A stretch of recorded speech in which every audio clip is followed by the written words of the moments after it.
Well, good afternoon, everybody. On behalf of Dr. Ken Boa and Reflections Ministries, let me welcome you to the Encountering Beauty in the Sciences Conference. We are so glad you're here. And look at this venue. Isn't this amazing? It's a wonderful, immersive experience, and we're so excited for what we have in store for you today. We do apologize for the delay. We had a completely sold-out event and waiting lists, and we wanted to ensure that everybody would be here and could make it. So just a couple of housekeeping items. First, if you want to find the restroom, some of you know this, you make your way out of here, go to the right, just past the stairway, turn right, and there you are. Unfortunately, today we will not have Dr. Jonathan Witt with us. Yesterday, he lost his father-in-law, so we want to keep him and his family in our prayers. But we have a wonderful event planned for you, and the schedule, if you've taken a look at it, has some breathing room in it. That's to give you time to process all of this information. And maybe you'll need some coffee to help you along the way. But we will begin with Zandra Greamy, and then you will hear from Dr. Guillermo Gonzalez, and then we'll have a break so you can breathe and stretch. And then we'll return and we'll have Dr. Melissa Kane Travis. And then following that, we will break for lunch. And lunch will go from noon to 1:30. We'll return.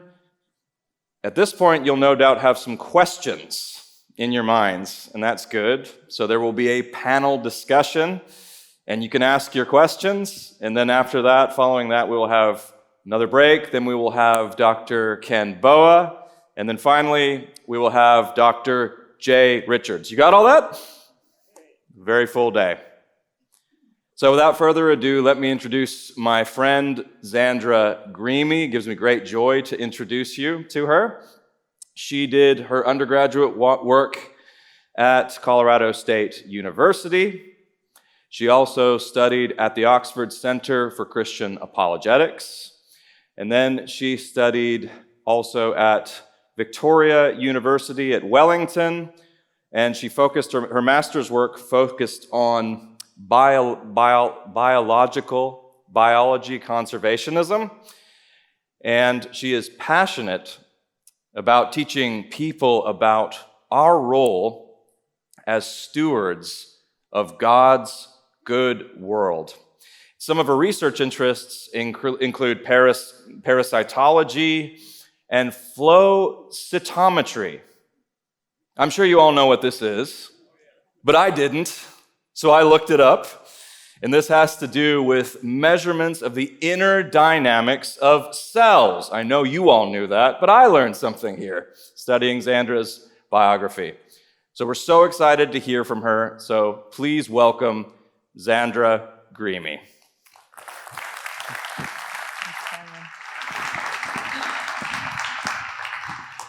Well, good morning, everyone. Welcome in from the rain. Interesting weather we're having. I flew in from Denver. It was 103 degrees yesterday when I took off. Landed here last night and said, things are a little bit different over here. But it's just such a joy to see each and every one of you here today. You are in excellent hands with Cameron. He's a longtime friend of mine. We're very blessed to be having him as our MC today. So I just thought maybe it would be nice if we started with a prayer. Would that be all right? Okay. Father God, thank you for each and every person in this room. Thank you for being Lord of the sciences. Many of us here today have been walking with you for a long time. And some of us are still getting to know you. And some of us don't know you yet. And I pray, Lord, that at the end of this special day, each and every one of us would be closer to you. In Jesus' name, amen. Well, on more than one occasion, I have faced claims that I cannot or should not be a scientist because I'm a person of faith. I remember starting out in the parasitology lab, which, by the way, if you want to keep your social life intact, don't start working in a parasitology lab. Suddenly people don't really want to hang out with you. Don't worry, I never got infected. But I really enjoyed the work, and it eventually came out that I was a Christian. And so people started affectionately calling me the nun. That was my nickname. We all had nicknames in the lab, and I was known as the nun, which in the beginning was cute and funny, but as things went on, I started to realize there was a very negative connotation to that.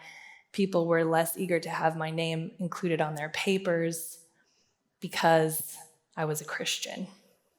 On the other hand, I started work in a laboratory studying flow cytometry, and I was looking for a church in the area to join. And I found one. I was really excited, so I went there on a Sunday morning. Everyone was really friendly, and the pastor himself came down to greet me at the end of the service, knowing that I was a new person, and he said, "Oh, we're so happy to have you here in our church. What do you do? Tell me what you do for a living." I said, "I'm a scientist. I study human blood cells." And his entire demeanor changed immediately. The friendliness was gone. And he said, "Well, you'll have to tell me about all your little theories someday." And that was the end of the conversation. And I say this because I want us to be aware this morning that the apparent conflict between science and faith is on both sides, isn't it? There are a lot of scientists who are wary of Christians or belief in God, and there are a lot of Christians who are terrified of science or think that science shouldn't have a voice. And this morning, we're going to look at that.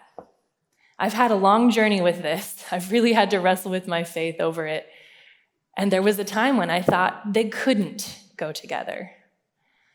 But now, when I look at the vastness of the glittering galaxies, and when I peer into the tiny breathing stoma of a plant cell, when I contemplate the profundity of the scriptures, I don't get anxious and wring my hands and worry about how to fit the pieces together. Today, when I look at these things, I hear a symphony. I hear the joyful tune of biology, like the string section, and the thunderous percussion of the minor prophets. I hear how things are beginning to connect, like the chorus of angels who so long ago to the shepherds sang, "Glory to God in the highest, and on earth peace." So there's no conflict here, only beauty and symmetry. And this morning I want to show you why I believe that. Now, on this journey, I'm going to talk through some claims that I have faced in my career as a scientist. And there are more than these 3 claims. There we go. Sorry, my clicker took a minute. But these are the 3 that were most common to me, and I thought it would be nice to share with you how the Lord has brought me through these.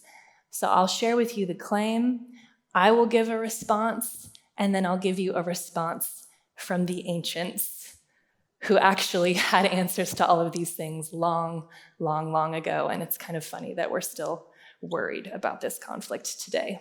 Does that make sense? And at the end of my talk, I will have a little bit of time for Q&A, but I ask that you hold your questions until the end. And as Cameron said, we'll have a larger panel later in the day. So the best science is done by secular people.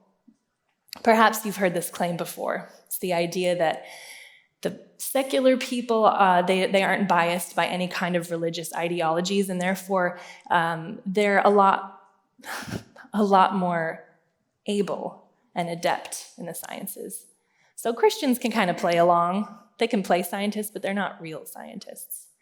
Then there's this idea that people of faith are actually less intelligent than secular people, because if you're believing in a fairy tale of some sort, it must mean you can't put two and two together. You're not a very logical person. Anybody heard this claim? People of faith are less intelligent? Oh wow, a lot of hands.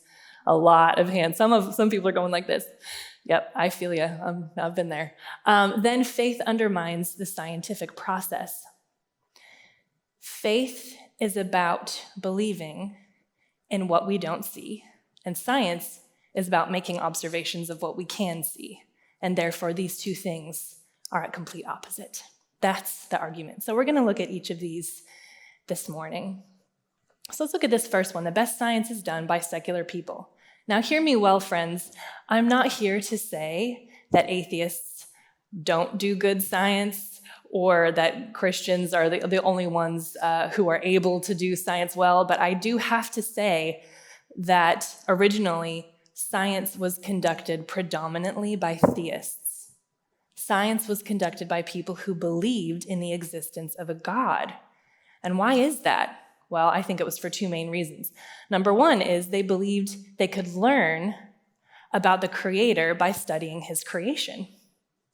And the second reason is they believed there were laws that governed the universe so that you could find patterns.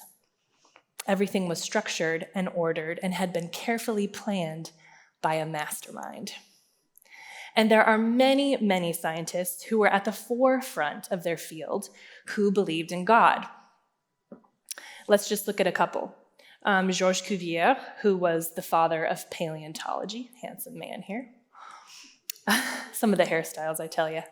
André-Marie Ampère, who was the founder of classical electromagnetism. And what is the unit for an electrical current? Ampere, of course, named after him. Ampère. Then we have Gregor Mendel, of course. Augustinian abbot. He wasn't just Christian on the side. This man was a man of the cloth, the father of modern genetics. And the list goes on and on and on. These are just three examples of such notable individuals. They weren't just playing along with science, they were at the cutting edge. They were the forefathers of their fields, not dabbling. Now we also, interestingly, and I wish that everyone studying science would be required to take a history of science course. A lot of people who study art are required to take a history of art course. Who study music, required to take a history of music. But as a scientist, I was never taught the history of science, and I wish I had been, because I didn't learn any of this until later, and it's deeply encouraging to me. So many people did not believe in God, then they did science, and then they believed in God. The science led them in that direction. Let's just look at a couple. Lord William Kelvin said, if you study science deep enough and long enough, it will force you to believe in God. Louis Pasteur, the father of microbiology, said, the more I study nature, the more I stand amazed at the work of the Creator. Science brings men nearer to God. And then this is one of my favorites from Werner Heisenberg. The first gulp from the glass of natural sciences will turn you into an atheist. But at the bottom of the glass, God is waiting for you. Now, I've had people say to me, okay, these people were only pretending to be Christian because at that time, you had to be Christian in society. Everybody was Christian, everybody went to church, everyone was baptized in the church and married in the church and buried in the church. So you can't say that these people were actually Christian, they were just sort of playing along with the culture. Well, I disagree, again, because of a brief history lesson. In Newton's time, it was completely acceptable to present as an atheist person, but he was incredibly devout in his faith. The same can be said for Michael Faraday, who helped to establish the electromagnetic theory. People might say to me then, okay, well, that was then and this is now. All of those pictures are black and white, they're all old pictures. Back then, people were naive. They did believe in God, okay, fair, but it was all just because they didn't know any better. And now, we do. Okay, How about some modern day examples? They are aplenty. Alistair McGrath, John Lennox, Rosalind Picard, an MIT professor who changed the world of computer science with her incredible research. She started out as an atheist and now claims to believe in God wholeheartedly. She's at MIT right now. These people are living today at the forefront of the sciences. Let's see what Rosalind says about her conversion. She says, "I once thought I was too smart to believe in God. Now I know I was an arrogant fool who snubbed the greatest mind in the cosmos, the author of science, mathematics, art, and everything else there is to know. Today I walk humbly, having received the most undeserved grace." She's not faking it. And if you want to read more of her bio, just go to MIT's website and look her up under professors, and you can read more. This woman is unashamed of her faith. Many groundbreaking scientists today are Christian. In Cambridge, one of the most prestigious institutions, evangelicals are 5-to-1 more likely to have a background in science than in the arts or humanities. That's interesting, right? The ancients said it this way: Deus scientiarum dominus. God is Lord of the sciences. He's Lord of the sciences. Or as Dr. Rosalind Picard said, God is the author of the sciences. Saying that we can't believe in God anymore because we know better. We can't believe in God anymore because we know how things work. We know how things are put together. We understand the mechanics of the universe. It's very, very silly. It's a confusion of agency. If we step into the realm of philosophy for a minute, this is a blatant confusion of agency. It's a bit like if you were to go and study the mechanics of a car. You understand how everything works, the struts, the pistons, the engine, the wheels, et cetera, et cetera. You understand how things are connected. And you say, okay, now I understand this machinery, so I no longer have to believe that Henry Ford was a historical person. Doesn't make any sense to say that. Doesn't make any sense to say, oh, I don't have to believe in the person who designed and invented this because now I understand how it works. It's a confusion of agency. The beauty of symmetry means that God wrote the symphony that the orchestra is playing. He is the mind behind the music in the universe. Well, let's move on to this second claim here. There we go. People of faith are less intelligent than secular people. And I see all the hands that went up when I asked if you have heard this claim. It's very, very common. Not long ago, there was a rally for reason, which happened right here on the mall, right down the street from where you and I are sitting this morning. And this was a group of atheists who came together to try and understand what can we do about the religion in our society that is so poisoning our society. The atheist Richard Dawkins spoke several times at that meeting. And he was asked by a young student, what can we do about all of these religious people who are entering our universities and dumbing us down? How can we get rid of them, basically? I'd like to read you a direct quote from his response. Mock them, ridicule them in public with contempt. Mock them, ridicule them in public with contempt. A very strong response. But if it's true that people of faith are less intelligent than other people, maybe he's right. Maybe they shouldn't be wasting money, wasting time of the professors. I have a good friend who's an atheist man, and he very deeply believed in this claim, so much so that he worried for me as a scientist. And he did approach me at one time. He said, you seem like such an intelligent, bright, curious girl. I'm really worried that your religion is dumbing you down and it's going to rob you of your potential. And I said to him, I appreciate your concern. What makes you believe that Christians are less intelligent than secular people. He said, well, there's scientific evidence aplenty. I said, all right, as a scientist, I would love to see some of that data. He said, no problem. Later that evening, he emailed me. He emailed me a couple of maps. This is the first map showing where the least intelligent people, hold on, speaking of least intelligent people, I am one of them. There we go. Oh dear, it did it again. Thank you for bearing with me. This is the average IQ score across the contiguous United States of America. Now, if you look closely, you're going to see a trend here. Keep in mind that the darker color means a higher IQ. The lighter color means a lower IQ. Now, where do you see the lowest IQ? Down in the South. Down in the South. Higher IQ is up top. It's just an interesting pattern, right? Okay, fair enough. Moving on, this is religiosity by state. And in this map, the darker color is higher religiosity, lighter is lower. Now, interestingly, you see the darkest states are the same states that had the lowest IQ, meaning people in this country with lower IQs tend to have higher religiosity. Do you see that correlation?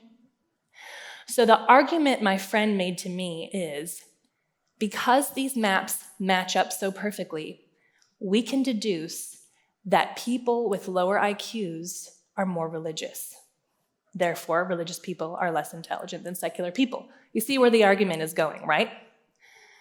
Well, in response, I sent him back 2 more maps. The first is, of course, a map showing temperature in the United States. Maybe temperature is frying our brains, because where you see the hotter temperatures, that's also in the South, which is where you have a lower IQ. I also found some maps about poverty, showing maybe people weren't getting an education because of poverty. But the favorite map that I found of all of them was this one. Armadillos. The range of the North American armadillo strikingly coincides with the areas in our country where people have a lower IQ. Maybe armadillos are making us stupid. It's a problem. We've got to do something about these armadillos. They're expanding their range. We've got to think of the children. I mean, you laugh because it's funny, right? It's funny. It's silly.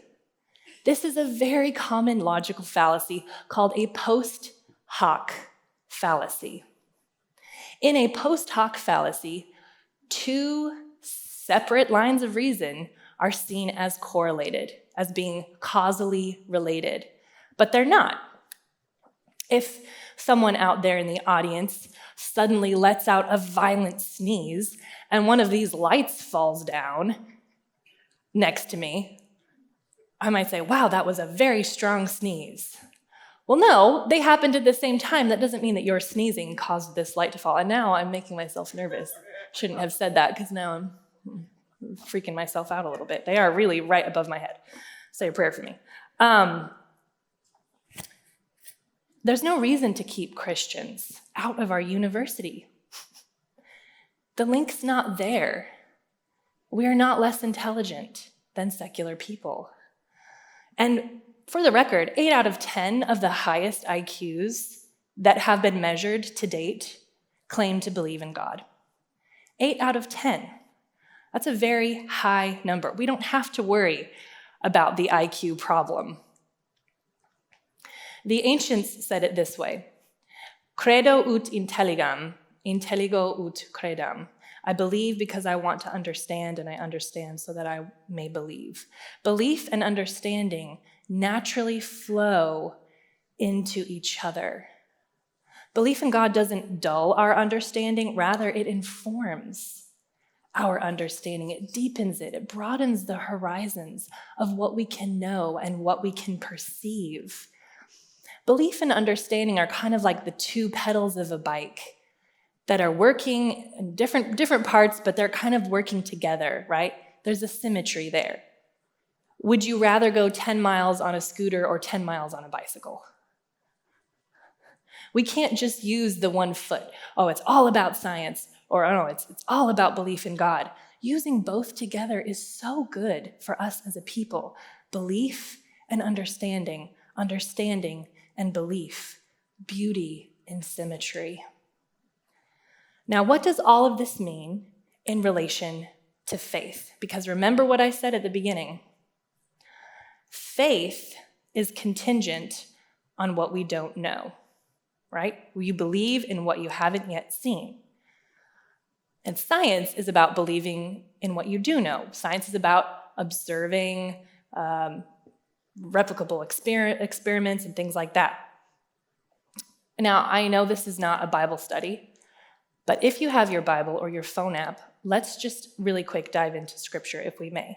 Let's pop into Hebrews 11, because I think it has some good things to say about the faith question and what faith actually is according to the Bible, according to what Christians believe.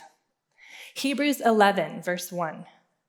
Now faith is the assurance of things hoped for, the conviction of things not seen. Should we be worried? Should we be concerned? Keep your Bibles open. We're going to come back to this in just a moment.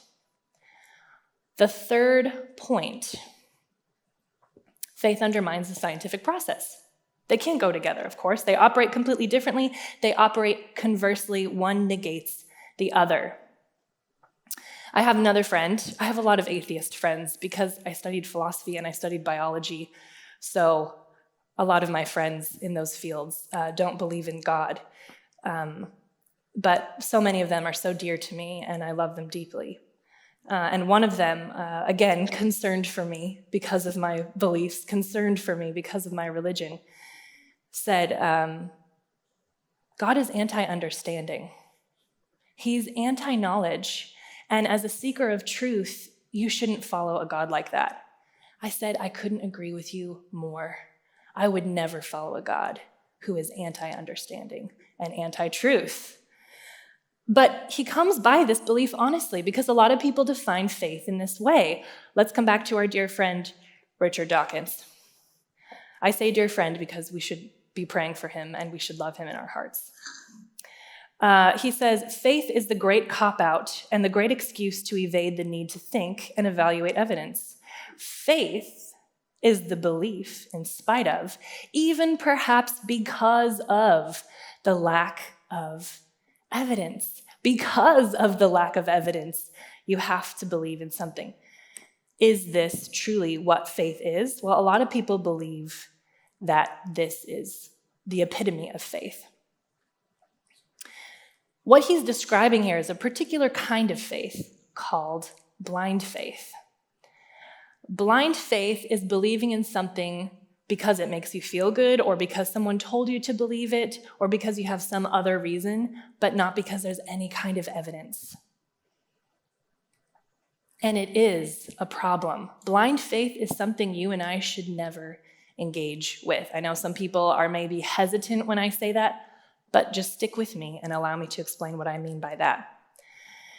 In this conversation I had with my friend who told me that God was anti-intellectual, again, I asked, what makes you believe that? What makes you believe that my God is anti-knowledge and anti-understanding? He said, it's your own scriptures that make me believe that, because I've read them and I don't want to believe in the God that's described in them. What he actually read was a bunch of pop atheism on a website. But I went along with it. I said, great, let's dig in together. Show me what you found. He brought me to a few verses that really bothered him. The first one was Hebrews 11, as I mentioned before. So let's go back to Hebrews 11. I'm going to read this once more. Listen carefully. Now faith is the assurance of things hoped for, the conviction of things not seen. But if we read just a little bit further, for by it the people of old received their commendation. By faith we understand that the universe was created by the word of God, so that what is seen was not made out of things that are visible. By faith we what? Understand. Is God anti-understanding? No, he wants our understanding to deepen and mature and grow. And we do that by faith. By faith, we understand the universe was not created by things that are seen. And that's true, isn't it? As a scientist, I learned that the driving force behind everything in nature and science is information. Is information material? No. Information is not material. Life itself, DNA, let's just consider DNA, okay? DNA is a molecule. Yes, it's a physical material thing, but it codes for something else. It's almost like if I were to lend you a book, okay? I say, oh, I read this book, it's excellent. I lend you this book, I say, read it, let's get together, let's talk about it. Well, then we get together later and we discuss the book. When we talk about the book, are we talking about the texture of the pages or the pigment of the ink or how the cover smells, that delicious new book smell? No, we're not talking about that. The book is not the physical thing in our hands. The book is the story, the ideas, the concept. And where did all of that come from? Did it appear on the pages, just sort of generated on the physical book? No, where did it come from? The author. The author. It came from the author. It all started in a mind. And it's the same with everything in science and nature. Everything you see came from a mind. It was in the mind of the creator first. In philosophy, we call this semiotics. Semiotics is always a sign of intelligence. It's like if you're walking on a beach and you see your name written in the sand and there's no one else around. You might be a little freaked out, right? Or, oh, it was crabs that walked across the sand and sort of accidentally etched my name perfectly into the sand. No, you would never say that. Anytime you see semiotics, anytime you see a word, it denotes intelligence. It denotes meaning. And how many words long is the DNA inside of your body? What kind of word is that? Where did it come from? Where did the story come from? Where did the letters and the words come from? DNA is semiotic, and it's an incredible sign of intelligence, my friends. An incredible mind was behind that. Let's go back to Genesis, the very, very beginning. How did God create what he created? And God said, "Let there be light." And he said, he was speaking his words to bring things out of nothingness, ex nihilo, in this incredible story of creation. How does the writer, John, begin his gospel? In the beginning was the Word, the Logos, the expression of God. We understand, as Hebrews says, that the universe was created by the word of God so that what is seen was not made out of things that are visible. Even scientists at the end of the day believe in that, even though they can't believe in God. But because we have faith, we have that understanding. This is why materialism is a major philosophical problem, because it believes the material world is all that exists. But it's not. We know that it's not. Information is immaterial. It's not a material thing. And by the way, belief in what we don't see is common scientific practice. In fact, you can't do good science unless you believe in what you can't see. It's a very basic part of the scientific endeavor. Here's what John Polkinghorne, the theoretical physicist, says. Click. There we go. Got to give it some gusto. We habitually speak of entities that are not directly observable. No one's ever seen a gene, though there are X-ray photographs which, suitably interpreted, led Crick and Watson to the helical structure of DNA. No one has ever seen an electron, though there are tracks in a bubble chamber which, suitably interpreted, indicate the existence of a particle of negative electric charge. No one has ever seen God. Though there is the astonishing Christian claim that the only Son who is in the bosom of the Father, he has made him known, as it says in John chapter 1. We believe in what we can't see all the time. The question isn't, can you see it? The question is, do you have reasonable evidence for believing in what you believe? No one's ever seen the wind. No one's ever seen gravity. You can't do theoretical physics if you don't have this.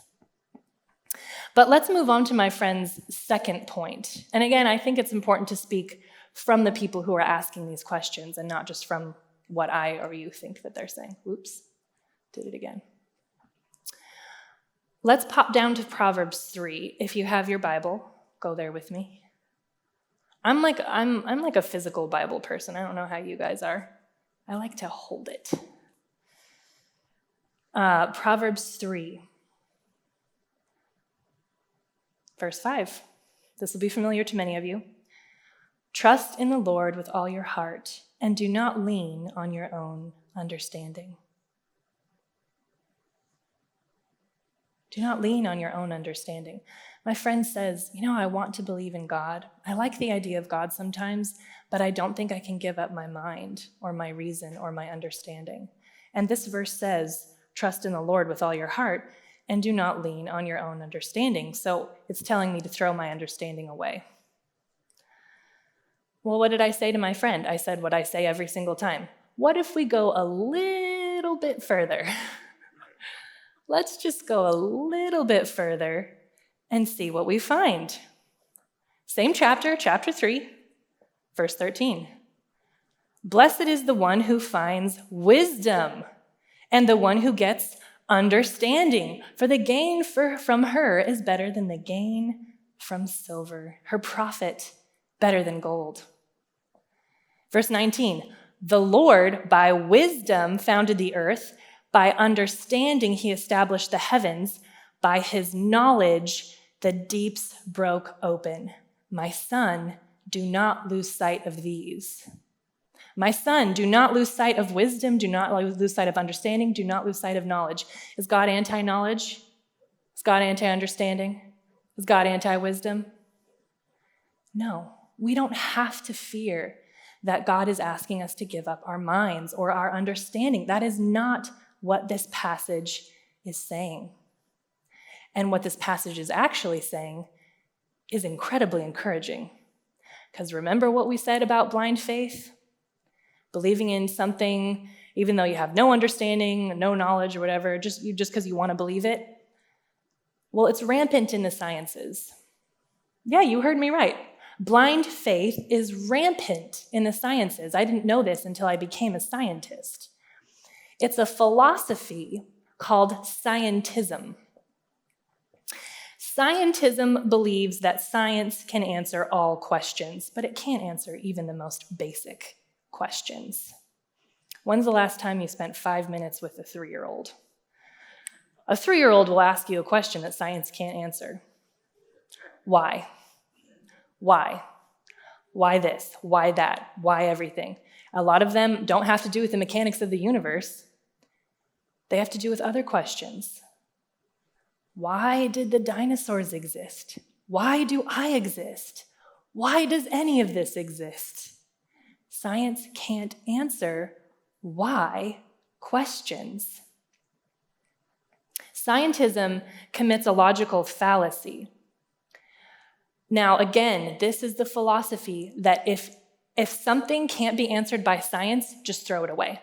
If science can't explain to you how it works or why it's there, you shouldn't believe in it, and therefore you shouldn't believe in God or anything that science doesn't explain. Can science explain scientism as a philosophy? No, so this is another philosophical problem. This is a logical fallacy called reductio ad absurdum. Reductio ad absurdum means if you apply that statement to itself, it commits suicide. For example, if I were to stand on this stage and say to you, every sentence beginning with the letter E is false. Can that statement be true? Well, not if it begins with the letter E, which it does. So if it's true, it's false, and if it's false, it's false. There's no way it can be true. Scientism does the same thing. I had a roommate once who said to me, I think it is deeply wrong to make moral judgments.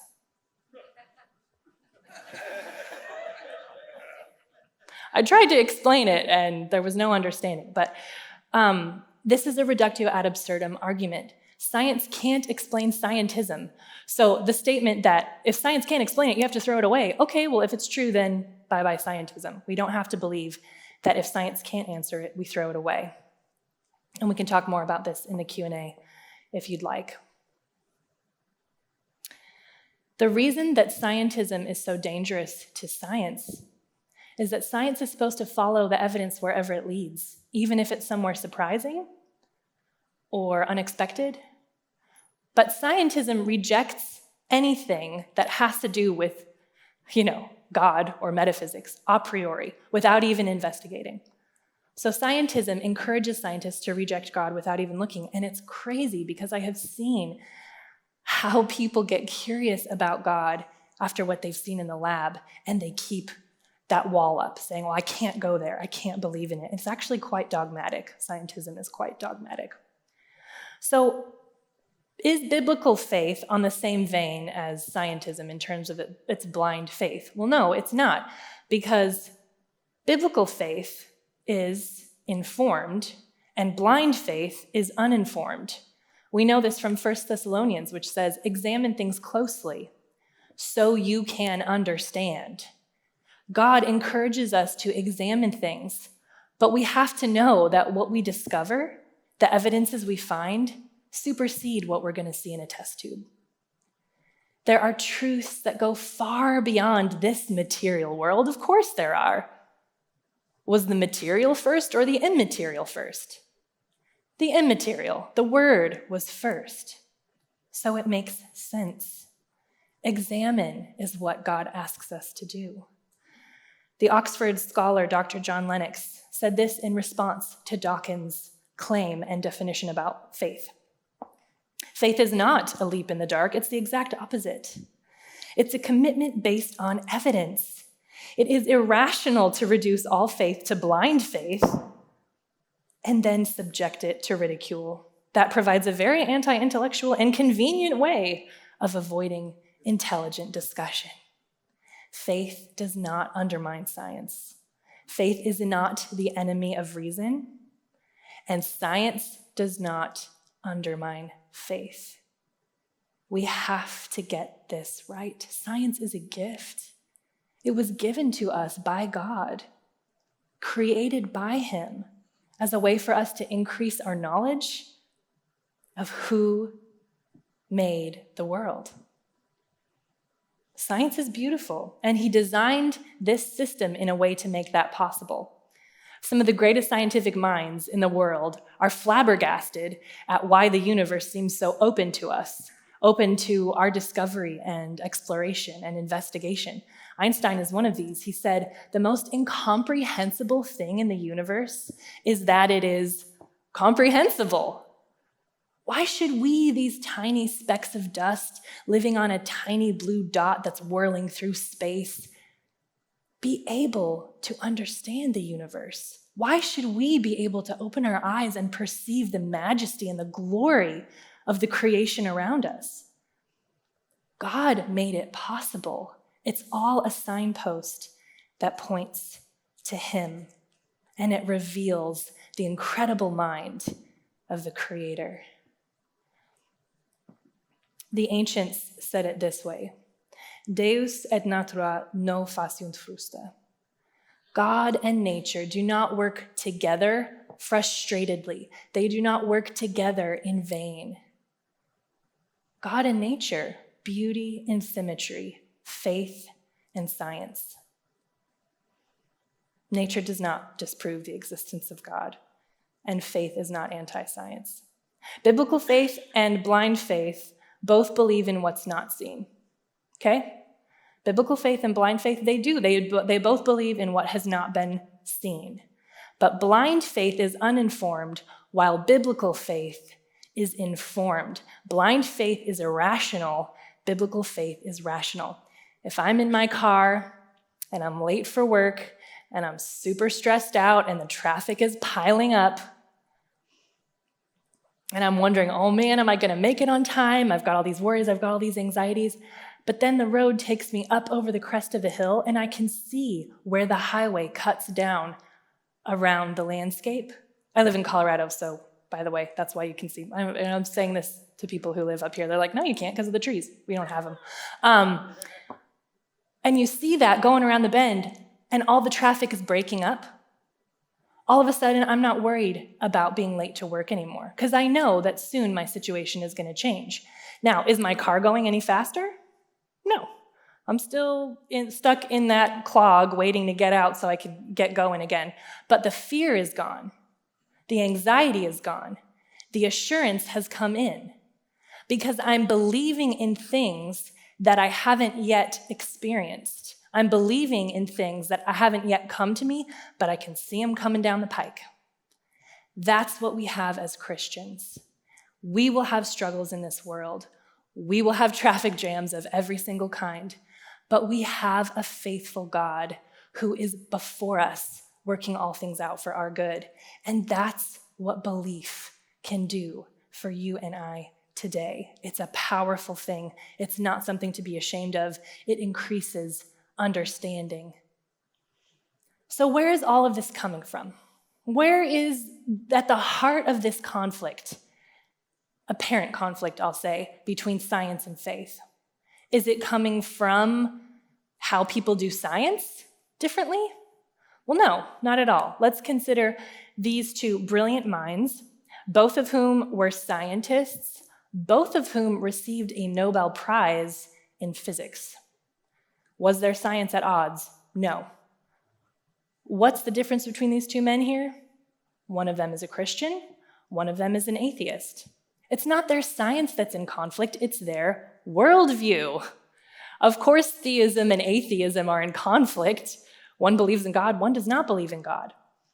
And at the heart of so much of this conflict, I think, is this. It's a worldview conflict.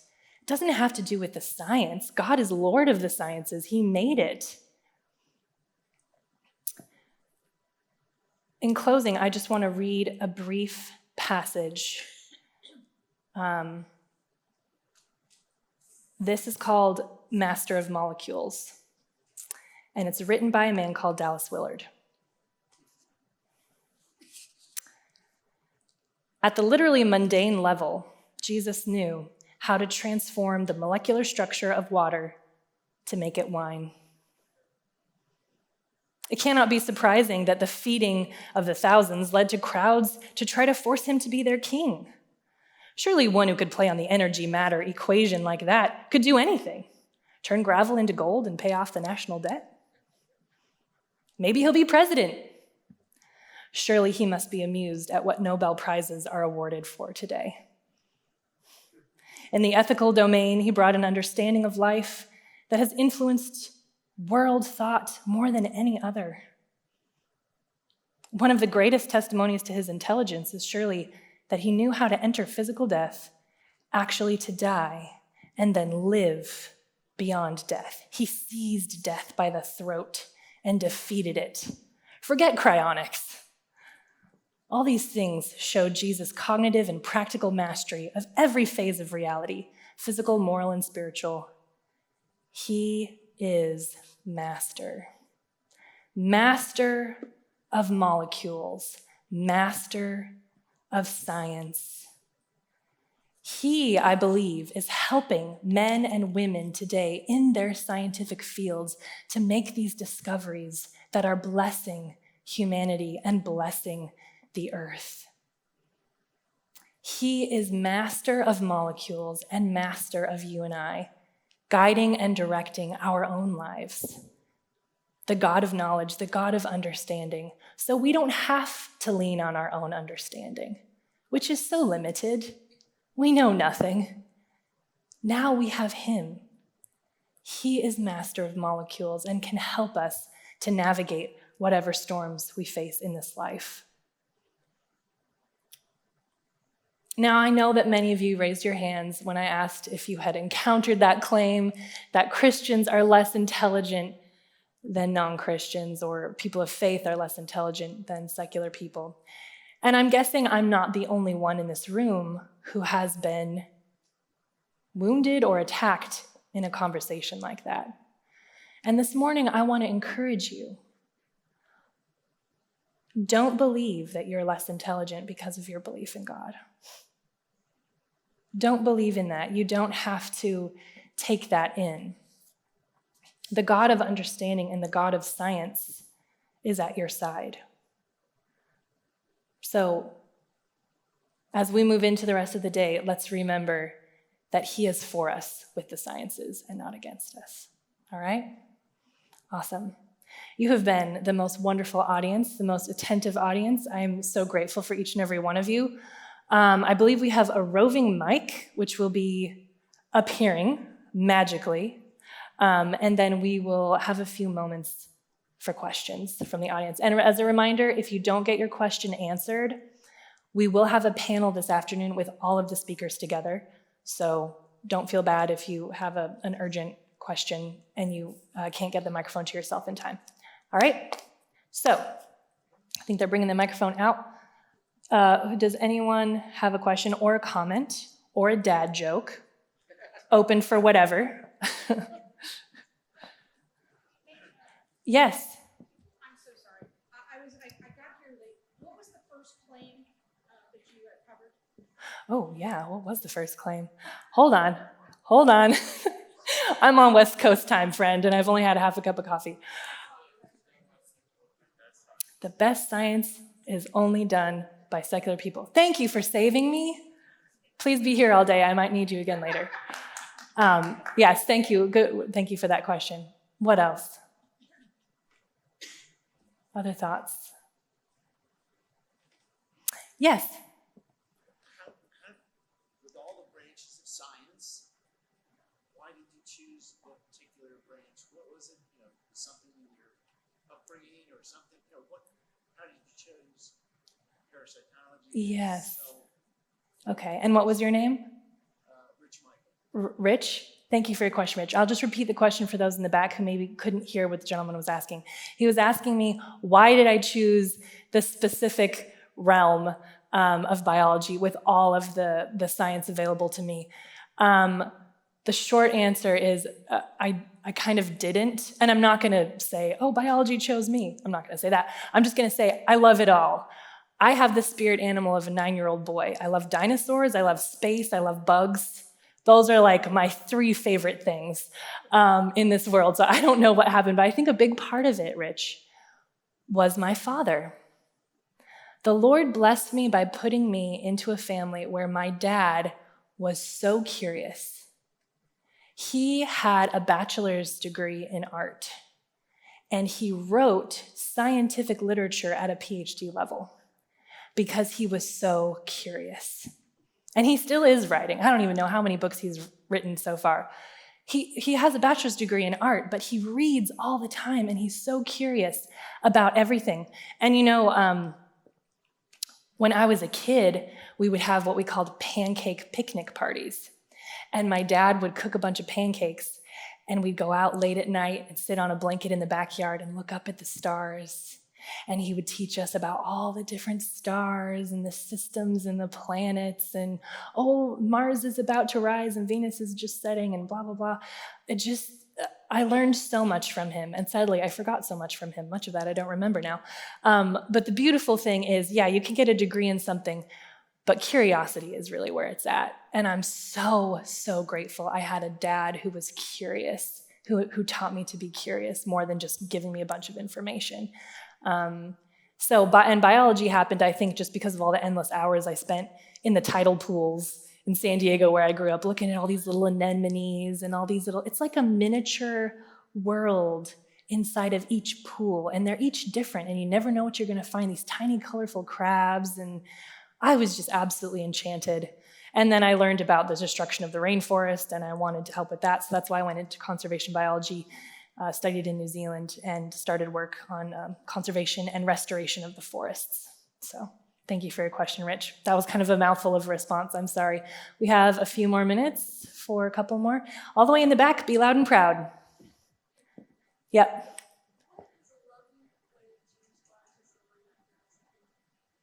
What's a lovely way to respond to someone who what now?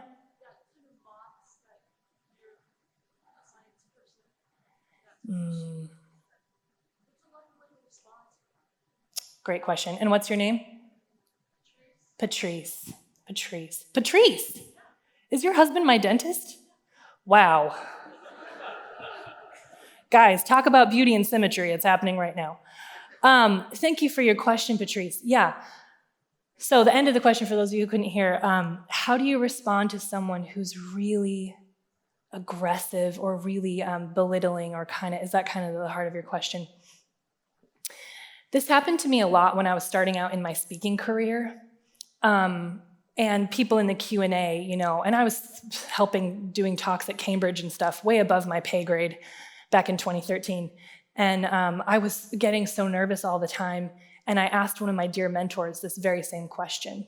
What do I do when these people come up to the mic and they just start all the vitriol, all the, everything's coming out? And he said, those are the easiest moments to be Christ. The easiest of all moments. At the end of the day, it's a million times better to be faced with someone like that than someone apathetic who's like, oh, you found something that works for you, I found something that works for me, that's fine, we'll all be friends. But someone who is angry at God, who's got a bone to pick with God, there's something there. There's something in their story. And all you need to be in the face of that deep, dark, awful darkness of the heart is light. It's so much easier to be light in that moment. You shine your love.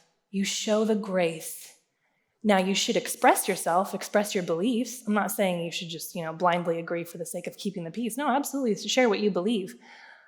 But we have the chance to tap into a well of love. We can't love in those moments on our own, but it's always available to us if we will tap in. And on more than one occasion, Patrice, I've been on a stage like this, people have been angry, and I just pause for a moment and I just pray and I say, God, give me words, but most of all, give me your love, because that's what changes hearts more than anything else. So thank you for your question. And also, sometimes people like that just need to be heard, so just maybe, hey, can I take you to a coffee? I want to hear more of your story. 9 times out of 10, they got hurt in the church. People like that, I find. And simply apologizing on behalf of what happened, even though I didn't do something to them, apologizing on behalf of the church, seeing them, hearing their story, and showing them love. So thank you, Patrice. Maybe one more question. We've got a minute and a half on the clock. Yes, back here. I'm so glad you brought up about Graeber Mendel. Mm-hmm. He also faced some opposition too. And I don't know if you've seen it, but there is a video called God Of Inheritance, brings out that whole background. And the other thing the question I wanted to ask was, what would your atheist friends say to Lee Strobel, who began as an atheist and then converted to Christianity to speak difference? What would my atheist friends say to Lee Strobel? Okay, good question. I think they would say, poor man. He must really be getting old and senile. No, truly, many of them, I think, and this happens to us as believers as well, and we have to be really careful about it. We have preconceived ideas in our mind. We have preconceived boundaries of what we can believe in and where we can go, and a lot of times we're not open to truth. Even you and I as believers, everybody struggles with this because we're all finite beings who don't have a big intellect. It's probably for our own good that we don't have a big intellect. So I think they would look at that and they'd say, oh yeah, that's interesting that he came to that conclusion, but I feel pretty bad for him. Poor guy. So let's all remember to be open. The Bible says the boundaries fall for us in pleasant places, and those boundaries are often further out than we ever thought or imagined. But I would like to turn the stage over to Cameron again, our wonderful MC, and thank you again for giving me such a wonderful audience.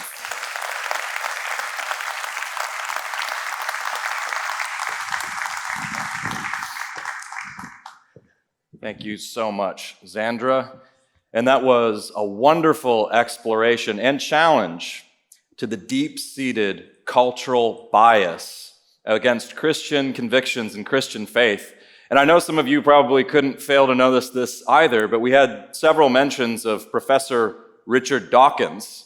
And of course, Professor Richard Dawkins now is on record as being a cultural Christian. Some of you maybe caught that interview.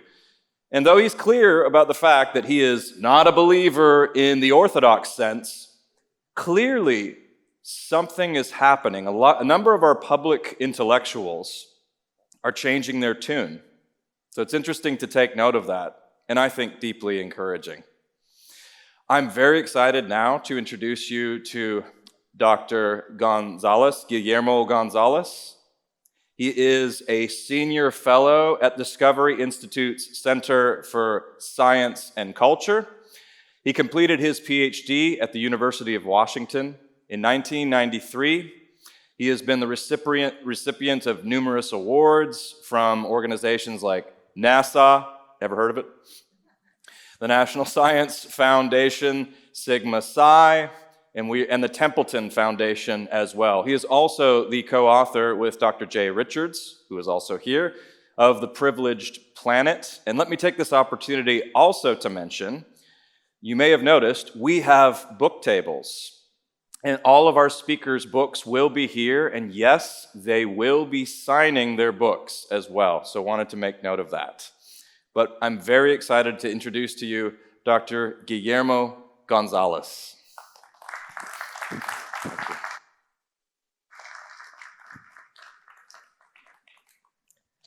Good morning. Happy to be here and glad you were here, even though it was a rainy morning. So today I would like to talk to you about beauty and scientific knowledge. This has been quite a year with regard to beautiful things, awe-inspiring things. For those of us in the United States, we were treated to a total eclipse of the sun, the first one since 2017. Show of hands, how many of you saw that, the total part of the eclipse? Great. I also witnessed that one. That was my third total eclipse. I can never get enough of those. Hope to be able to see more in my lifetime. And then unexpectedly, the eclipse was very expected. In fact, expected to the point where we could predict the timing of the eclipse to within 1 second of time and the path to within a few meters across the surface of the earth. Highly predictable. But then we were treated to an unpredicted event about a month later when we had a solar superstorm that created global aurora borealis, or aurora, I should say. Aurora borealis in the north, aurora australis in the south. Both hemispheres saw that. How many of you saw the aurora borealis display? Oh, I don't think anybody in here saw it. Oh, but keep an eye out. That might happen again because we're near sunspot maximum, and that's the kind of things that happen when the sun is very active. You have these display aurora around the earth. If any of you read any of the blogs or news reports about following the eclipse or the aurora display, you had similar qualities described from both events. People were awe-inspired. They described it as a beautiful thing. And they took great effort, especially to go see the eclipse. Some traveled many, many miles to the path of totality. And they said they were amazed by the phenomenon. And some of these descriptions came from scientists, not just lay people. And then there's a possibility that we may be able to see a very bright comet later this year, assuming it doesn't fall apart or disintegrate, which happens from time to time with comets. So we may not yet be done with awe and wonder this year. So today, I'd like to present, okay, here we go, a new argument, at least new to me, And so I'll argue that there's a connection between beauty and nature and the acquisition of important knowledge about nature. I'll make cumulative case argument based on multiple relatable examples, which I have listed on this slide. As a corollary, I will also argue that Earth exhibits greater beauty and provides more opportunities for scientific discoveries than other places in the cosmos. Now, if you're familiar with the book that Jay Richards and I wrote, The Privileged Planet, this has a little bit of overlap with that, but there's some new material here that we don't cover. In particular, the aspects of beauty and awe and wonder that certain phenomena invoke in us when we witness them and experience them. And so the examples I have here, the starry night sky, rainbows, total solar eclipses, bright comets and meteors, aurora, electrical storms, are all kind of examples of events that many of us have witnessed, or phenomena many of us have witnessed, or many people see them at a sort of regular basis. Some are rare, some are not so rare. How many of you have experience with at least one item on that list? Good. All right. So is the Earth special in regard to displaying these phenomena, or is it typical? And do I dare try to answer even a why question? Why can we see them? Why do we have the privilege of enjoying these phenomena on the Earth?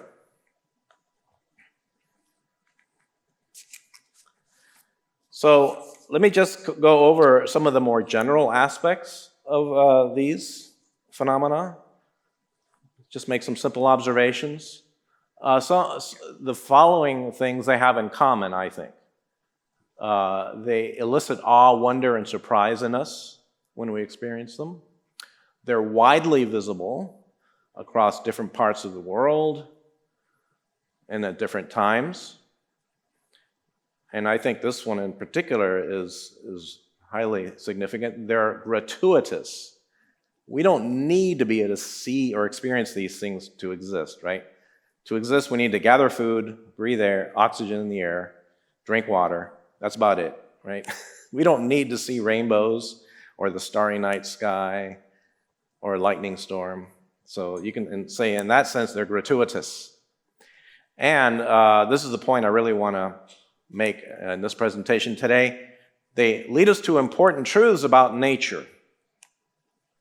Now still, these are highly diverse phenomena. They do differ from one to the other considerably. I mean, some are very colorful. Obviously, a rainbow is almost the very definition of color. Some are not so colorful. Say, electrical storm. You have the white flashes of lightning. Some are very rare. So aurora displays, depending on where you live on the Earth, can be very rare.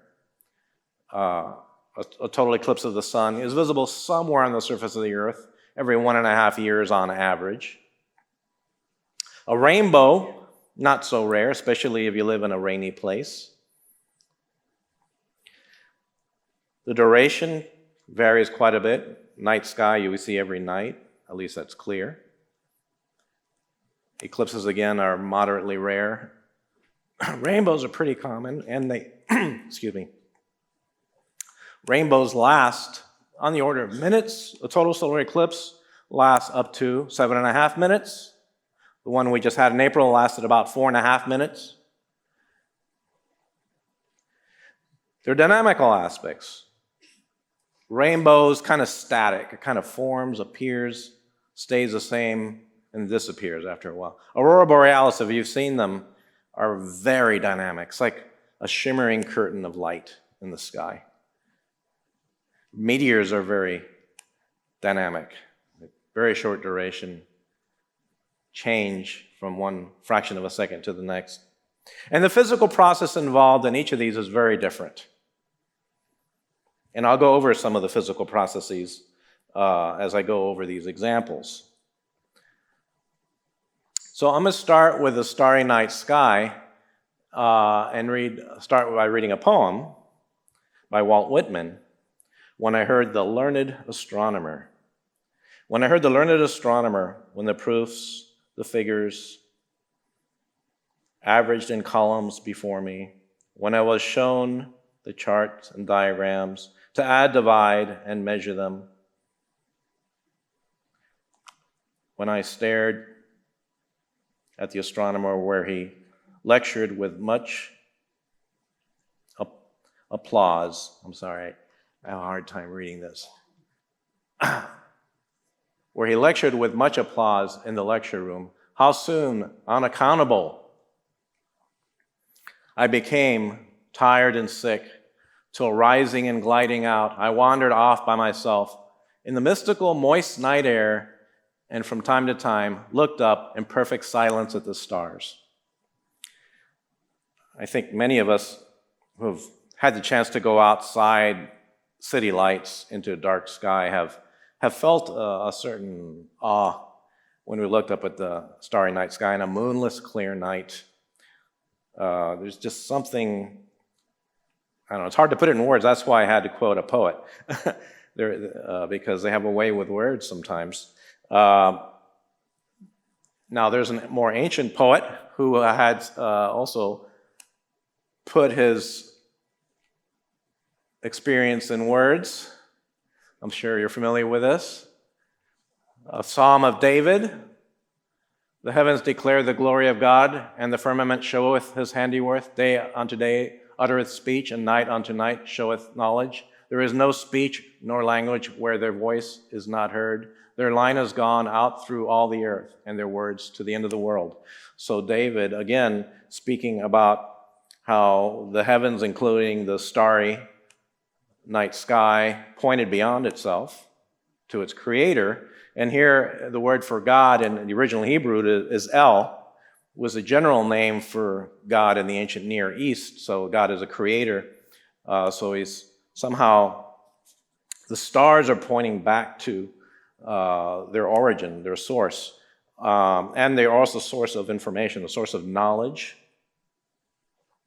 And that knowledge is universal, goes throughout the whole world, and it's continuous. Now, the biblical writers were not the only ones who said that the heavens somehow pointed back to a divine source. Even pagans felt the same way. This is Aristotle, quoted by the Roman orator Cicero. And he, sorry for the length of the quote. I'll go ahead and read it for you. Suppose we were men who had lived always underground in good and well-lighted dwellings, adorned with statues and pictures, and furnished with everything in which those who are thought happy abound. Suppose, however, that they had never gone above ground, but had learned to report and hearsay that there is a divine authority and power. Suppose that then, at some time, the jaws of the earth opened, and they were able to escape and make their way from those hidden dwellings into those regions which we inhabit. When they suddenly saw earth and seas and sky, when they learned the grandeur of clouds and the power of winds, when they saw the sun and learned his grandeur and beauty and the power shown in his filling the sky with light and making day, when again night darkened the lands and they saw the whole sky picked out and adorned with stars, and the varying lights of the moon as it waxes and wanes, and the risings and settings of all those bodies, and their courses settled and immutable to all eternity, when they saw those things, most certainly they would have judged both that there are gods and those great works are the works of gods. So again, even people who were not biblical had similar kind of impression to what David wrote about, and also Paul in Romans 1:20.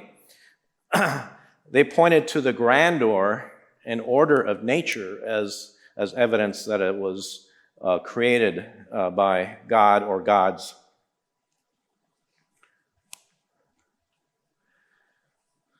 Summarizing what the starry night sky reveals, and a lot of this is captured in Psalm 19:1, has orderly motions. It's universally accessible to everybody around the world, not just to a few. It's continuous, day after day, night after night. There is limitless depth, and I'll have a few words to say that in a little bit, so I'm not going to say much there. It's colorful. Have you noticed that the stars come in different colors? Some are red, many are blue, some are yellow. It's gratuitous again. Right? Who ordered that? Why can we see the stars? We don't need to see the stars to live. It's completely gratuitous. It's one of the greatest mysteries, in my opinion. Why can we see the stars? And it's got a certain grandeur and beauty to it. You know, and some of it is inexpressible, although some poets have tried to express it in words. So why can we see the stars so clearly? There's a great depth of information, and unfortunately I had this animated earlier, but there was a wide-angle shot and then a zoom in here of these nebulae. It's called the Lagoon Nebula and the Trifid Nebula. You can actually see this with your naked eye as a little fuzzy patch. And in the night sky, you can see about 3,000 stars on a clear and moonless night. Why so much information? And this picture was just taken with a very small telescope. It doesn't take much effort to go much deeper and see many, many more stars in much more detail. Here's a picture of the Orion Nebula taken also with a small telescope. Beautiful nebulae. And you keep going deeper and deeper. We keep building bigger telescopes. And not just the ones in space, but bigger ground-based telescopes. We have not exhausted the information in the night sky, as evidenced by all the money we spend with the giant observatories. Just an enormous amount of depth to it. It's like seeing a painting, right? But you look at the painting with a magnifying lens and you see more detail. And you look at it with a microscope, you see more detail. And you keep going. It never ends. That's like the night sky. That's what the night sky is.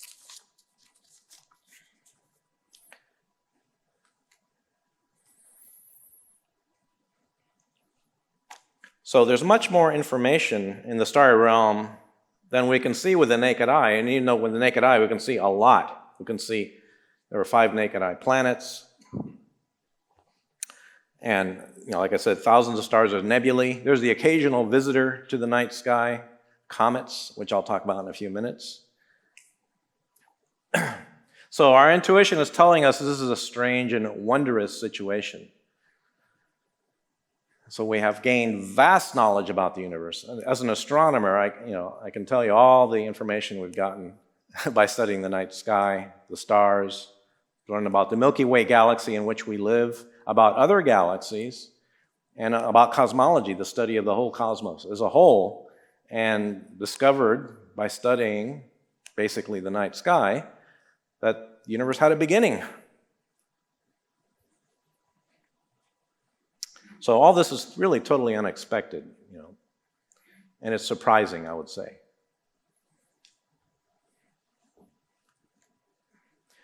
This is a quote by the German historian Hans Blumenberg. I think he captures this mystery in a nice poetic way. The combined circumstance that we live on Earth and are able to see the stars, that the conditions necessary for life do not exclude those necessary for vision, and vice versa, is a remarkably improbable one. This is because the medium in which we live is, on the one hand, just thick enough to enable us to breathe and to prevent us from being burned up by cosmic rays, while on the other hand, it is not so opaque as to absorb entirely the light of the stars and block any view of the universe. What a fragile balance between the indispensable and the sublime. Indispensable meaning we have to be able to breathe the oxygen, but the sublime being able to see the stars, even though we don't need it. Now, what about when it's not clear? When it's partly cloudy? Is there anything interesting to see then? Yes, there is. The rainbow. Again, I'd like to start this with by reading a poem. William Wordsworth wrote, my heart leaps up when I behold a rainbow in the sky. So was it when my life began. So it is now I am a man. So be it when I shall grow old, or let me die. The child is father of the man, and I could wish my days to be bound to each by natural piety. So just reveling in the joy, the beauty that he sees when he looks up and sees a rainbow. So now we know what rainbows are physically, how they're formed, but for many, many centuries, millennia, people didn't know how they were formed. I mean, they had no idea, but it was intriguing. And I think it attracted many people, smart people, to try to understand them, because it's something that elicits in them a kind of a wonder, a strong reaction. So what do you need? You need directional sunlight, now we know, of course. And the sun has to be relatively low. You need suspended water droplets in the atmosphere, usually after a storm has passed through. And so you need a partly clouded atmosphere with a water cycle. That's what you need.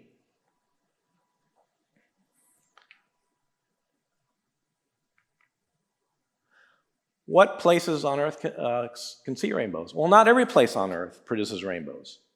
They are, not surprisingly, absent in deserts, unless you get the occasional thunderstorm that passes through.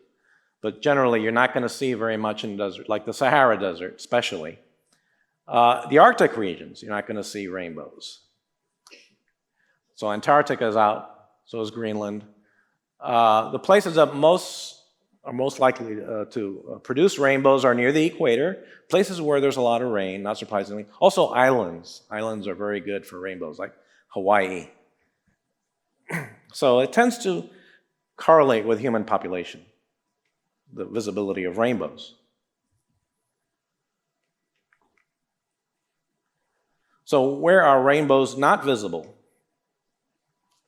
Well, if you want to be most general, where are they not visible in the solar system, right?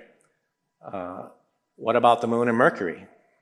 Well, they don't have atmospheres, so they don't produce rainbows. And Mars also is too dry. What about the surface of Venus? It's got clouds. Problem is it has too many clouds, right? So you don't have direct sunlight reaching the surface. So Venusians don't get to enjoy rainbows if they existed. So really, the Earth is the best place in the solar system. You have the giant planets, but they don't really have solid surfaces, is a problem.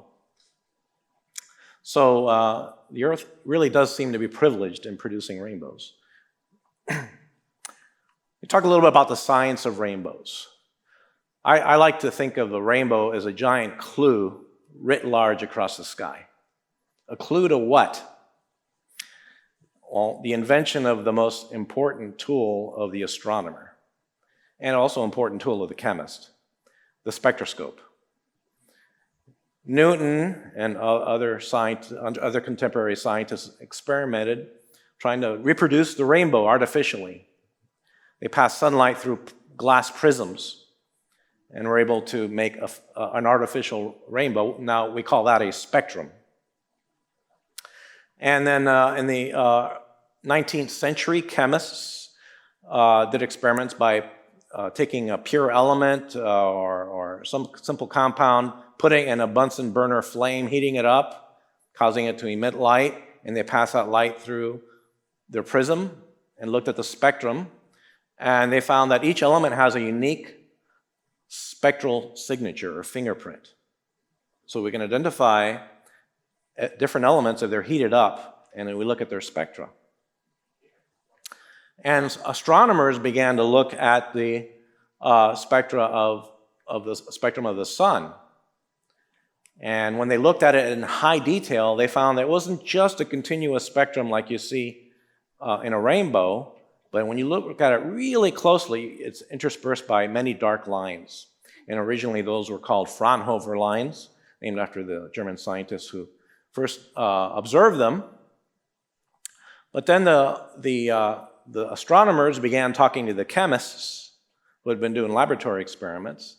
And for example, in this experiment shown here, you might be able to see on the screen there, there's a thin green line. The chemist has put salt water in this wick, and the wick is then put in the flame. And so what he's seeing is the emission line from sodium atoms from the salt.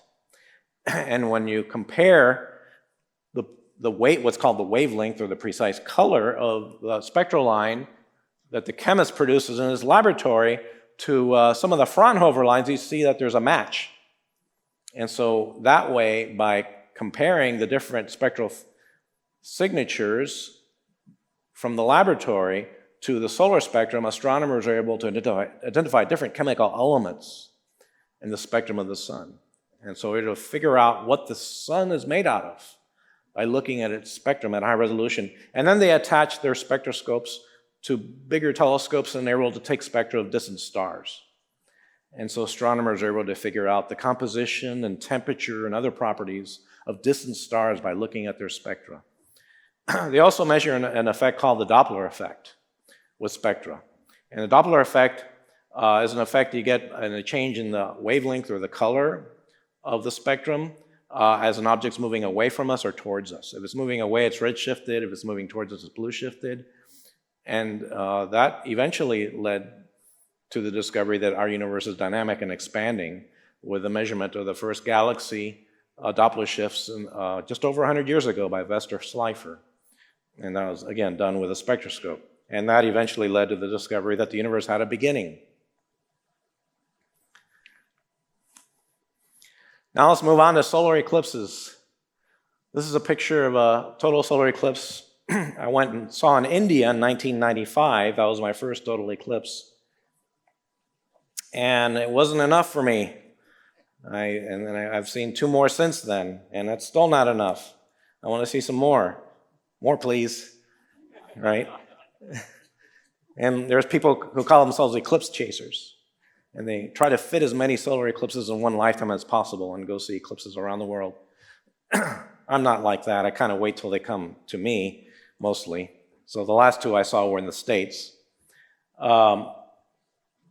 But people who go see eclipses, no matter their age, whether it's a 5-year-old child or an 85-year-old man, looking up at the eclipse sun will both be in awe and feel inspired, and just there's something about it that's an unspeakable aspect to it. It has a strong response from us. Poets have written about them and various writers.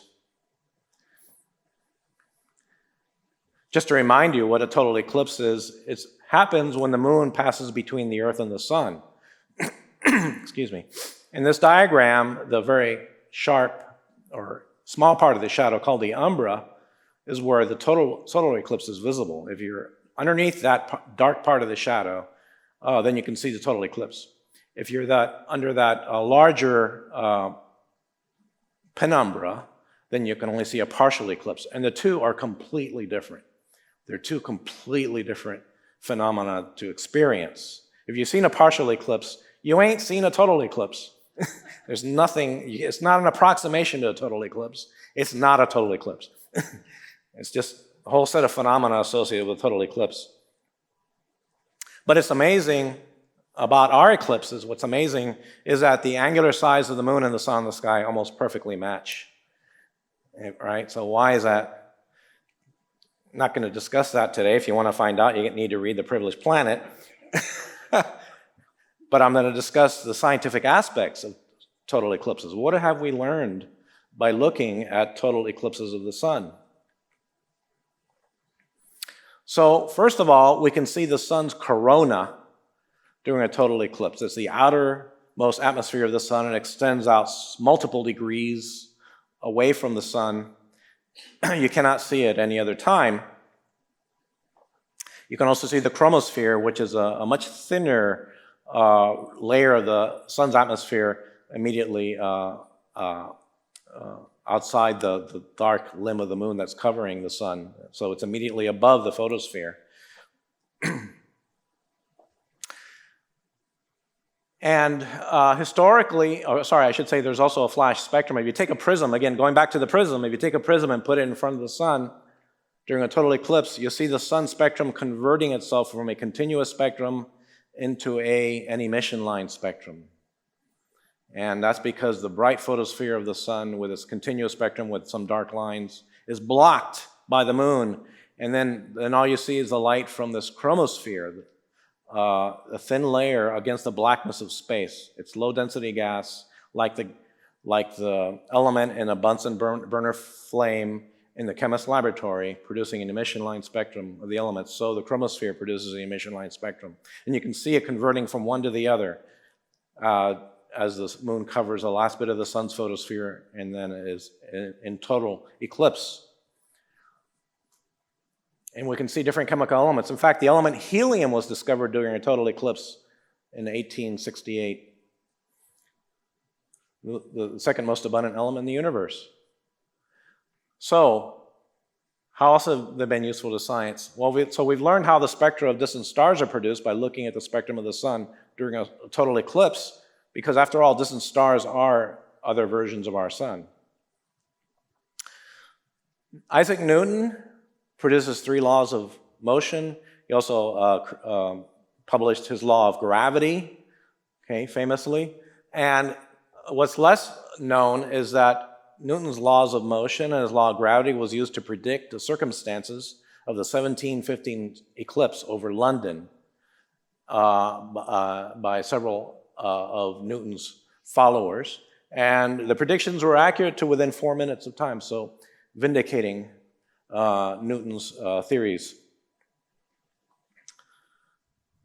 And then you may have heard of this one more recently. In 1919, Arthur Eddington, British astronomer, set out to test Einstein's predictions with his new theory of general relativity by observing the sun and the stars around the sun that appear in the middle of the day during a total eclipse in 1919 and measured the positions of the stars very precisely. Einstein had predicted that the positions of the stars should be shifted just a little bit because of the sun's gravity. The path of the starlight near the sun on the sky on its way to the earth would be bent a little bit, and so that would cause the positions of the stars to be shifted just a little bit on the sky, and he found Einstein to be correct. That was a very controversial theory at the time, general relativity.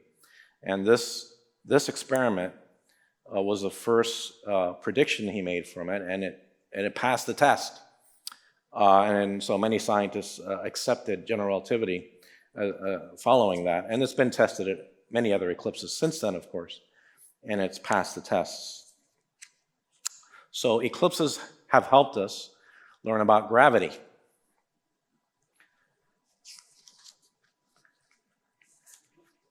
Another phenomenon has helped us learn about gravity, and that's comets. Here's a picture of Hale-Bopp. Anybody saw Hale-Bopp in 1997? Okay. 1 or 2, yeah. I saw it from downtown Seattle, Washington. That's saying something, right? Seattle is a very bright city, brightly lit. If you can see something in the sky from downtown Seattle, it must be really bright. This was probably the brightest comet in the last 300 years. Every now and then we have a bright comet visiting our skies. And we've learned a few things from comets. First of all, they have these long tails, sometimes stretching halfway across the sky, if they're really close, come really close to us. How do those tails form? They form because there's something called the solar wind. There's radiation pressure, light pressure, but particle radiation from the sun as well that pushes the tails back. And we wouldn't know about that solar wind if it wasn't for comet tails, at least as early as we did, before spacecraft. We already knew that there was something called a solar wind because of comets. But comets have taught us a few more things. So you've heard probably of Edmund Halley, the famous British astronomer. He's got a comet named after him. And what's important about Halley's comet, Well, it comes around once every 76 years or so on average. It's kind of famous also because it's about equal to the average length of a human lifespan, 76 years. So if you're born at just the right time and live a long life, you can see it twice in your lifetime. I one time manned a telescope in Arizona, University of Arizona, in 1995-96 during the apparition of Halley's Comet. And I had some people come over to look through the telescope at the comet, and some of them were quite elderly, and they said they saw it at its previous apparition in 1910. That was pretty neat. But Halley famously said, well, there's this observations of a particular comet that looks like it's periodic. It looks like it might be the same comet, just coming around every 76 years. So he used Newton's law of gravity and laws of motion to predict the next apparition of this comet, which was in 1758. He didn't live to see that, unfortunately, but he was correct. His prediction came to pass. So that was another very early confirmation of Newton's laws, which is very, very important. Okay. On to the next one. Meteors. How many of you seen meteors? Okay. Those are kind of fun to watch. They last like a second or a fraction of a second. And so they're unexpected. You see a flash of light in the sky. They're kind of fun. But we've learned a few things from them too. They're related to comets and asteroids. We know that now that there are meteor showers that occur at the same time every year. It's because we're intersecting the orbit of a comet that's lost particles on its orbit. Also, many meteors that we see come from the asteroid belt, fragments of the asteroids. And now, if there were no atmosphere, would you see meteors? No. If we had an atmosphere, but it was like Venus, would you see meteors? No. Right? So you have to have the right kind of atmosphere, clear atmosphere, to see meteors. What's cool about meteors is that you can reconstruct their paths. So if you have cameras set up in different locations and triangulate, and they do this a lot these days, you can reconstruct the path of the meteor, and before it came into the atmosphere, it was called a meteoroid, and you can figure out where it came from. So where did it come from? The asteroid belt? Well, you can figure that out. And go the other direction. Figure out where it's going. And so a number of these bright meteors have led to fragments that have been collected on the ground because we are able to deduce where the path of that streak we see on the sky would leave fragments if it survived. And so a number of fragments have been picked up, and these are extremely valuable to science because some of these samples from the asteroid belt are pristine. They're samples from small objects, small asteroids that have not had geological processing. And so these are fragments from the earliest history of the solar system preserved without any alteration, unlike the Earth, where everything has been altered over the history of the Earth on the surface.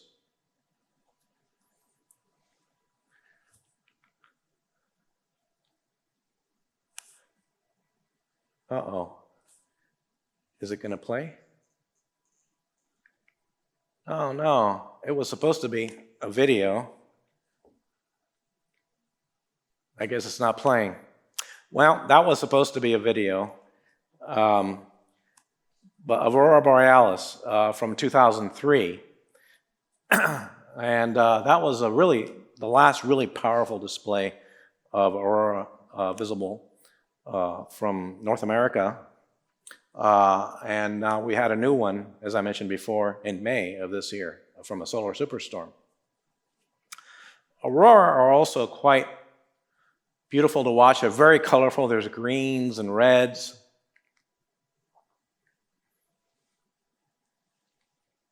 Got it. One more. Come on. Uh-oh. There it is. Oh, too far. Okay. So where are they visible? Well, you probably know that you have to be at high northern latitudes or high southern latitudes to be able to see the aurora. And these are just calculations showing where auroras of different strengths, when there are storms of different strengths, where you can see them. So for really strong storms, you can see them where that red line is. If it's typical intensity of solar storms, it's more like the blue curve. So Canadians get to see them a lot, or people way up in Minnesota or northern Michigan, but it's only occasionally that you get to see them farther south, like here in the DC area. Similarly in Europe, Northern Europeans get to see them more often. So they're mostly a phenomenon of high northern or southern latitudes. And to see them in the Caribbean is very rare. That happened in May of this year. So how do aurora form? Aurora form when you have interactions between particles from the sun, from the solar wind, buffeting the Earth's magnetosphere. And what happens is the particles end up getting funneled near the magnetic North Pole and magnetic South Pole, and you form these aurora ovals. That's what the green little halo is in this diagram, the green halos. And so the magnetic field has the effect of accelerating the particles, but also funneling them. So they're concentrated. And so the aurorae are nice and bright in these northern, high northern or high southern latitudes. So it has to do with the Earth's magnetic field interacting with the particles from the sun from solar storms. Now, if you look at a picture of an aurora like the background to this slide, you say, oh, that's kind of sort of superficially like a rainbow. We have a smooth transition from one color to the other. It's a completely different phenomenon.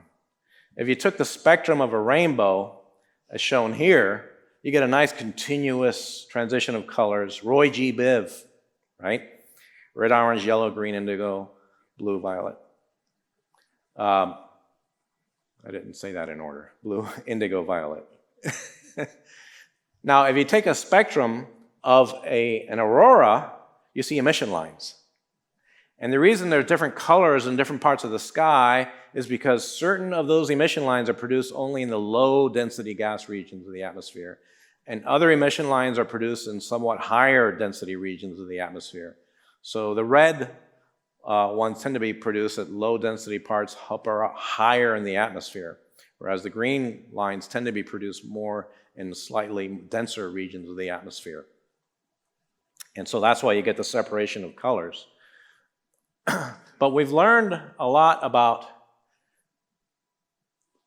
low density heated gases by studying aurora, like the chromosphere of the sun. The flash spectrum, remember that? The chromosphere of the sun is a low density region of the sun with heated gas that produces emission lines, sort of like the aurora. And also in space, when we look in space and see nebulae, like the Orion Nebula, they produce emission lines. And some of those emission lines are like the auroral emission lines, including some of the very same transitions from oxygen, like the red line at 6,300 angstroms. So we've learned about nebulae by studying Earth's aurora. What about the other planets? Where else can we see aurora? Well, all 4 giant planets display aurora. We have pictures from spacecraft and from the Hubble Space Telescope. This is a picture of Saturn with the auroral oval superimposed, taken in the ultraviolet, and same for Jupiter. Picture of Hubble, visible image, superimposed with an ultraviolet image, but they don't produce visible light aurora. They produce in the ultraviolet or the infrared. So you would not see aurora if you were on the giant planets, even if you had a clear platform on the planet to see them.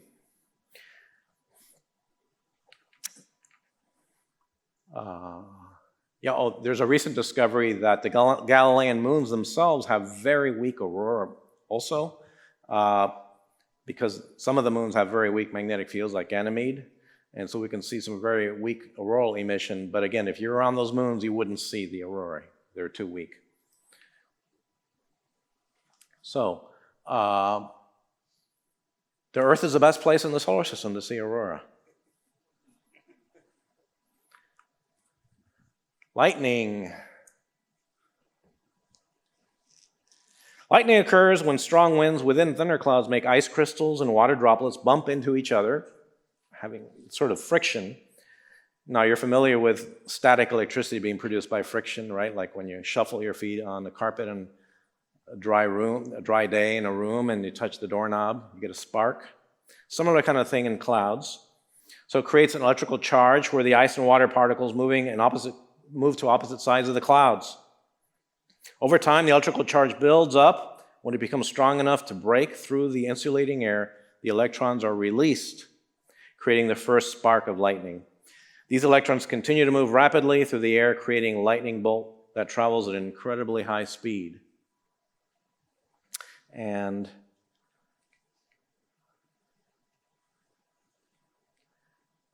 I think I have a movie, but again, I'm not sure if it's going to play. This thing is there. Oh, too far.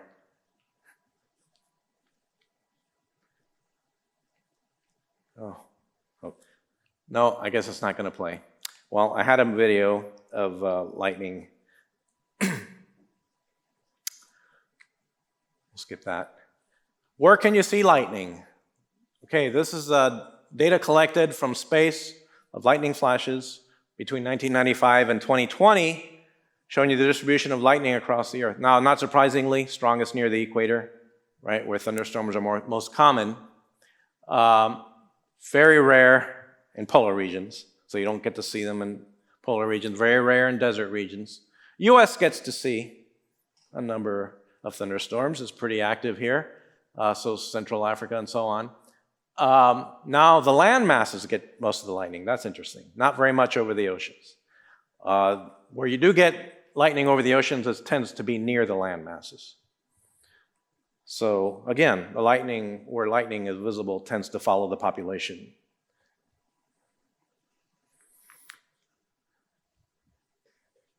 So lightning is awe-inspiring, right? When you're outside and seeing an electrical storm. And of course, that inspired people like Ben Franklin to do experiments, famously tying a key to the end of the string tied to a kite during a storm, and then the string onto what's called a Leyden jar, which is an early form of a capacitor to store charge. And so he concluded that this electric fluid, as he called it, now we call it electric current, was a giant version of a spark like you get in electrostatics experiments. Now, electrostatics is the study of charges that build up on bodies that are charged by usually frictional forces, like rubbing wool with amber, like I said, or shuffling your feet on a carpet on a dry day, or combing your hair on a dry day. All those are examples of electrostatics. They were the precursor to the study of electricity and magnetism in the 19th century. Okay, and with people associated like Faraday and Maxwell, who developed electromagnetic theory, and eventually led to modern technology. Right, the most important invention of the 19th century was the electric dynamo, the electric generator, and the electric motor. They're basically the same thing. One is the reverse of the other. Electric motor, electric generator. And so I like to think of the study of lightning as kind of a hint of the power awaiting us if we can corral that power and control it, which we enjoy today, of course, with all these electrical devices and such.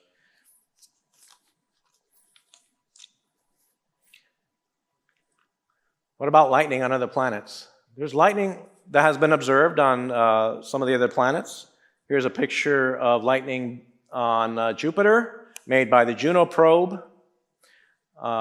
They tend to occur in the polar regions of Jupiter, and we think it likely forms in the same way as the Earth, involving water. There's some indirect evidence for lightning in Venus's clouds, though not very much. And could you see it? No. Atmosphere of Venus is extremely thick, and the lightning does not occur in the lower part of the atmosphere. It occurs in the clouds, the very thick clouds. Indirect evidence of lightning on Mars, probably from dust storms. Mars does have dust storms, but they are weaker than the lightning we get on Earth. And so they're probably not visible, or not very often. So I think the Earth, again, is the best place in the solar system to view lightning.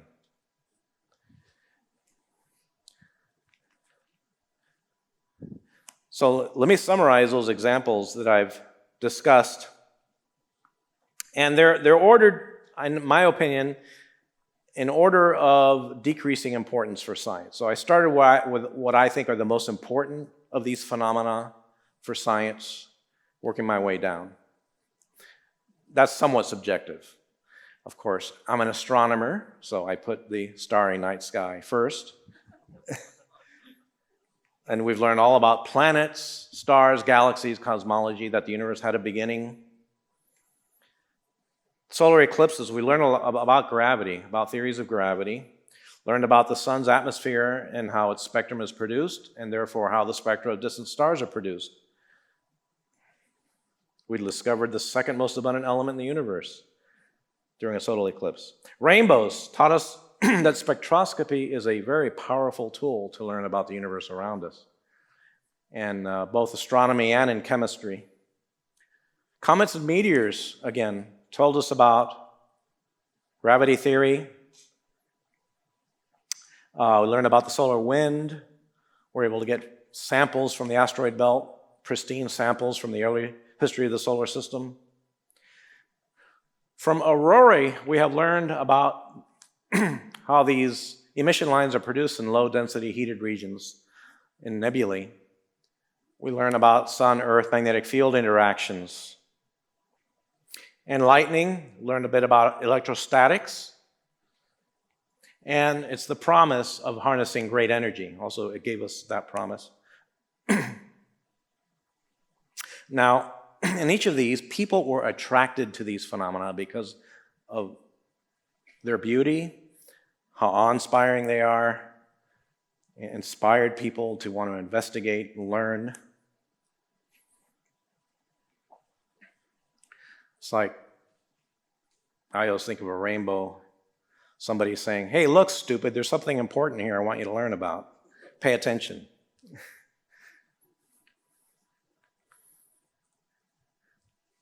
Now, let me talk a little bit about just the beauty of the Earth in terms of its color. I think color has there's a beauty of, aspect of beauty has to do with color. There's a famous space artist named Don Davis, and he's got a website here from 2002. He's done a lot of great space art over the years. He illustrated one of the articles I wrote once in Scientific American. Anyway, he made this palette, this color palette for the different planets, tried to be as accurate as possible using pictures from various spacecraft, from various missions to the planets. And it's interesting that the Earth has the most diverse color palette in the solar system of colors. So it's got greens and blues and browns and tans and white. Larger color palette than the other planets. So I want to end just by reading a poem, kind of tying all this together.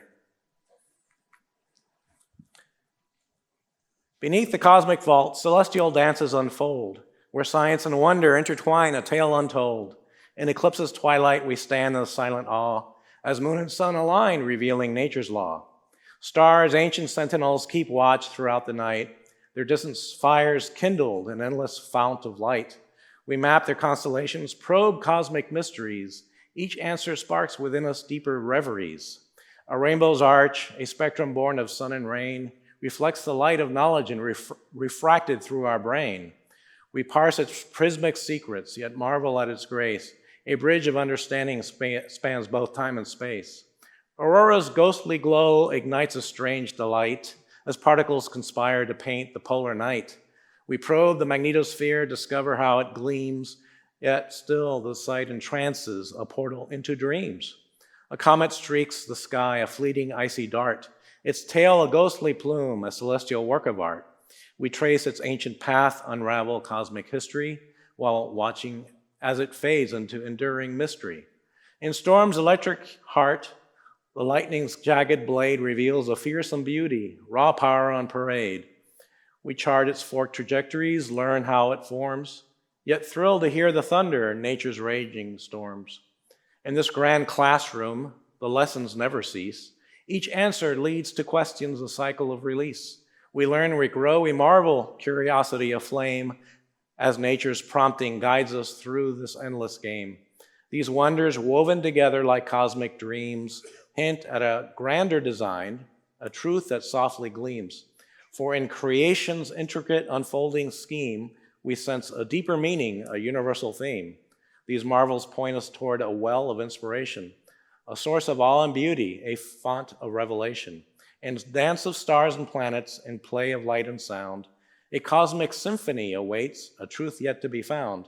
So let us wander awestruck through nature's grand museum, where science is our guide and wonder our Te Deum. For in this temple of creation, this universal show, we learn, we grow, we marvel, our spirits in reverence grow. Thank you.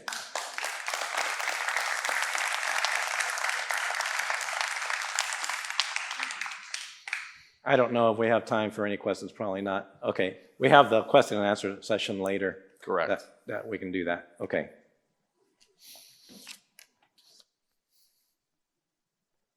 Thank you so much, Dr. Gonzalez. That was wonderful.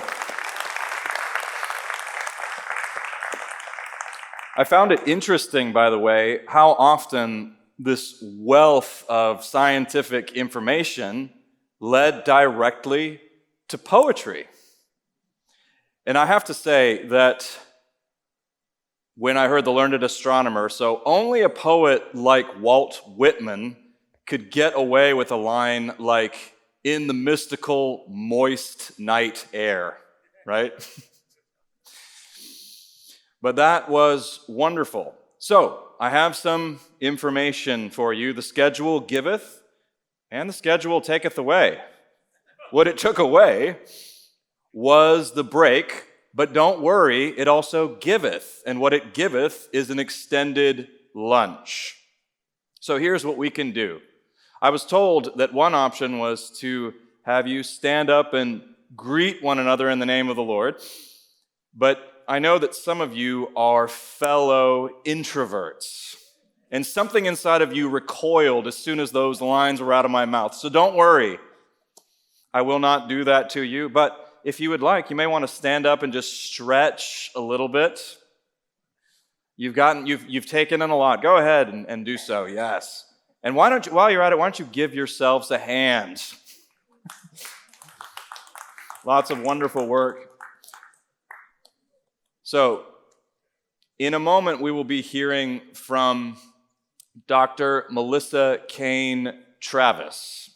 I'll tell you a little bit about her. So, she is, along with Dr. Jay Richards and Guillermo Gonzalez, also a fellow at the Discovery Institute's Center for Science and Culture. She did her dissertation and her PhD work on the humanities with a focus on philosophy at Faulkner University.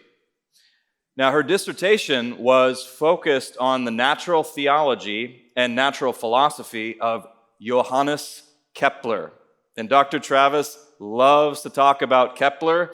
She loves to talk about Kepler so much, she wrote a book on the subject. And it is here as well, and if you'd like her to sign that, she will be available to do that. But please join me in giving a warm welcome to Dr. Melissa Cain Travis.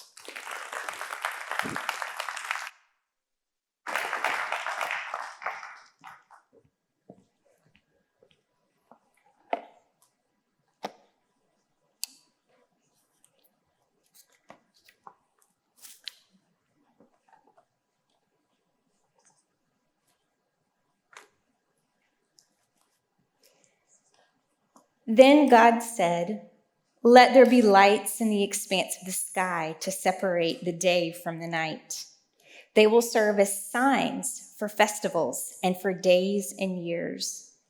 They will be lights in the expanse of the sky to provide light on the earth. And it was so. God made the two great lights, the greater light to have dominion over the day, and the lesser light to have dominion over the night, as well as the stars. God placed them in the expanse of the sky to provide light on the earth, to dominate the day and the night, and to separate light from darkness.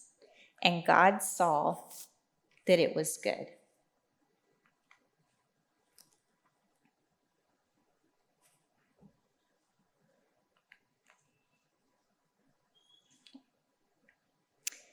This is a photograph of the Milky Way over the Sahara Desert in northern Africa. I thought it was a fitting photograph to show you as I begin today. The majestic beauty and the profound mystery of the night sky has always inspired humankind's wonder and curiosity. The earliest observations of the cyclical movements of the stars predate scientific record keeping by thousands of years. We know this from artifacts such as cave paintings that show constellations and stone circles that functioned as primeval observatories. And these observatories allowed the designers to predict rainy and dry seasons and have sort of a rudimentary calendar. In ancient Mesopotamia, which formed sometime between 4000 BC and 3500 BC, more precise methods for tracking the stars and planets gradually developed. I'd like to focus in on the city of Ur, which is indicated by the red arrow here in the illustration. The city of Ur is about 100 miles northwest of the Persian Gulf in modern-day Iraq. This is one of the great ziggurats spread over Babylonia and Assyria that were constructed between 2200 and 500 BC. These ziggurats stand in places where ancient scribes invented what can legitimately be called the art of astronomy. And many scholars believe that the ziggurats were places, although originally built for religious purposes, were actually later used as observatories. The construction of the Great Ziggurat of Ur began in 2100 BC. Now let's put that in some fun context. Abraham was born about 150 years later, so this ziggurat would have been part of Abraham's daily life. We know that the youngest of the ziggurats were constructed under the reign of King Nebuchadnezzar around 600 BC. Recall in the second chapter of Daniel, Nebuchadnezzar summons the court magicians and enchanters and astrologers, or the Chaldeans, to interpret one of his troublesome dreams. Surviving cuneiform records and star catalogs show us that mathematical astronomy dates back to at least the 16th century BC, which is amazing. And these records tell us that these scribes were able to extrapolate the positions of the planets hundreds of years into the future. This artifact is known as the Nebra sky disk. It was found in Middelburg, Germany. It's believed to date back to about 1600 BC. It's a bronze medallion with gold inlay, and it is the earliest known realistic representation of the night sky. It pictures what is either a full moon or the sun, along with a crescent moon, and on each side, the skinny crescents represent the horizons looking in either direction. There is a star cluster that you'll see right above and between what we believe could be a full moon and the crescent moon. And this is a representation of the star cluster known as the Pleiades, or the Seven Sisters. I'd like to talk just a little bit about that star cluster and give you some context. Here you see the constellation of Orion there to the right, and you see that Orion's belt actually points down directly to the Pleiades. Orion and the Pleiades are mentioned multiple times in Scripture, so I thought I'd give you a couple of examples. In Job chapter 9, Job is responding to his friend Bildad, and here's what he says. He commands the sun not to shine and seals off the stars. He alone stretches out the heavens and treads on the waves of the sea. He makes the stars, the Bear, Orion, the Pleiades, and the constellations of the southern sky. Later in Job 38, when God is responding to Job's lament, he says, "Can you fasten the chains of the Pleiades or loosen the belt of Orion? Can you bring out the constellations in their season and lead the bear and her cubs?" In Amos chapter 5, verse 8, it says, "The one who made the Pleiades and Orion, who turns darkness into dawn and darkens day into night, who summons the waters of the sea and pours them out over the face of the earth, Yahweh is his name." The ancient Egyptians were dedicated astronomers also, as illustrated by this schematic guide to the night sky. This one decorated the ceiling in the tomb of Senenmut, who had been a court official for Hatshepsut, Egypt's most successful female pharaoh. She reigned for about 6 years. The figures represent constellations or protective deities, and then the columns of text in the upper part list planets and other stars. The 12 circles on the lower part are each divided into 24 segments for the hours of the day and night and are labeled with the names of the months of the year. This artifact in particular dates back to the mid-15th century BC, which by many scholarly estimates places it firmly within the lifetime of Moses. More specifically, during the years he lived as a shepherd in the land of Midian. It's really fascinating to think about what Moses' education would have entailed as a member of the Pharaoh's family, because we do know that such children were taught many different subjects, including mathematics, geometry, and astronomy. So it's fun to speculate, would Moses have understood what we see here depicted in the artifact?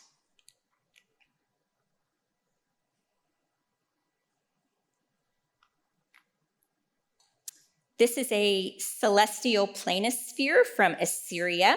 A planisphere is simply a stylized depiction of the sky, and this particular one was found in the library of the Assyrian king Ashurbanipal, who reigned from 668 to 627 BC, at Nineveh, the capital city.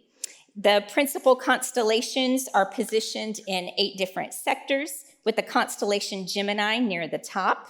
And this represents the night sky over Nineveh on either the 3rd or 4th of January, 1650 BC.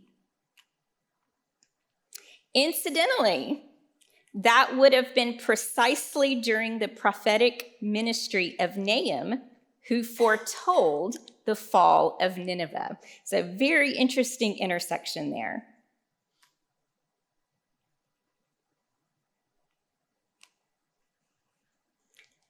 This is a clay cuneiform tablet that's housed in the British Museum, although it is not currently on display, and it was deciphered in late 2015. Turns out that this is an astronomical procedure text for Jupiter. It uses a rudimentary form of integral calculus to calculate the path of Jupiter across the sky. And this was created in ancient Babylonia between 350 and 50 BC.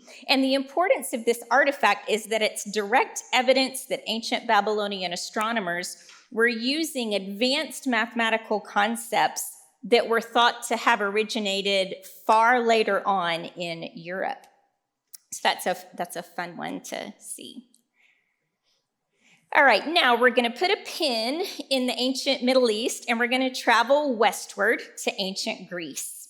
and the Greek islands.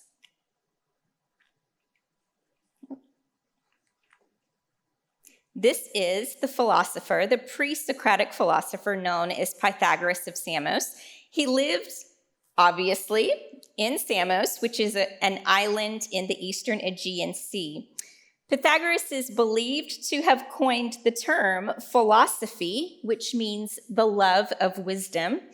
And the famous Greek historian Herodotus reported that Pythagoras actually traveled to Egypt and Babylon, where he learned mathematics and astronomy. Whether this is historical fact or merely legend, the truth is that the ancient Greeks knew that they had inherited mathematical and astronomical knowledge from the ancient Egyptians and Babylonians. The reason I'm telling you about Pythagoras is he had some ideas that were disseminated in the Pythagorean schools that are very much relevant to our topic of conversation today. The Pythagoreans believed that number is the essence of the sensible realm. It is the principle that actually makes the world intelligible.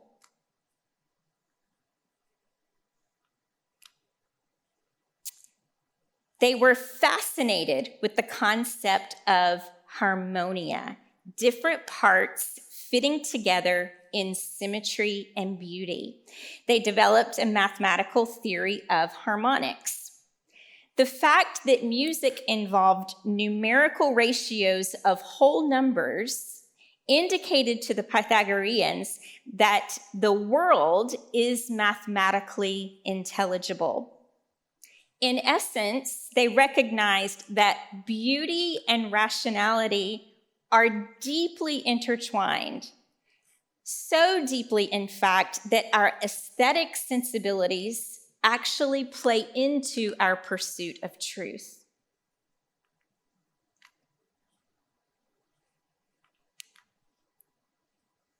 And finally, the Pythagoreans believed that the world is an orderly, harmonious cosmos.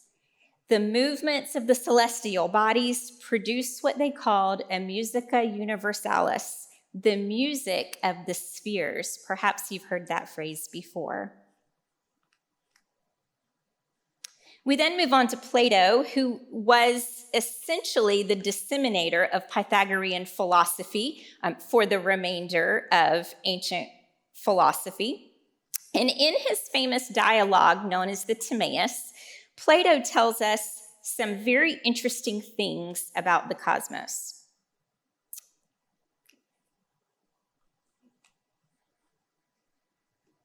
I don't know if my clicker's going to work. Oh, there we go. Ta-da. First of all, a divine craftsman formed our mathematically structured, harmonious universe according to a perfectly rational and beautiful model. Humans are uniquely endowed with senses and intellect, which enable us to perceive this exquisite beauty and the rationality of the heavens. Plato's most famous pupil, Aristotle, produced a cosmological model that went on to influence astronomy for many centuries to come. And I want to show you a diagram.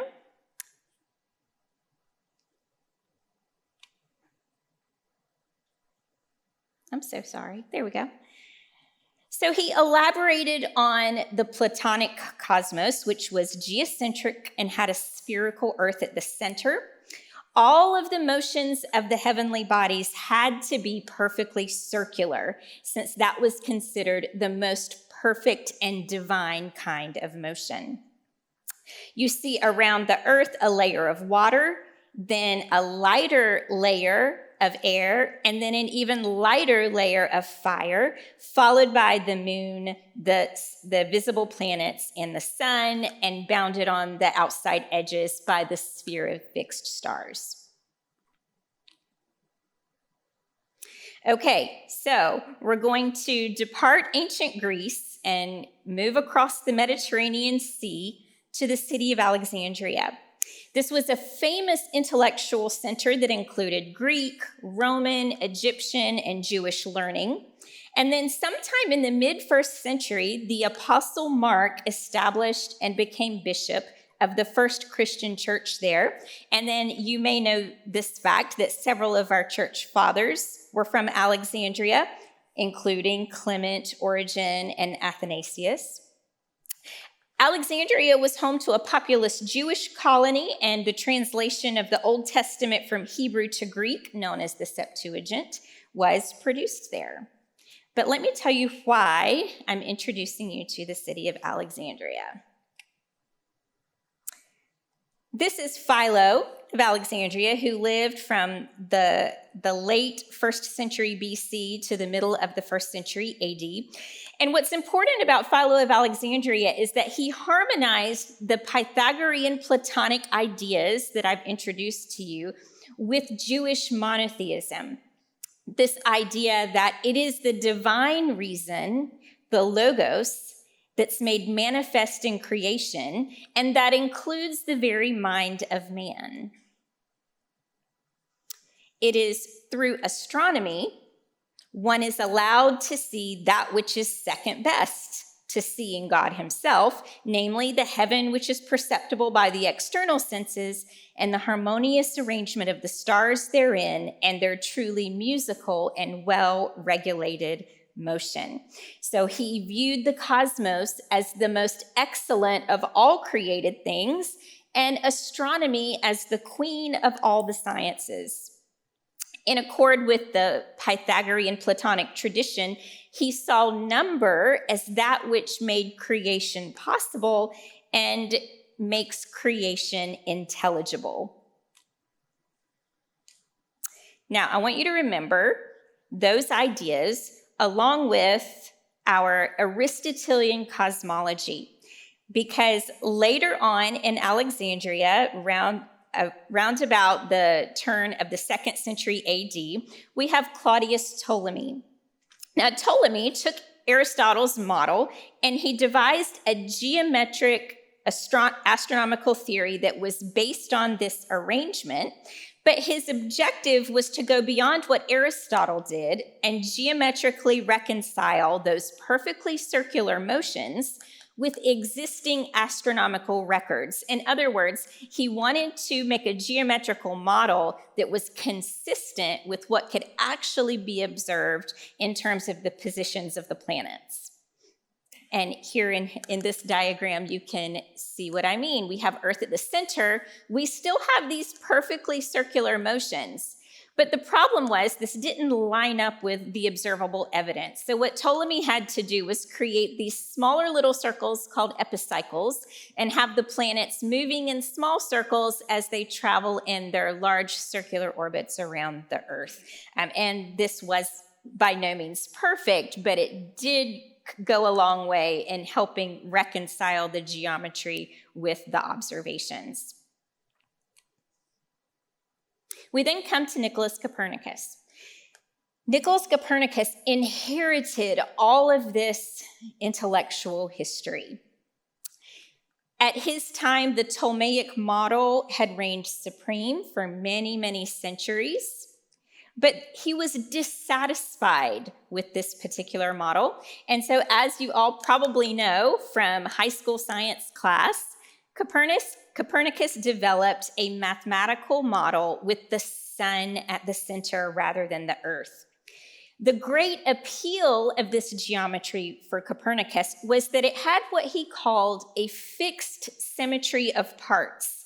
In other words, a mathematical unification, and in which the relative diameters of all of these planetary orbits are fixed in relation to each other, such that if you change the diameter of one, all of the rest change in diameter accordingly. They're scaled together. So it's a proportional arrangement. In his book on the revolutions of the heavenly spheres, here's what he says. This correlation binds together so closely to the order and magnitudes of all the planets and of their spheres or orbital circles and the heavens themselves that nothing can be shifted around in any part of them without disrupting the remaining parts and the universe as a whole. So this shows you, and he goes on and talks about this at some length, how important the concept of harmony was to Nicholas Copernicus, and that he applied this concept of harmony to mathematics and the human intellect.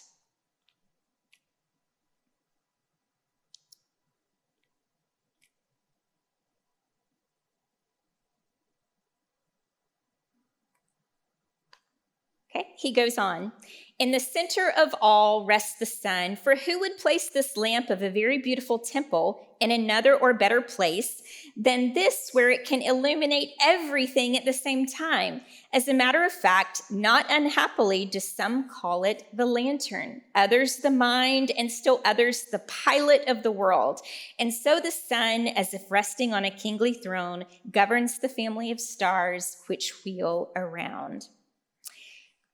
If you read Copernicus in his own words, one of the wonderful things you discover is that his motivation had nothing whatsoever to do with any new evidence that had come to light during his lifetime. Rather, he was driven by this aesthetic sense of harmony, and he believed that his model far better reflected what could be expected of the mind of a creator than the old Ptolemaic scheme.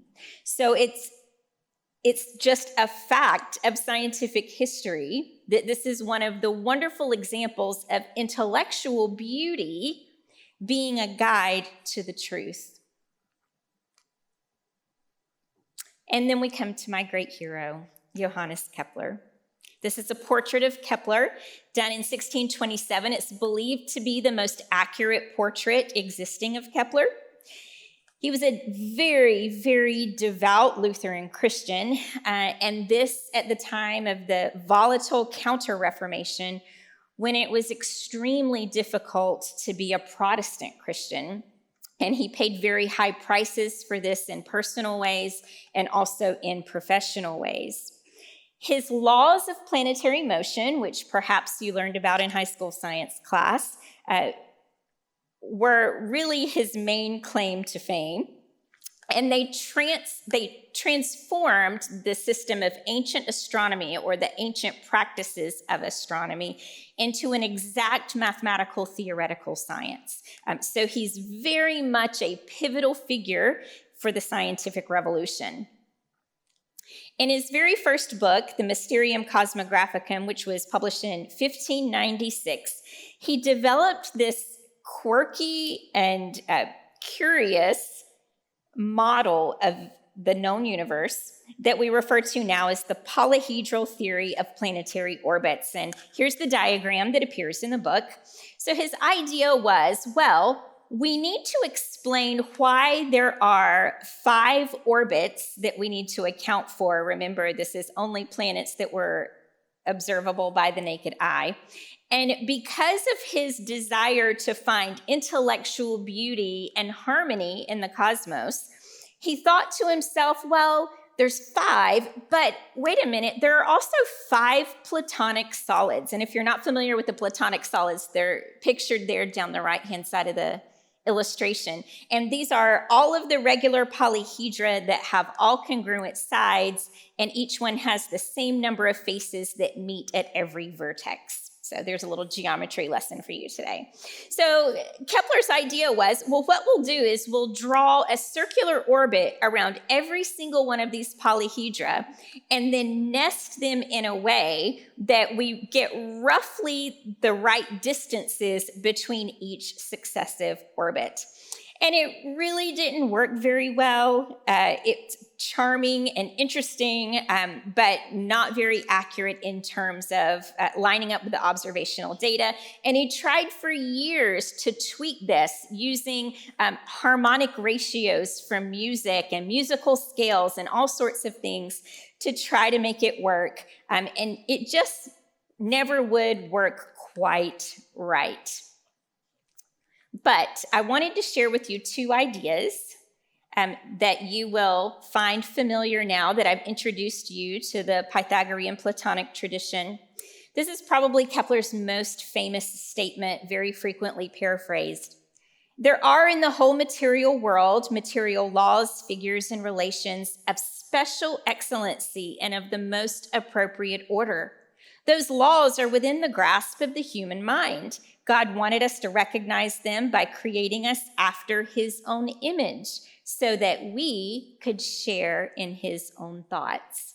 So in other words, by virtue of being made in the image of the Logos, we are able to mathematically investigate the world, and we're also able to discern the intellectual beauty that underpins the world.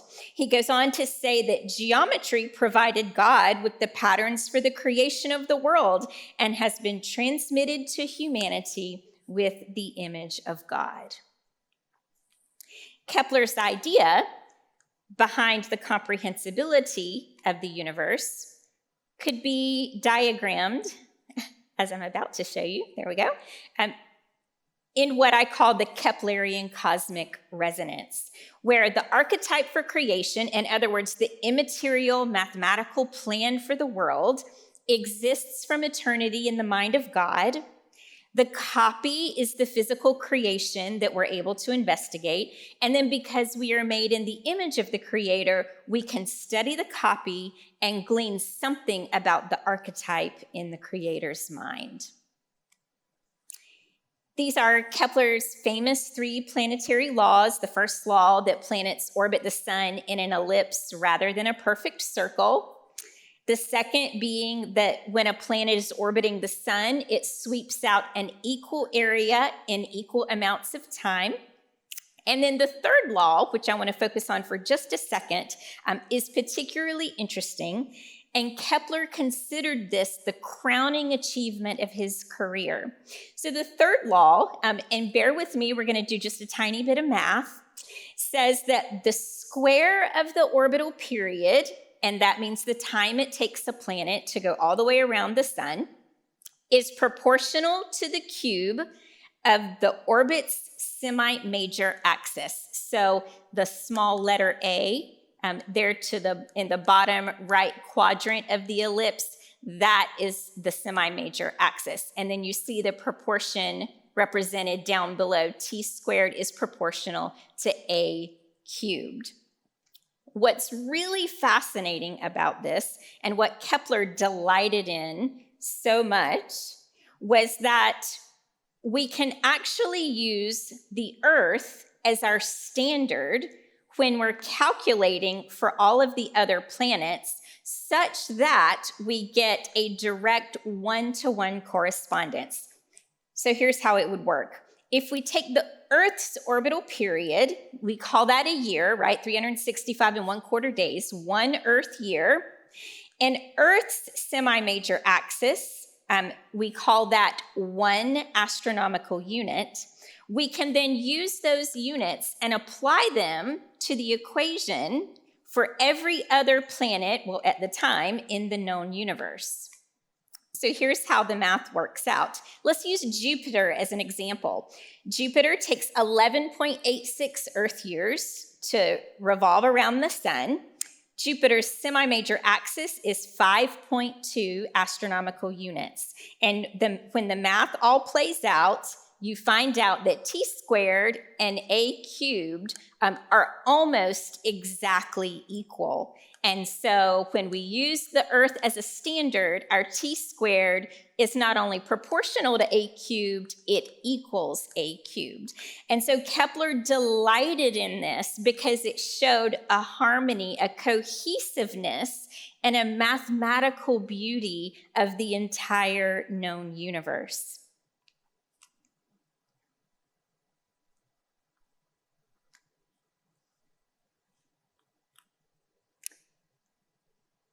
In Book 5 of his Harmonies Mundi, or the Harmony of the World, here's what he says about his discovery. I have brought the harmonic law into the light and have most truly grasped beyond what I could have ever hoped that the whole nature of harmony in its full extent with all its parts is to be discovered among the celestial motions. It is to be discovered indeed, not in the way in which I had mentally conceived, and this is not the least part of my joy, but in a totally different way, and also at the same time, a quite outstanding and perfect way. Over the past 100 years or so, we've learned much, much more about the elegant mathematics of the universe, but not just at the macro scale. The story of the development of particle physics, or the dynamics of subatomic particles, is another example of how intellectual beauty has served as a signpost to scientific truth. And the example I'd like to share with you is that of Dr. Peter Higgs. He passed away just this past April, won the Nobel Prize in 2013 for being the co-discoverer of the Higgs boson, or the Higgs field. You may have seen it in popular scientific media back then, called the God particle. But let me tell you a little bit about the story of Peter Higgs' discovery. In 1964, he was working with a team on the Standard Model of particle physics, and they were working on the problem of how subatomic particles actually get their mass. At the time, the Standard Model predicted something very, very strange, and that prediction was that subatomic particles have no mass whatsoever. But if you just think about that, logically, that makes no sense, because we know that things have mass. So if the constituents that make up things that have no mass, then you're left with this incoherent situation. So they tried plugging in all these numbers to see if they could get one to work mathematically, and what happened was it threw the equations of the Standard Model into complete disarray. All of the beautiful symmetries that existed in the model were broken, and it was this huge conundrum. So what Higgs and his team did was they hypothesized, well, what if there's this field that permeates all of empty space, and subatomic particles interact with this field, and they glean their mass from this interaction? And this was called Higgs field theory. Now, particle physicists did not love this. There was no empirical evidence to support it, but the wonderful thing about it was it allowed them to retain their beautiful, symmetrical, harmonious system of mathematical equations. And so they went with it. Fast forward a half a century later, this is an image taken of the Large Hadron Collider in Geneva, Switzerland. Half a century later, they were finally able to test the Higgs field theory using this multi-million-dollar, 17-mile-long underground racetrack of a particle accelerator. And on the 4th of July, 2012, the physicists at the Large Hadron Collider announced that a particle fitting the mathematical profile of the hypothesized Higgs boson had indeed been detected.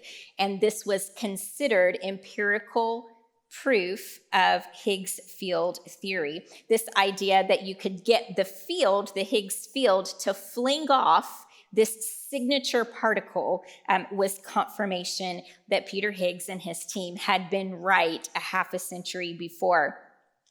Max Tegmark of MIT likes to joke about this. He says the Higgs field was predicted with a pencil. And that's true. It was the beautiful mathematics that led to the retention of the hypothesis that only 50 years later was able to be confirmed. I'm going to show you a picture of Peter Higgs. There we go. This is Peter in front of the Large Hadron Collider upon the successful affirmation of his great hypothesis. And he shared the Nobel Prize in 2013 with Francois Englert, who was the co-discoverer. This is Dr. Jeff Forshaw of the School of Physics and Astronomy at the University of Manchester, and he wrote an article shortly after the discovery was made, and this stuck out to me so strongly.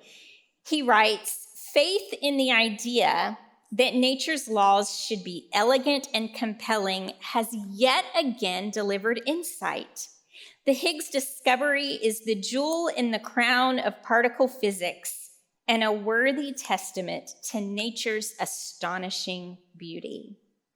Now, Dr. Forshaw is not a believer, but he does seem to sense what we could call a signal of the transcendent in particle physics.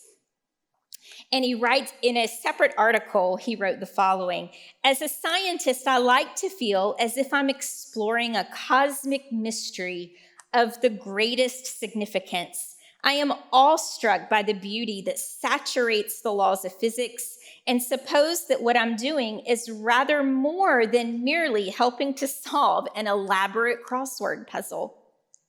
Or perhaps I'm just too optimistic, brashly engaging in an ultimately futile attempt to lift my spirits in the face of meaninglessness and eternal oblivion."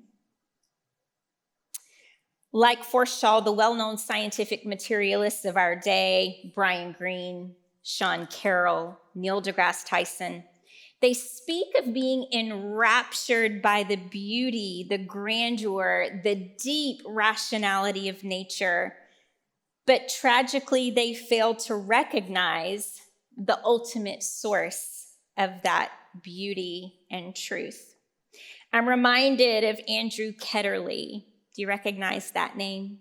Andrew Ketterly from C.S. Lewis's book, The Magician's Nephew, which tells of the creation of the world of Narnia.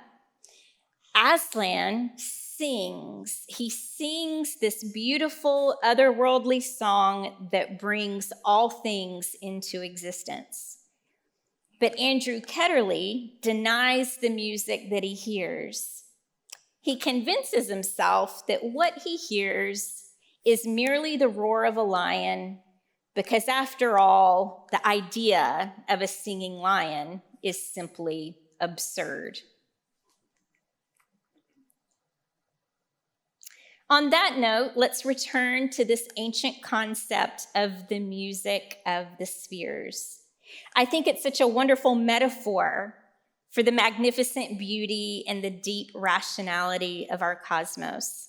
And I want to share with you a passage from C.S. Lewis in which he beautifully articulates how we might think about the music of the spheres in relation to our day.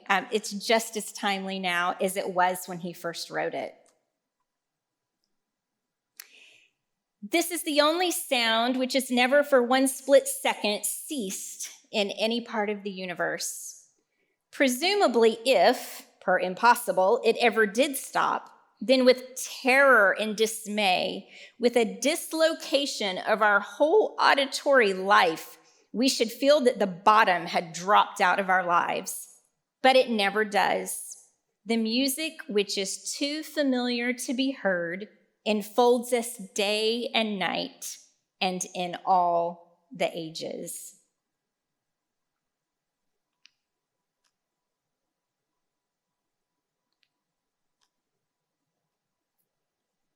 Colossians 1:17 reads, "He is before all things, and by him all things hold together." Hebrews 1:3, "The Son is the radiance of God's glory and the exact expression of his nature, sustaining all things by his powerful word."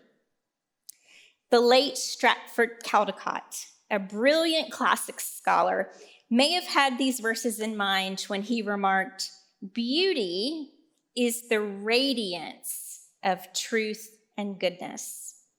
So in a profoundly mysterious way, it's the word, the divine Logos, whose words brought all things into existence and who will uphold the world until he's ready to make all things new. Lewis put it this way: in science, we're only reading the notes to a poem. In Christianity, we find the poem itself. I'd like to end with a poem by a rather obscure poet. You've probably never heard his name, Charles N. Holmes, a poem that he wrote for a science magazine in 1922. And the title of the poem is The Music of the Spheres. How angelic is the music from an organ's mighty throat, or a song by human voices, or a harp's harmonic note. How melodious the music in the wide world out of door of a skylark or a brooklet or the surf upon the shore.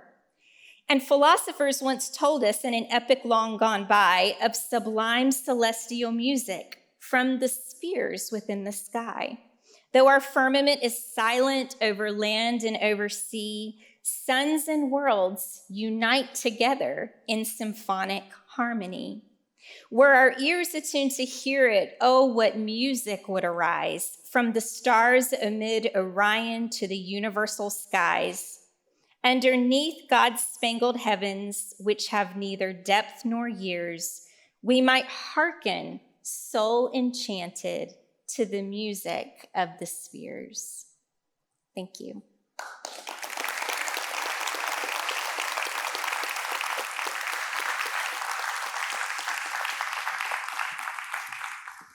Thank you so much, Dr. Travis. Well, it's a lot, isn't it? I don't want to stress you out, but there will be a quiz at the end of the day. All right, lunch is upon us. You have earned it. So lunch will go till 1:30, so just remember to be back here at 1:30 sharp when we will have a panel discussion. Just a couple of details here. If you'd like to do lunch in the museum, you have two options. There is milk and honey. Get it? Very on brand for the Bible. There's milk and honey on the first floor in the mezzanine. And then there is also manna, again, get it, and that is on the 6th floor. If you'd like to go off-site, there is a sub shop right around the corner called Potbelly. I can personally attest, it's great. And there are some fast food options as well. So I will see you here again at 1:30. Welcome back, everybody. I hope we don't have that post-lunch lag, but we should be good. We gave you a long lunch. You've been able to stretch your legs and maybe get caffeinated. So here's what we're going to do. We're going to have a panel discussion now. So let me I'll be inviting our panelists out here. So go ahead and make your way out, panelists. Excited to hear from all of you. And some of these people you have not yet heard from. You haven't heard yet from Dr. Jay Richards, who is joining here. And of course, Dr. Ken Boa as well. So as our panelists make their way out, some of you, go ahead, have a seat right here, Dr. Boa. Ken, I wonder, I'd like to, before we start, you'll be able to ask questions here in a moment, but before we start, some of you may have noticed that bringing the natural sciences and beauty together as subjects and as themes is a little bit unique. You don't often see these two coming together. So I wondered if we could begin, Ken, with you sharing a little bit of your vision behind the Encountering Beauty Conference and Encountering Beauty in the Sciences as well. The vision that we had was essentially to combine the three sources of beauty that we have in God's world. First of all, God's world is the first source of beauty. It's His natural revelation, though even fallen. it still reveals extraordinary things. And the more we learn about it, the more astonishing it becomes. So that's the first theater of God's beauty. And the beauty there is that science and technology are amplifying it. So they're force multipliers. So why not use these technologies, our greater knowledge of the cosmos and the microcosm and the midicosm, why not use those as vehicles for worship, awe, and wonder? And that's exactly what the scriptures invite us to do, isn't it? So in Psalm 19, Psalm 119, Psalm 104, all these texts invite us to leverage what we see. And so we're going from the external world, from the exterior to the interior. So we're actually using our sensorium as beings bearing the imago Dei. And we're using that sensorium, our sight, our sound, our images, and we're using our technology. And in doing so, we are amplifying our understanding because the more we learn, the more astonishing it becomes. So it's not a question of answering the questions, but rather we're discovering we didn't even know enough to ask the right questions. So the more we learn how little we know, and it becomes more humbling, but more awe-inspiring as well. So it creates that curiosity and that wonder. And then secondly, there's the second source of beauty is the beauty in God's word, his special revelation. And that's inside out. It's the infinite word who became the incarnate word. And then his desire is for him to become in us the indwelling word. So this wonderful magisterial top-down understanding. So that we combine both the exterior and the interior, and those two sources of beauty. So the Spirit of God points to the Word of God, to the Logos, who points to, in turn, to the goodness of the Father. And we see the third sphere of beauty, in my view, is as image bearers, we're able to see how God has wired us in such a way that we can respond in creative ways as gardeners of the new creation, of this creation, and indeed being prepared for gardeners of the new creation. So the more we attune and attend to these things, the better we'll be. And so the third source of beauty is our response in science, in the arts, in worship. Does that make sense? The idea that we're looking at these three sources of beauty and then amplifying them and using them. And my desire is to encourage people to begin to become more increasingly aware of the mysteries in which they're immersed. Because most people take it for granted, don't ever notice much around them. And I love it when people stop and look at a flower and feel it and look at the texture and the marvels of this, you see, and all the components of that. And so I find myself, whenever I'm walking, doing that with people. I'm training people to do that because I force them to stop and notice, here's a moment of beauty where God is revealing himself, but you will have to have the eyes to see and the ears to hear. And the final thought is simply this, that God has created his order, the world, in such a way that everything in it points beyond itself to moral and spiritual truth. But for those who have the eyes to see and the ears to hear. So you have to have the seeing eye, the listening ear. So becoming aware of the extraordinary, exquisite, awe-inspiring realm of wonder and amazement that should stimulate curiosity and worship. Thank you so much, Ken. And I can speak personally that you helped me to see the natural sciences in a different light. I was accustomed to receiving them with a small degree of suspicion because of the bias, some of what Xander was talking about earlier. And you would often use the phrase force multipliers for worship. And the fact that our Lord has seen fit for us to be able to see some of these marvels at such a time, and that we should be grateful for that. So you helped me a lot in changing the paradigm for me. So with that said, I know you have questions. I know you've been thinking about some of what has been said, and now is your opportunity.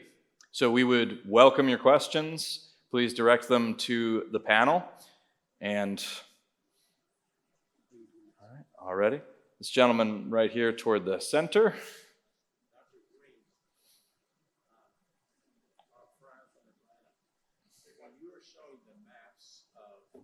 You speak a little louder, please, sir. Sorry about that. When you were showing the maps of the United States that your friend, atheist friend, sent you by email, showing the relationship between IQ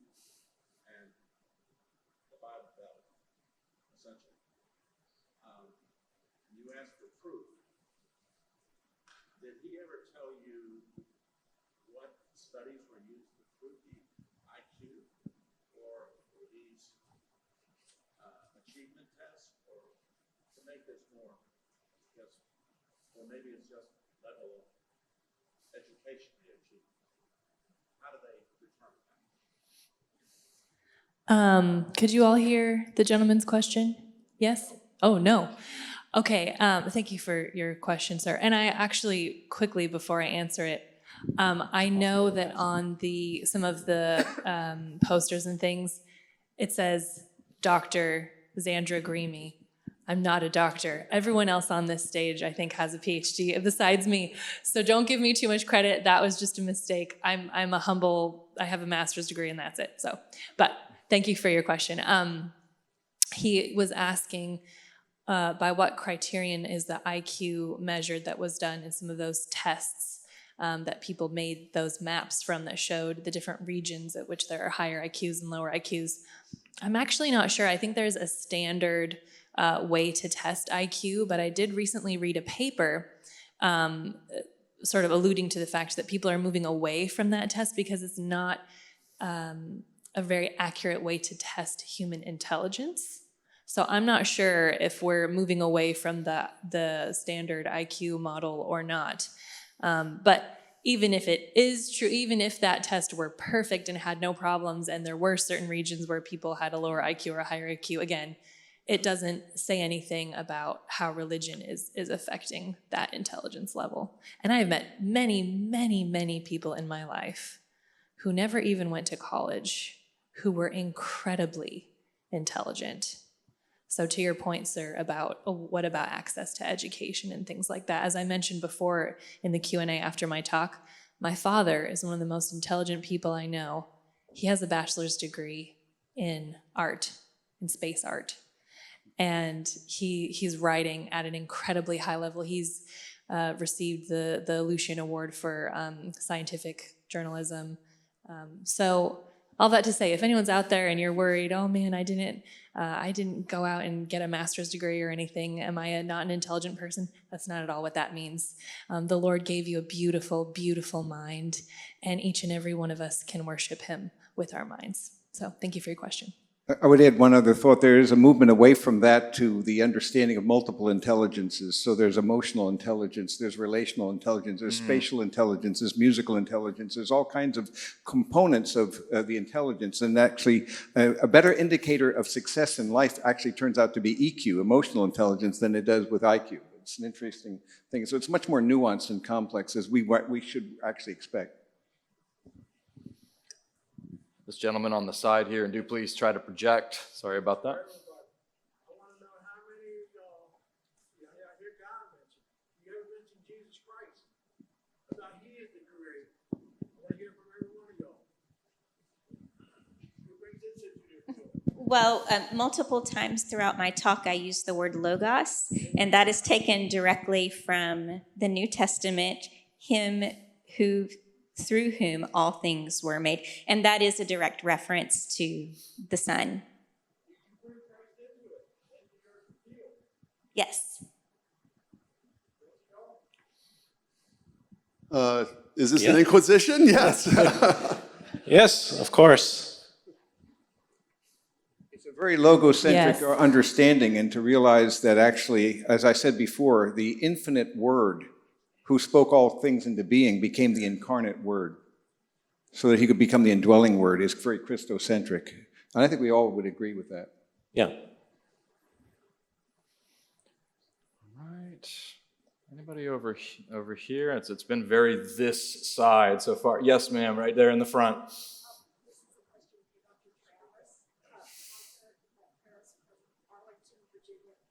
is a question for Dr. Travis. Could you please explain a little bit further about the Higgs field and what it consists of and how it gives mass to the subatomic particle? I read a little bit about it during lunch, but I still don't understand. Okay, sure. So let me just give the disclaimer at the beginning that I'm not a particle physicist. And Dr. Travis, can you? She wants to know a little bit more. She wants me to explain a little further the situation with the prediction and affirmation of the Higgs field theory. Okay, so the idea of the Higgs field is that there is an invisible field that permeates all of space, and it is interaction. I've also seen the word acceleration used. The interaction or acceleration of the particles within the field, and this is the way they glean their actual mass. Yes. We might use the word a sort of quantum field, if you're familiar with that word. And so there's this interaction between the elementary particles and the Higgs field that from which they glean their mass. So when they did the experiment with the Large Hadron Collider, they were able to force this field to fling off a physical particle. And the mathematical profile of that particle fit what Higgs and his team had predicted 50 years before. Does that help? Is that clearer? Sure. There are a few popular level books out now about the discovery. So you might, if you're interested, you might look those up. So I'm holding a mic, and I'm going to carry the mic so that everybody can hear the question. You want over here? We can't even hear it on the stage, so I thought we got to do something. Yeah, thank you, Dr. Richards. Hi, I don't mean to tarnish the discussion on the beauty apparent in nature, but I wanted to ask your thoughts on the wrath of God. Or it's funny, Zandu was talking about parasitology, and when I was single, I dated a parasitologist, and we were out at dinner. She was talking about the parasite she was studying, and we were eating spaghetti, and it was terrible. But I remember just thinking it was just like this terrible, almost world of horror. Yeah. So you didn't marry that parasitologist, it sounds like. All right. All right. Yeah, it's a curious thing, isn't it? When you look at this creature that looks like it's been designed for destruction, and it makes you ask, and I asked a medical doctor about this one time who was a Christian, and she gave me an answer that did not sit well with me. Here's what she said. She said, when God created Satan, he gave him a paintbrush too. Meaning Satan had a way to create things in biology. Now, theologically, I have serious problems with that, and I don't believe that's true today. At the time, I thought, well, I guess that's my answer, but as I wrestled with it, I thought, this can't be right. So yes, there is this twistedness, isn't there? A fallenness. I'm so glad that you brought this up. I was hoping someone would bring this up, because what we're talking about today is the beauty in nature and the beauty in creation, the beauty in the sciences. And we do have to be honest that when we look at it, there's a brokenness, right? I was just over the lunch break, I was upstairs downstairs. Where are we? Level 5? I was looking around the museum, I'll say, and they have a recreation of Pieta, Michelangelo's Pieta here. And I looked at it, I thought, I experienced that heartbrokenness again of when that young man went in with a hammer and tried to destroy the Pieta and tried to break it to pieces. It was a terrible day. Something so beautiful and pure that was just cracked in this wrathful moment. And that's a bit of a picture of what we have now. We look at nature, we look at the beauty of biology, the beauty of the forest, and we see this amazing masterpiece that was made by the craftsman. But we also see a brokenness, don't we? Because the evil one doesn't have a paintbrush, but he does stake his claim. And since the fall of man, he has been running rampant on this earth. And it's very clear in Romans that all of creation is groaning, waiting for the day that it's going to be restored. Christ came to restore all that he made, all of these relationships that were broken. Our relationship with ourselves was broken when we fell, our relationship with God, our relationship with each other, and our relationship with nature. We don't often talk about that fourth one. But when Christ came, he came to restore all of those. And I believe that one day the brokenness that we see, that you've mentioned, is going to be healed. And all will be made as it was meant to be in the beginning. So thank you for your question. I'd also add that the biblical doctrine of the fall gives us an incredible realism about human nature and about an understanding that we are actually part of a 4-story drama. It's actually going to be a comedy because the creation and then the fall, the distortion, and the alienations that produced. And then we see the third stage is God's redemption, and then we await the new creation, the making all things new. And so a world that's not fallen, a world where even our experience of time and space will be doxological. It'll actually not be distorted by the blast of the fall, but actually be something that will honor him in all respects, is a beautiful thought. We live in a tragedy, but it'll become a comedy when the next act begins. And so what appears to be a tragedy. So that understanding of the fall gives us a grasp of another thing, that God, he didn't create us as we are. We changed ourselves. And that's a very important thing. We changed ourselves because we participated in that rebellion against him. And as a consequence, there was the loss and the alienation of relationship with God, between God, ourselves, and others in the natural world. So the beauty of God's restoring that. But evil is an ontological parasite. It's not a thing in itself, but it's this distorted goods and disordered loves. And so even here we see those complex things going on and this disordering. It's not a thing, but it's a distortion of a thing. But all shall be made well, and all shall be well, and all manner of things will be well. So I believe that the best is yet to come. I guess I was talking too, even addressing it further, is the nature of God. The gentleman that was here asking about Christ, in Psalms it talks about how God is present in this dark cloud, or the psalmist writes about the darkness, and there's this terror of God's wrath that's coming, but Christ absorbs that. And so that's kind of what I was thinking, that nature does show sometimes in the natural events, something of his terrible power, his maybe not an evil power. We can never say that about God, right? But just that there's an awesomeness. You guys were talking about awesomeness. And I think Christ does absorb that.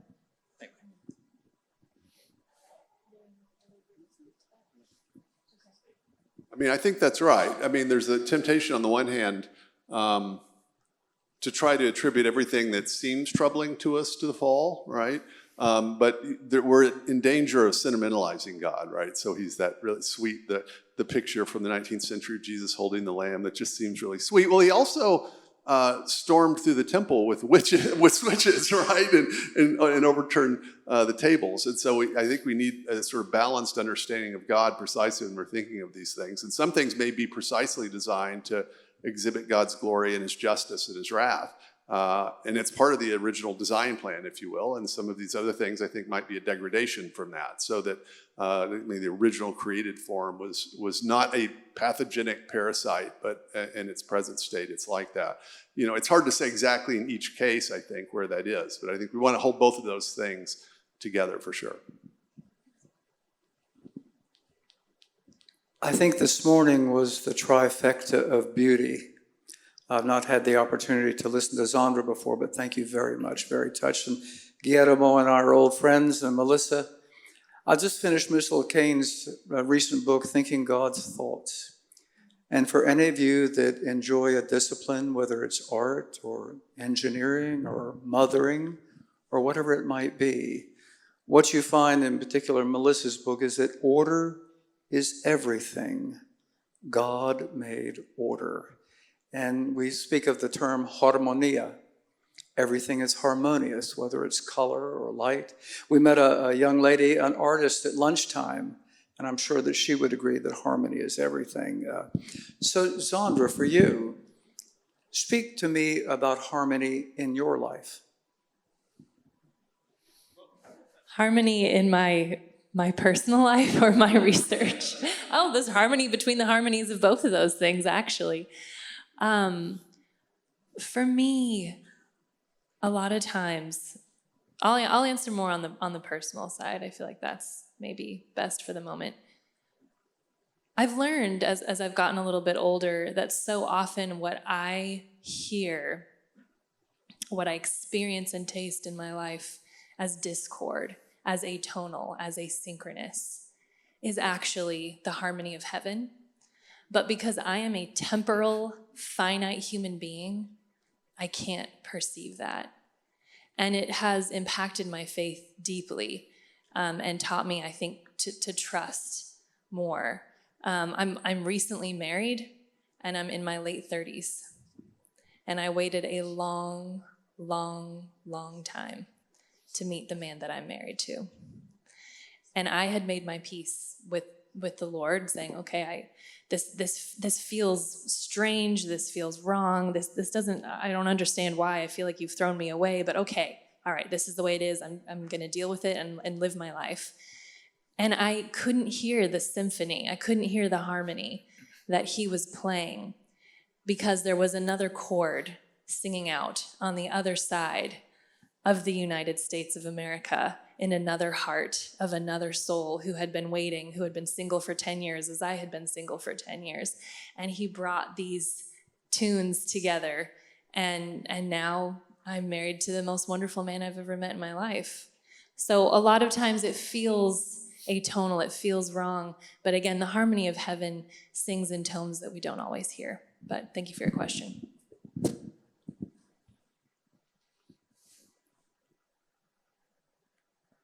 We have made our way to this side, so we'll be there.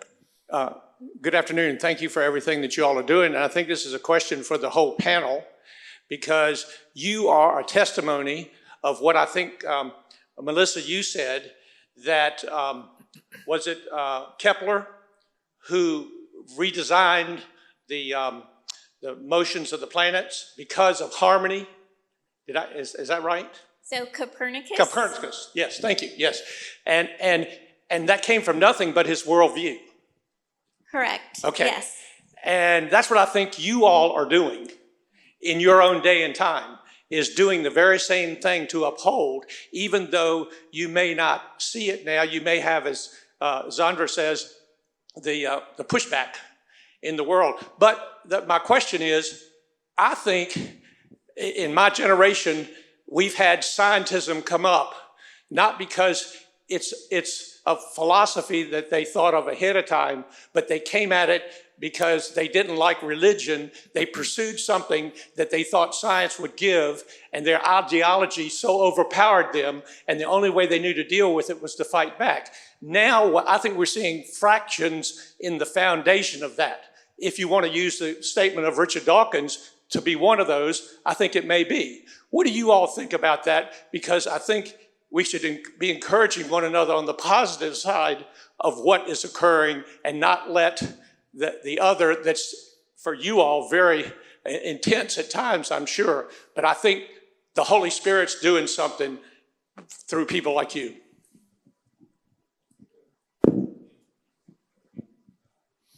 I'll say a bit about that, because you mentioned Dawkins, actually, and I think a lot of us, I don't know what our ages are. I'll say Guillermo and I are Gen Xers, or you may even be a boomer, I'm not sure. But yeah, but old enough to remember and having been involved in the kind of craze over the new atheism in, let's say 2004 to 2010 or whatever it was, that seemed to be the sort of hot new thing. It's gone now, it's completely disappeared. Richard Dawkins was, of course, a leader in that. Well, what's Richard Dawkins doing now? He is attacking the madness of gender ideology, which denies the existence of males and females. That tells you something. I retweet Richard Dawkins on X, formerly known as Twitter. That's a sign that something radical has changed. And so yes, maybe in the 19th century, a particular ideology, materialism plus scientism, that's a theory of reality and a theory of knowledge, got tied up in the practice of natural science, even though I think all of us would argue that's a weird distortion of science properly construed. But that happened as a social reality, so that many people pursuing natural science actually, they weren't thinking of it as, let's look at the best evidence and follow the evidence where it leads for explaining and understanding nature. They sort of, at least implicitly, viewed their work as coming up with the best materialistic explanations for things, right? And reducing everything to those kinds of things. Well, that reached a dead end, And that ideology, not only was it not fruitful, but it's been actually the academy, many of the academies have now been taken over by a radically anti-scientific and anti-rational ideology that's so radical it denies that biological sex is a real thing. And so notice what's happened with Richard Dawkins himself in the last 5 years. As I said, he's ended up on the side of truth, but on the politically incorrect side with respect to sex in male and female. And he's now talking about the value of cultural Christianity, that the Christianity he spent most of his career attacking, he's now seeing sort of disappear in his own culture in the UK, and he's realizing that it's not this kind of humanist utopia that he was imagining. It's something much more terrible. And so I think we are in a kind of new moment, and it requires us to recover categories that were there all along, but that lay dormant, I believe. I'll add a little bit to that, if I may. The worldview characterized by scientism is extraordinarily expensive. And I think as human society, broadly speaking, many are waking up to that fact that it has been tried and found wanting because it doesn't give us any grounding whatsoever for any of the things that make human life worth living, the intangibles. Justin Brierley has a recent book out called The Surprising Rebirth of Belief in God, and he has a podcast that corresponds to it. I can't recommend it highly enough because he recounts interviews with some secular thinkers who have begun moving at a rather rapid pace down the spectrum towards full-blown Christian theism. And it's highly encouraging, and we can only pray that the trend continues. But I find it remarkable that people are starting to wake up from this scientistic apathy, if you will, and realize that that they want objective meaning and purpose and value in the world. Hello, I'm Catherine. Real quick, Xandra, I didn't meet my husband until I was 33, he was 32, so I was in the same boat. Dr. Gonzalez, who is the author of Nature Symphony, the last poem you had up? Who is the author of the poem? Yes. Oh, I wrote it. You wrote it, okay. It was an awesome poem. Thank you. I was trying to find it, and but is there a copy somewhere? No. I might post it on the Discovery Institute blog maybe in the next few weeks. Okay, all right, I'll keep an eye out that. Sure. And then one last question for Dr. Richards. Hope I'm not Scooping my talk that hasn't happened yet? Or? Exactly. I was looking at some of your books on your that you have, and one is on environmentalism. And the environmental stewardship in the Judeo-Christian tradition. That exactly, right? exactly. So how does that? How would you relate that to I mean, obviously, we're meant to be stewards of what God's given us, but it seems like they, well, it doesn't seem like they take it too far. Mm-hmm. I mean, so what are some thoughts on that? Oh, I could spend 45 minutes on this. Get us completely off the subject. So actually, I've got a new book called Fight the Good Fight, where I have a couple of chapters that's near the end that talk about this. But there's sort of multiple things going on when you're talking about the environment. I mean, it's ironic, but the idea of stewardship, that term, is an explicitly theological idea. That what is a steward? Like the steward of Gondor. The king leaves a steward, he goes away. The steward has some of the king's authority, and then the king can hold him accountable when he gets back. So that's what it means to be a steward of something. That only kind of makes sense in the biblical view, right? Which God creates us in his image and gives us responsibility. The term's actually used explicitly in environmental work, including rabidly sort of secular environmental work. So that's kind of an interesting point. My general take on this is that everything you need to understand what it means to be a steward, we can get from theology. So you don't actually need Paul Ehrlich. You don't actually need the Club of Rome. And so don't believe the idea that somehow the Christian tradition is going to create an ecological crisis. It's just simply not true. That's a false accusation. And then secondly, as in any of these topics, we should actually be careful to look at the real evidence, because there's a lot of stuff claimed, say, in climate science that is very much a kind of deduction from hypothetical computer modeling of what would happen given certain assumptions. And so a lot of the kind of catastrophic predictions that you hear, for instance, projected every night on the evening news are the basis of these predictive models and don't actually match our observations. And so anyone that sort of studies this carefully, for instance, knows that there's a huge disparity between the observed warming of the surface of the Earth as observed by satellites, which are our best way to sort of observe these things, and the predictions of the model. So insisting that we can be good stewards of the planet doesn't actually answer these questions. Like, okay, good, so let's look and see what helps and what hurts. But we shouldn't be naive about things simply because they're claimed to be good for the environment, any more than we should be naive with some government policy proposed up here on the Hill because it has the word children or family in it, right? Something actually helping children and having a label that it's good for children, those are two different things. Same sort of thing when you're dealing with the environment. Thank you, Dr. Richards, for writing about it and adding some more clarity to the subject. If I may, I would love to hear a little bit from you as well on this one, Zandra, because of your emphasis on conservation biology. But specifically, this was voiced in the question as well. There often seems to be more heat than light when it comes to this particular conversation, and it can be difficult to find reliable information. In other words, there's just a lot of confusion. So maybe some ways to hack our way through that thicket, Zandra, preferably in 2 minutes or less. Oh boy, all right. Again, Yes. I could talk about this for 40 minutes, so I relate, but I'm so glad that you asked this question, thank you. There is more heat than light. There's a lot of emotion, there's a lot of fear, there's a lot of catastrophizing, language that's maybe making something, oh, we're all gonna go extinct in the year 2050. I don't know if you've heard that, but that's something that some people are saying. I think the question partially is coming back to the data. What does the science actually show? But remember, there are other kinds of truths that we can go to. What does God say about our world? Well, the Bible in the Psalms says that the earth is the Lord's and everything in it. And I've had so many Christians come to me and say, oh, I feel bad for you. You didn't read your Bible and you got a master's degree in conservation and you didn't realize that this is all going to burn up anyway, and it doesn't actually matter how we treat our forests, and it doesn't actually matter because God's going to come back and fix all of this. No.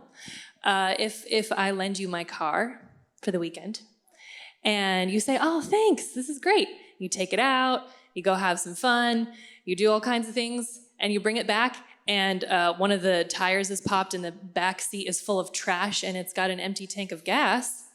What does that say about our relationship? Does that say that you valued me as a person or what I gave you to steward or to use? This earth does not belong to us. It belongs to someone. It belongs to the King. We are stewards. So what can we do? Yeah, we should be careful about the rhetoric, but I also don't think the pendulum needs to swing the other way. Let's be careful of that, friends. That's even more destruction, okay, which we don't need. We need a balanced biblical approach here. How does God feel about what you and I are doing with our waste? How does he feel about what we're doing with the habitat he's given us to live on, the food he's given us to eat, the animals he's put in our care? How does he feel about that? Because all those things belong to him. That is the question for you and I to ask ourselves, and it's an act of worship. I know it's hard work thinking about these things, but it's saying to God, you are worth it to me, that I'm going to do my best to not waste a bunch of stuff or, fill up the landfill. Each and every one of us has a 102-ton legacy. That means every person in this room is going to generate 102 tons of trash that will never degrade at the end of our lives, and that's a lot. America is probably the most wasteful country right now on the globe. And when you look at other countries of the same economic status, we're not anywhere near them in terms of how clean we are, our energy and all these things. So I think that we can do better. And I think it's so exciting that we are alive at this moment in time because we can be different in our culture.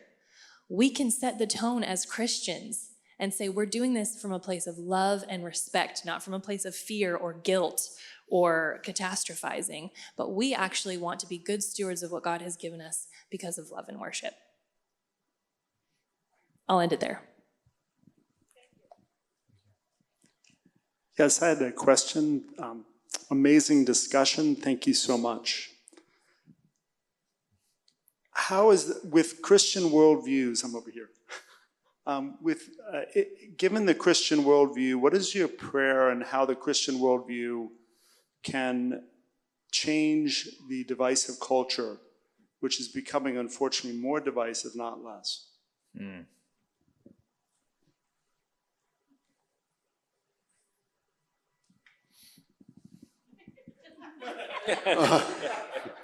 Yeah, I mean, I guess my mind is going in two directions because, sometimes culture is divisive because people in the culture have fundamentally different views of reality. And so I think that's actually the case. I think we live in an age in which in a single neighborhood, people can just view reality in completely different and contradictory ways. And so that's really the question, how do people like that live together peacefully? And I don't think it's a simple answer, because what has tended to happen historically when people view things in radically different ways, they don't say, so therefore let's be peaceful among each other, right? That doesn't actually follow from the fundamental disagreement.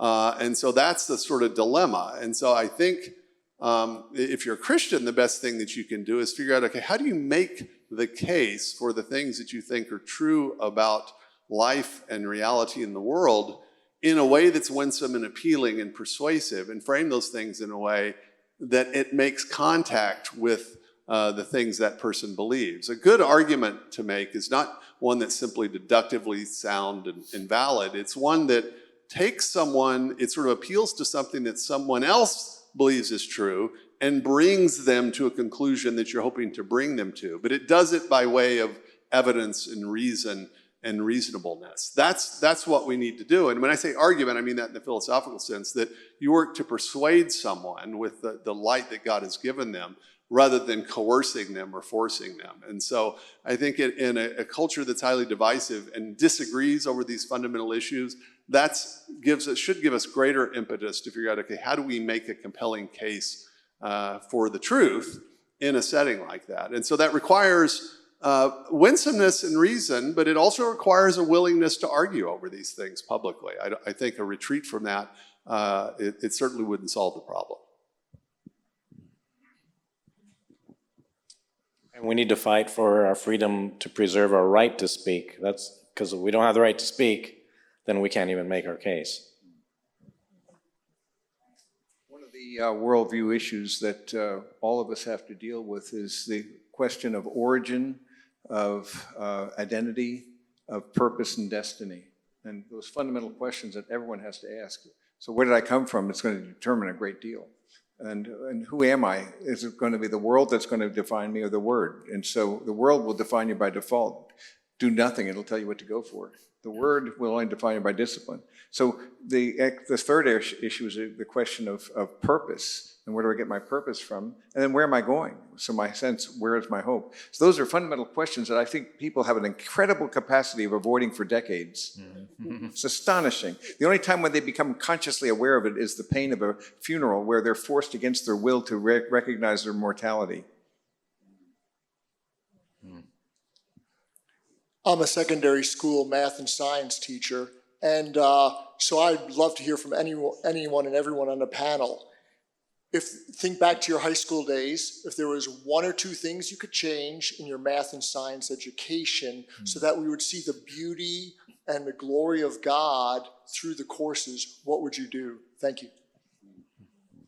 Well, I'm a product of the public school system, K through 12, and I've been recovering ever since, so to speak. If I could just change one thing about that education, other than many obvious things, it would be that it not be so terribly fragmented. And what I mean by that is the subjects were taught in isolation from one another rather than as an integral whole.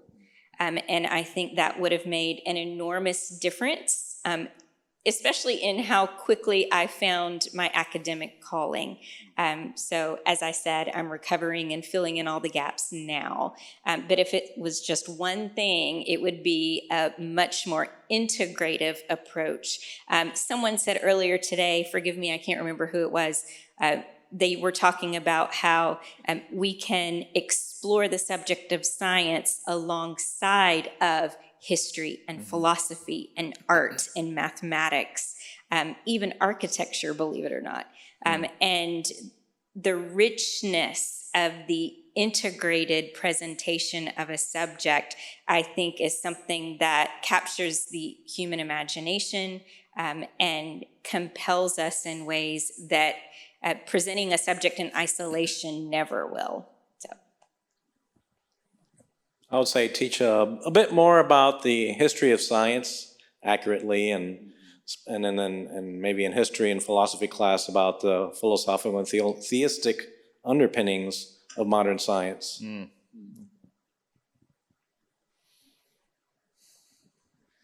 First off, thank you all for your time today. Before I ask my question, Dr. Travis, you mentioned a book that you would highly recommend. What was the name of the book again? The Surprising Rebirth of Belief in God by Justin Brierley. He has a podcast that goes along with it that's also fantastic. Thank you. And I just put this to any of you. Zandra spoke to it in her field where she constantly comes up against people with no faith. Have any of you experienced the fact that you've been able to plant a mustard seed in anybody and seen that fruit come to fruition in their career? I mean, we have, and Guillermo's probably, so we wrote this book, The Privileged Planet, 20 years ago when we were in middle school, obviously.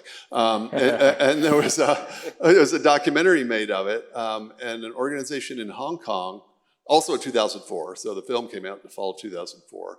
Oh, it was on PBS, so different universe, obviously, parallel to this one, where that would happen. It was on PBS. PBS and TBN. Yeah, there you go. So how weird things could be just 15 or 20 years ago. But it was translated into Chinese, and so they did both subtitles and then lip sync. And the guys that did it managed to get the Chinese lip sync to kind of match our mouths, which is amazing. Wow. And this ended up being used as an evangelistic tool in China. And for a long time, we would get testimonies from people. The film, if you see it, it's not theological. It just sort of makes a case for purpose in the universe. But it ended up functioning in a kind of pre-evangelistic way. And so I can remember the first couple of years, we would periodically get emails from people in what we think of as the mission field, in that case in China. And I remember getting one from, there was a screening in Nigeria. There were about 1,000 people there to see it. So you kind of never know what thing you do is going to reach someone or in what way. Right. Well, I still hear anecdotes from people who have shown the video to their class in school, various grade levels, or just individuals themselves who have told me that they were very much influenced by it and affected by the documentary or the book. I don't know how many countless cases that we don't hear about where it's had an effect. Let me add one last thought about this. The whole idea that it's not something that you have to be a professional to do, but asking questions of people and listening well to their responses. And then it's a kind of a dialogical approach to apologetics and relationships where you really want to know, what do you think about this? And instead of imposing, you're actually pulling things out from them. And by doing so, and then, oh, that's interesting. Given that, what do you think about this? And you're not really being an adversary, but rather you are actually being a person who's pulling this out of them. You're kind of giving them birth. I call it being a cognitive obstetrician. You're giving birth to their own baby, and they have to own it because they came out from them. So in that respect, then, you're not being so much on the defense, but rather you're asking simple questions and listening carefully to their answers and responding accordingly. That's a very effective approach. And I'll come and find you later for the sake of time. I won't take up, but I have many personal, one-on-one cases of seeing people who come to faith that I think you'd be encouraged by. So thank you for your question. I'll come and find you and share some of those stories later. Well, not a one of these people here is a bad guy, but I will be the bad guy. And I am afraid that that is the conclusion of our panel discussion. But thank you so much for your wonderful questions. And of course, we'll be around to answer some more of them. So thank you to our panelists. You can go ahead and give them a hand. Wonderful work.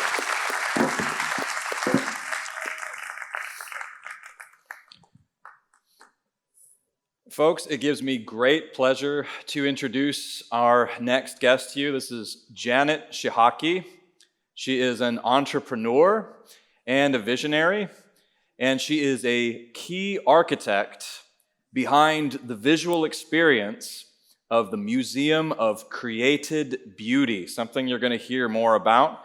She was also instrumental in this conference happening, so we're very grateful to her. And she's going to come and share a little bit with you about the vision for the Museum of Created Beauty. So please join me in welcoming Janet, who is on her. Okay. There is a small delay. Do we want to do a small break here, perhaps? She is on her way. Okay. No break. Sorry. That was a teaser, wasn't it?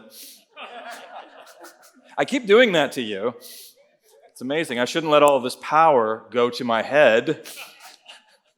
But thank you for your patience. She will be here directly. And please join us. Thank you. Hey, thank you. Thank you. Well, I have a question. Sorry, I just ran and I'm not a runner. Does anyone in here like to journal? Raise your hand. The folks that take whether it's every week, every day, every month, but you like to journal, right? Ma'am, how often do you do it? Well, you love to do it. Okay. I'm not part of your crowd. I'm not someone who particularly likes to journal, but interestingly enough, as I was preparing to be here today, I went back to my journal from 2 years ago, because 2 years ago I was in Atlanta as we were standing up, my company was putting up an office in Atlanta, and I met Ken Boa for the first time. And on May 22nd of 2022, this is what I wrote, quote, I am believing that the Museum of Created Beauty is going to be kingdom-size awesome. And then I wrote down this prayer. I said, Lord, prepare our hearts and our minds for this experience to impact people all over the world. Use it as a tool to encourage believers and to accelerate non-believers to know you even more.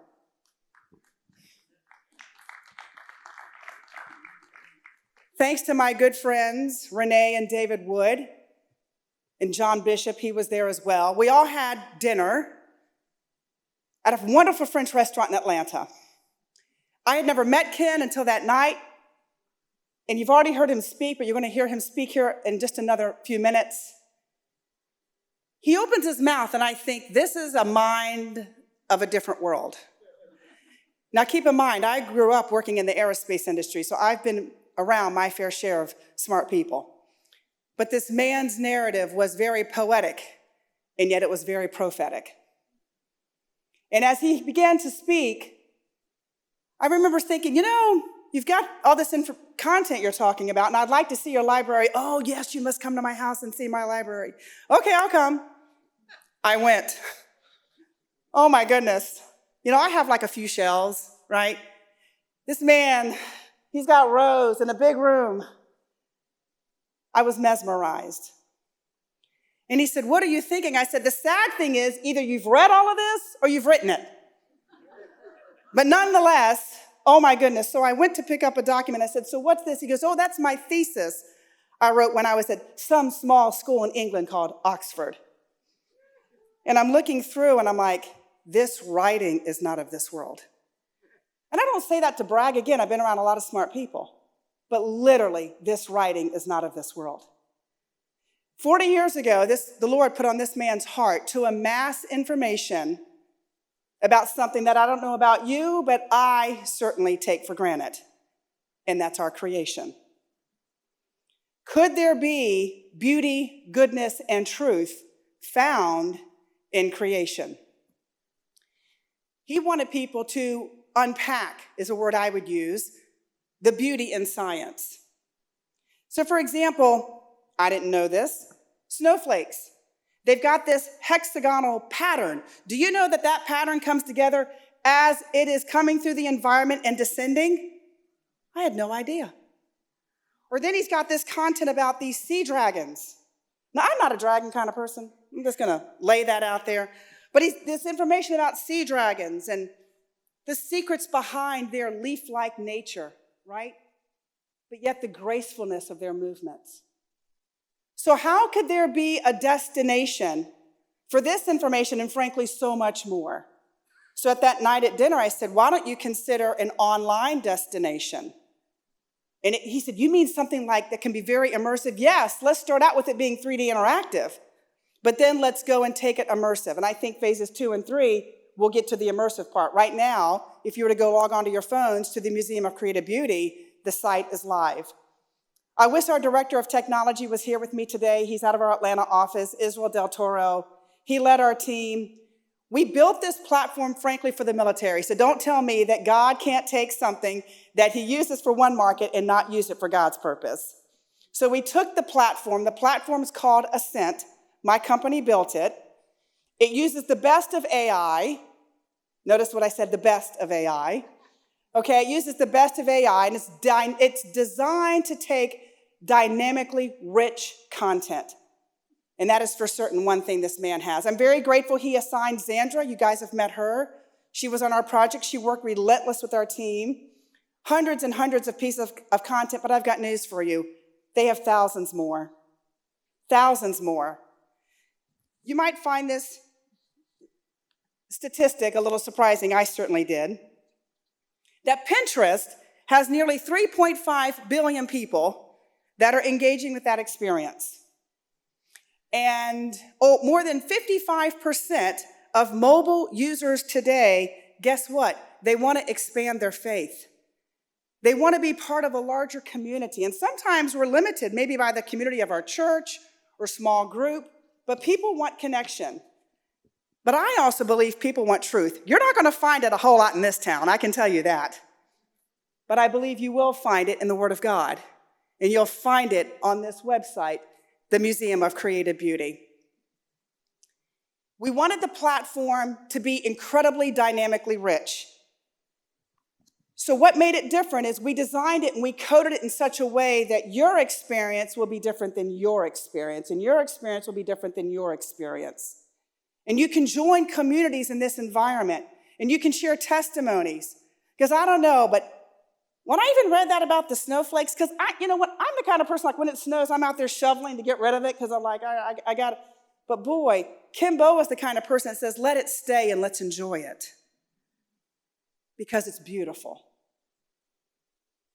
And he challenges people to pause and to think about creation the way the Creator wanted us to do it. You know, one thing that he is known for saying is that, you know, there's a journey that all of us need to be on, right? And God calls all of us to explore and to enhance our relationship with him. So journeys that we have should really, and that was designed for the Museum of Creative Beauty, it's designed to bring people back to the Creator. Whether it's through nature, whether it's through the behavior of animals, we cite biblical references in this. People can explore and people can understand. Isn't it interesting? And I didn't know this until all the time I've spent with him for the past 2 years. The level of mathematics that is in nature and animal design, and the level of science through fractal systems and spirals to everything else. It's mesmerizing, and that's what this is intended to do. So we're just beginning. If you go online, you can, again, use your desktop or use your phone. You can go to the Museum of Creative Beauty. Again, this is just phase 1. Just like when Apple came out with version 1, we're now at 15. We're going to get there with this as God blesses with more resources coming in. But here's what I believe. If you've not read his book, Conform to His Image, you're missing a master's class. And you say, oh, did he pay you to say that? No, because when I got the book, and it's about that thick, I thought, this is not the kind of book that kind of some books you kind of just whip through. I needed to read it line by line, precept by precept, because I believe we're living in a time where we need to be conformed to his image. But I believe the Museum of Creative Beauty, where it is today, and all the other content that Ken has that we need to build out on this site, I believe it will just be one of the topographical maps that Ken will leave behind for people to understand the precision that helps you and I, and it transfers our affections and our ambitions toward our heavenly home and gets us ready for that which is next. As I was praying about this morning, God led me to Genesis chapter 1, and perhaps in Genesis chapter 1, verse 1, we have perhaps the 5 most important words in the Bible. In the beginning, God created. Folks, he's a scientist, he's an evangelist, he's an author, he's a theologian. He's the president of Reflections Ministries, Omnibus Ministries, Trinity Publishing House. He's got a litany of degrees, but he is infused with a level of humility that I rarely see in people. And I hope that as he comes out here to speak, that you too will be taken away with the poetic yet prophetic nature of which he speaks. And I ask that you pray over the Museum of Creative Beauty, because while Pinterest is reaching 3.4 billion people, I believe we can reach 6 billion people and impact all over the world to connect with the Creator. Ladies and gentlemen, it is my dear pleasure to ask to come back out on this stage my friend, Dr. Ken Boa.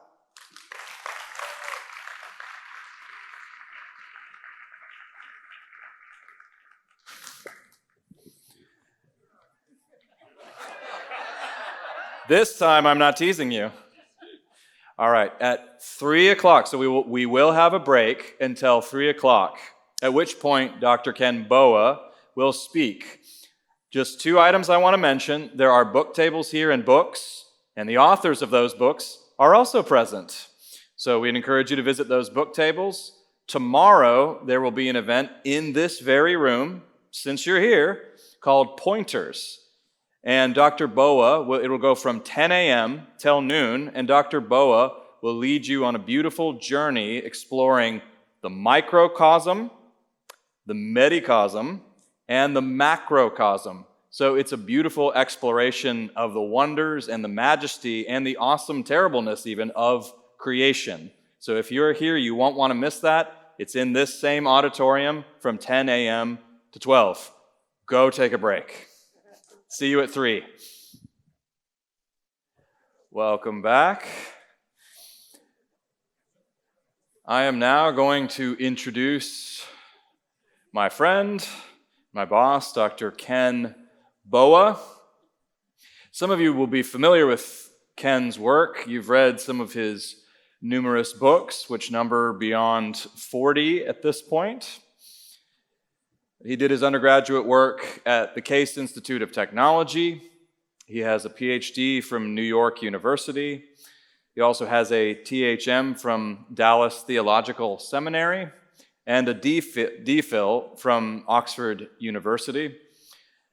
His supervisor there at Oxford, by the way, was none other than Rowan Williams, former Archbishop of Canterbury.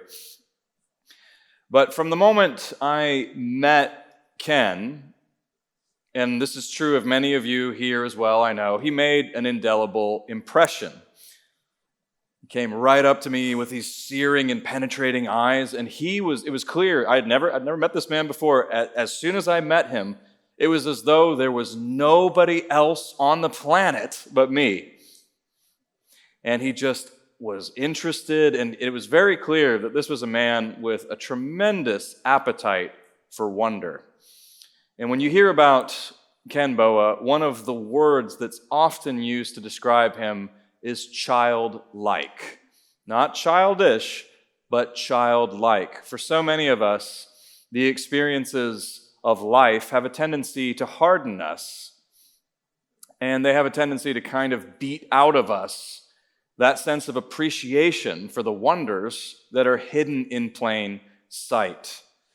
And Ken has a real gift for noticing. He is a supreme noticer. One of the ways that he puts this is he'll say that he has a second naivete, the childlike sense of wonder. And so you're going to see some of that today. So it gives me great pleasure to introduce you to my friend, Dr. Ken Boa.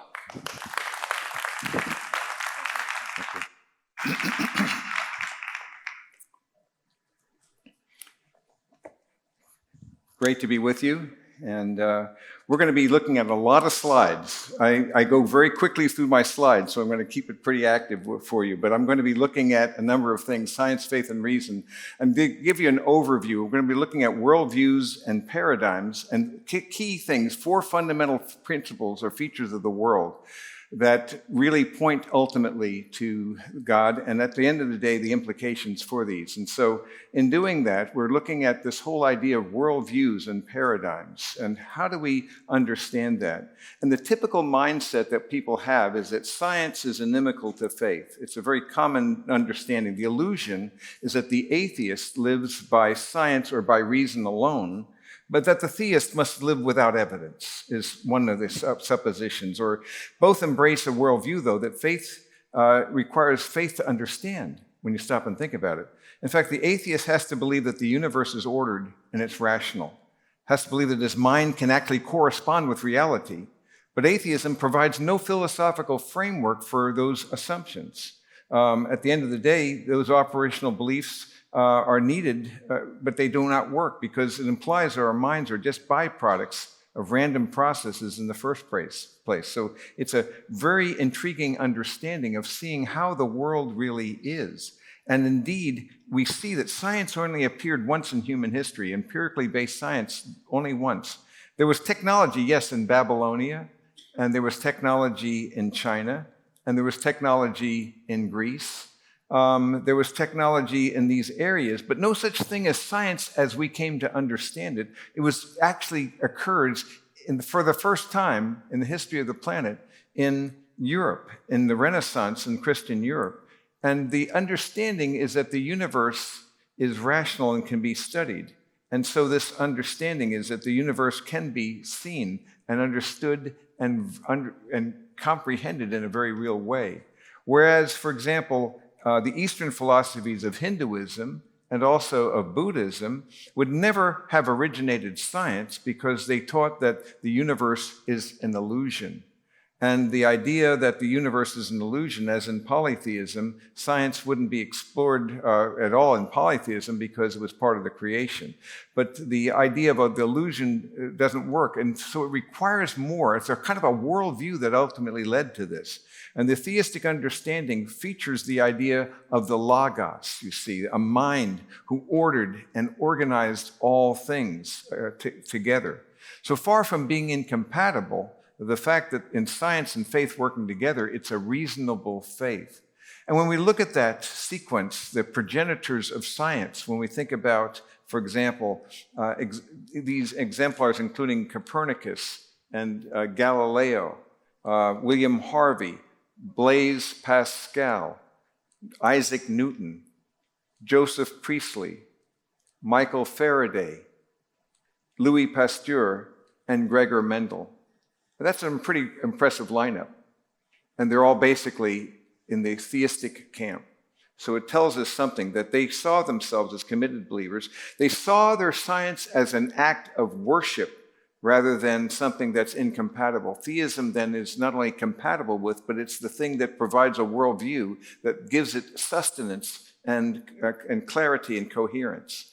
So here's what's happened, though, in our own time, especially in the late 19th century, that science was being redefined as something very different. Science was redefined to become not just the scientific method, but the assumptions of naturalistic, the idea of methodological naturalism, that we just don't want to attribute anything of design agency, is a way of eliminating things, and it kind of, as a consequence, brought us away from an understanding of the world as it needs to be seen. It has to be a method that uses inference to the best explanation, is what we're saying, rather than a God that doesn't exist. And so in understanding this, then, we see that here, the universe, matter, energy, time, and space, that ultimate reality is not God or anything spiritual. So it redefines science.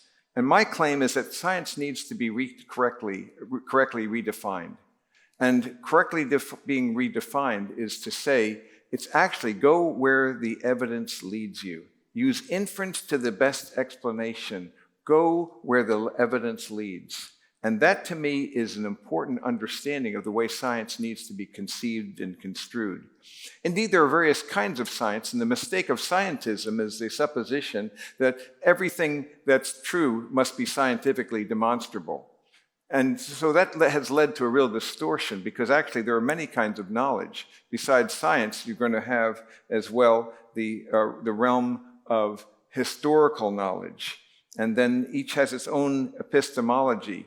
You're going to have the realm of personal knowledge and moral knowledge and philosophical knowledge and relational knowledge. And so all of these things, aesthetic, all of these have their own epistemology, their own point of origin, their understanding, and not one of them is dominant over the others, but that all of them matter, and they all connect together. And so none of them are exhaustive. So the mistake would be to say that if it's not scientific as we define it, it can't be true, because we live better than that, and actually there's a bigger and richer understanding of the way life is meant to be that we can see in a theistic realm. Now, concerning inference to the best explanation, if the inference supports design, so be it. The claim that the quest for design will kill science is simply not something that's really correct. The error is that design theory is the same as theology, is the supposition. But there are numerous and growing numbers of design theorists who are not even theists. And so one of those is Professor Thomas Nagel, who wrote this significant line in his book. It potentially can be scientific to argue that the claim that the data of DNA and life points to an intelligent designer, even if science cannot tell you the identity of the designer, which is an astonishing thing for him to make, and to make a claim. And so we're seeing a person here who is at least open to that possibility of design agency of some sort. And so when we look at a spectrum of design theorists, it ranges all the way through the spectrum, from a kind of the Nagel's position to a six-day creationism. But the thing that they have as a big tent is that they all agree in something that's very specific, namely the idea of design. So what they share in common, it may be the details and so forth are going to be differing, but there's going to be different understandings of what that looks like. And here is, I would put Einstein more toward the deistic side of things. His was the God of Spinoza, more or less, because he did believe in a super intellect. And so we have that. Another person that I was privileged to meet years ago in Dallas, Texas, was Antony Flew, who was the Richard Dawkins of earlier decades and wrote many books to refute the idea of a God's existence. And the astonishing thing, at the age of 82 years old, this man said, all my books were wrong. I still can't get over that. How can a man achieve that? I admire a man who says I was wrong. And if I had to do it over again, I would change it. And you know what made him change that? It was the realization that the entire genetic code, when we understand the nature of it, that there's more information contained in the 6 feet of your DNA in each of your 40 to 100 trillion cells than there is in several sets of encyclopedias. And he moved from atheism to deism. And you don't know, I pray that he would have come to faith in Jesus at the end, because he was a man who was a seeker after that truth. And so he, in fact, understood that there had to be a superintelligence, a God. So that's an incredible thing. So the whole idea of there are various kinds of sciences that we know already distinguish design from accident. It's not that this is some innovative idea. that design can't be considered as an option for our understanding. But rather, we can see several of these things. And so when we consider, for example, the whole realm of cryptology or intellectual property law, and so we're looking at these insurance claims investigation, was it in fact something that was arson, or was it an accident? So you have to determine, was there design involved or was it accidental? You see the same thing is going to be true in cryptology. It's going to be true as well in artificial intelligence. As well, you're going to see it in archaeology. Was this a tool, or does it just look like a tool? So you have to discern one thing for another, and there are criteria in archaeology to help us understand that. It's also true with random number generation, and in particular, SETI, the search for extraterrestrial intelligence. We're looking for a series of primes in the radio sequences. And the idea of searching for extraterrestrial intelligence means that there's something that they're looking for that evinces design. And so we can discern the difference. We have clear ways of understanding the design inference. And I'm arguing then that with all of these, random number generation as well, but with all of these, we're not saying design is creation 2.0 as many people might suppose, but it's really design is go where the evidence leads. And if I see a turtle on a fence post, for example, what do you have to conclude? You only have a few options. And one of them, it just happened to be there. Just the wind blew it up there, you see, and it's not the best solution that you have to the problem. You see, it didn't have to be there. The wind, maybe a gust of wind plopped them. Wouldn't it might be better to consider that somebody put it there? You see, the implicit agency, and that's what we're go where the evidence leads. And the momentum of evidence continues to grow in so many ways. There are design theory predictions that you have that you can see greater complexity, greater elegance, greater information, not less. And so with technology, as we now understand it, there's a growth in that understanding of how much there is that we can know. And so all of these things then work together and forge an understanding of predictions that we can actually make. And one of those was, in fact, that when it was found that only 2% of the DNA in your body is actually related to the genetic dynamic of forming proteins, the assumptions that some made is it must be junk DNA, the rest of it, you see. And design agents, theorists, though, said there's going to be some purpose for that. It's going to be a higher level. And so it has been seen more and more as we've gone by. It wasn't junk at all. It was an arrogant assumption that because you didn't know what it does, it's got to be junk. But intelligent design theorists said it wasn't junk, but it's actually elegant function. Indeed, there are multiple layering components that we have non-coding DNA that functions at higher level operating systems. And you can also predict other things from the material. You're going to expect growing in irreducible complexity in biology, design theory, the abrupt appearance in the fossil record of new species followed by stasis and extinction. And these and other things can be tested and they can be confirmed. So there's a momentum of evidence that I see of deeper complexity, not less. So we live in a time where science and technology are actually becoming force multipliers of actual the revelation of the one who made it all. So it's actually working in the favor of a theistic vision of what life is meant to be about. This momentum of evidence continues to grow. Now, the first feature of the world that I want to give you is going to be the evidence for the universe's beginning. And there's an if proposition that I would like to give you then. The if proposition is if anything exists now, then something must be eternal, or something not eternal must have emerged from nothing. And so we have these possibilities. So you have the universe is an illusion, the universe is eternal, you have the universe is something that's always existed, or it's going to be something that was created by, emerged from nothing, or created by an eternal being.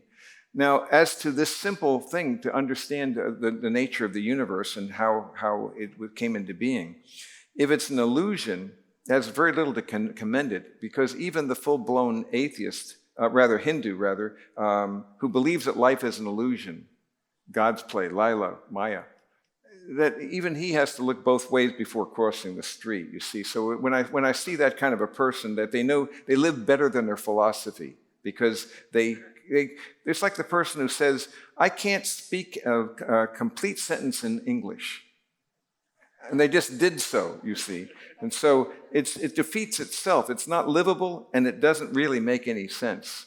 And we, as image bearers, live better than our worldviews if it's a non-theistic worldview, because we have bearers of the image of God. But then the second is the possibility. So it's not something that is an illusion. What about it being an eternal one? And so this is where Fred Hoyle came in with the steady state theory idea for a period of time, where he was supposing that perhaps matter and energy has always existed, and in fact, that as a result of continuous creation, at the edge of the cosmos, new energies were being formed so that the universe would not wear out. But that's really quite a faith assumption without any warrant for it, and it violates the first and second laws of thermodynamics. Among other things, how's your theory working for you? So it's really a faith proposition that does not work very well, and Hoyle has later changed his position accordingly. And so this whole idea of moving away from that to the next idea of the universe being eternal.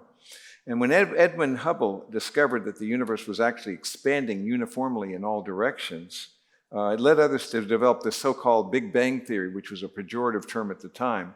But the idea of a hot Big Bang, that if you go backwards in time, there was a starting point for all of this, that something had to begin from all this. And this has been demonstrated more fully. For example, in 1965, two researchers with Bell Labs, Robert Wilson and Arno Penzias, actually discovered a cosmic background radiation. And they had this, the COBE, the Cosmic Background Explorer, and then more recently, the WMAP, where its satellite has given us additional details that are really quite incredible and consistent with an understanding of a hot Big Bang, but it actually points to phenomena that we couldn't have ever guessed before.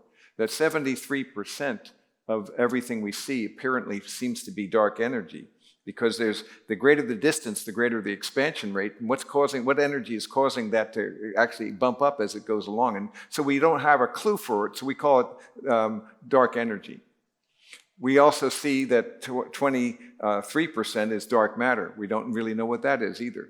We don't know what the strong force is, but we call it the strong force and the weak force. We come with names as if we understood what they fully meant, but it's actually much more profound. So we live in a very curious world, only 4% being ordinary matter. And so it's like curiouser and curiouser, as Alice in Wonderland saw. The more we learn, the more bizarre the cosmos really becomes. And now with the Webb telescope, you're seeing new things that are challenging cosmological theories as well. So we see all of these things going on and so many other factors. Here is the Department of Entropy, where everything's totally falling apart, you see. And as you know, the second law of thermodynamics tells us that as time goes on, the amount of useful energy wears out. The total amount of energy in mass equivalence density is the same, but the amount of useful energy diminishes as time goes by. It's time zero. And so there's actually an asymptotic movement toward the diminishment of the life itself, the heat death of the universe. But if you go backwards in time, you can't go forever, because you can only go so far. It's like the cosmos was wound up like a clock. And there cannot be more total energy than there is useful energy than there's total energy. So there reaches a point a finite time ago where there had to be a beginning. And either that was a creation event or it was the fall. But at the end of the day, though, it points to a beginning where the whole cosmos was begun in that context. So it becomes more and more consistent. So we have then the idea that the universe had a beginning. And to me, that is profound because of the way we look at science, faith, and reason. The heart cannot rejoice in what the mind rejects. And when I put these things together, God has wired me in such a way, and I hope you as well, I think all of us should want to have it something that satisfies the mind, but also actually has a fundamental basis so that the entirety of the person is being addressed. So we see then that this has profound implications. It's an evidence-based commitment that needs to be a reasonable faith. And everyone, including the atheist, has to live by faith. And the only question is the object of that faith warranted by the evidence itself? And so we have to ask ourselves what that looks like. So that's the first feature of the cosmos that it's now increasingly understood, is that it had a beginning point, and there are various reasons why that's becoming more and more evident as we move along. The second feature of the cosmos or the universe is its fine-tuning. And Guillermo Gonzalez did a fine job in giving us an understanding of that, and he and Jay Richards have talked about this idea in The Privileged Planet, the fine-tuning parameters. Others discuss this as well. And so we were dealing with a cosmos in which you have just the right things. It's a just right Goldilocks universe, where you have the right particles, you have the right kind of atoms, the right kind of molecules, the right galaxy. It's not just some kind of thing that's random, you see. The right star masses, they have to have the right expansion rate, and just the right star, and the right planet, and the right moon, and the moon-planet relationship has to be just so as well. And so it looks like that there's been, it's like a clock or a watch that's been perfectly organized and finely tuned. It's not something that was just chaotic, but rather ordered. And so even here with this mindset that with Carl Sagan, when he wrote about the cosmos, at the time he was writing that book, there was the Drake equation that had about 20 parameters for fine-tuning that meant that you could have many planets that would be hospitable to life, was the thought. And that there were only a handful of parameters. Since that time, though, dozens, scores, and now apparently hundreds of fine-tuning parameters have been discovered. So from every year, we're discovering new parameters that we didn't see before, and a common sense understanding of the facts suggests, as Fred Hoyle later wrote, that a superintellect has monkeyed with physics and with the laws of chemistry and so forth, because something's going on here that just is counter to anything we could have imagined. And we have new things that we can see, parameters. How is it possible for there to be molecules, let alone life? And the only way there can be atoms and then molecules is to have perfect molecular binding that requires just the right amount of electromagnetic force, a little bit larger, a little bit smaller, and it would not be able to have atoms at all. The ratio of the electron mass to the proton mass is exquisitely fine. The strong nuclear force has to be an extremely precise quotient. And so all of these things kind of work together. And so when you consider the neutron, the force of gravity is extremely refined. And if the neutron were just 0.1% more massive or less massive, then you would have you wouldn't have the elements necessary for life. Or I think about this, the mass ratio of electrons to protons, and it's so finely tuned that it actually is, that the maximum deviation in that mass ratio is 1 part in 10 with 37 zeros after it, which is such an inconceivably great number that it's hard for us to grasp. But Hugh Ross tried to do that in one of his books, where he imagined, suppose you have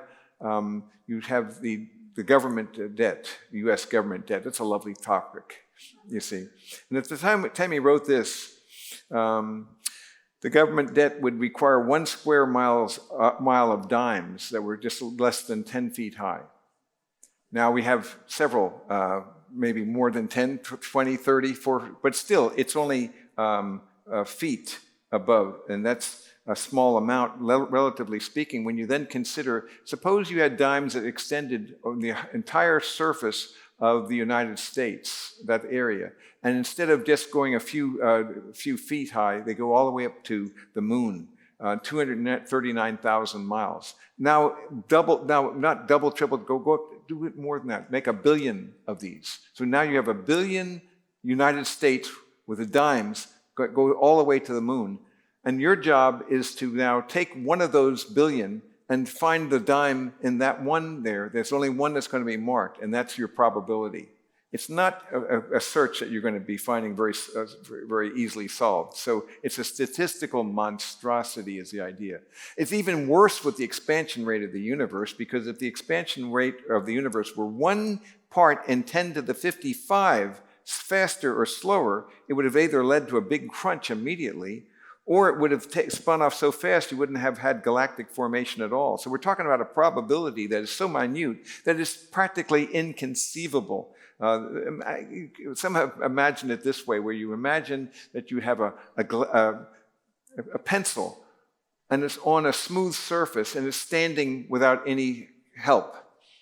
And then getting 1 million of them to do the same, you're getting close to that proximity of that probability. Try that out. And so it doesn't work really well for us. And so another phenomenon is the whole area of stellar mass. If the ratio of the electromagnetic force to the gravitational force changes by just 1 part in 10 to the 40, again, a 1 with 40 zeros after it, then you'd either have only small stars or only large stars. You wouldn't be able to have the middle-sized stars that are required for life. So even that is a very finely tuned parameter. If you put them all together, indeed, for life to exist, it has to be the right kind of galaxy. So you have a spiral galaxy. It has to be within a spiral galaxy, not an elliptical or an irregular galaxy. Spiral galaxies are the only ones that provide a safe zone for life-sustaining planets. Guillermo talked about the galactic habitable zone. He discusses that, and the idea that there's only one little realm there that's exactly right. Just everything has to be the perfect parameters for this. And so estimates vary, but approximately 20% of all galaxies are spiral and 60% are elliptical. And so you have all these things, and then you have to have the right sun. It has to be a yellow dwarf. It has to have a balance of red and blue, and in the realm of the visible light, a huge percentage of it being in that 4,000 to 7,000 angstroms. So you have this, it has to be a yellow dwarf, it has to be amid a balance of these things, the right metallicity for extraterrestrial planets and so forth. So all of these things work together, a single star system, right luminosity, the right stability, all of these things have to work together. And then indeed there's a circumstellar habitable zone of plus and minus 5%.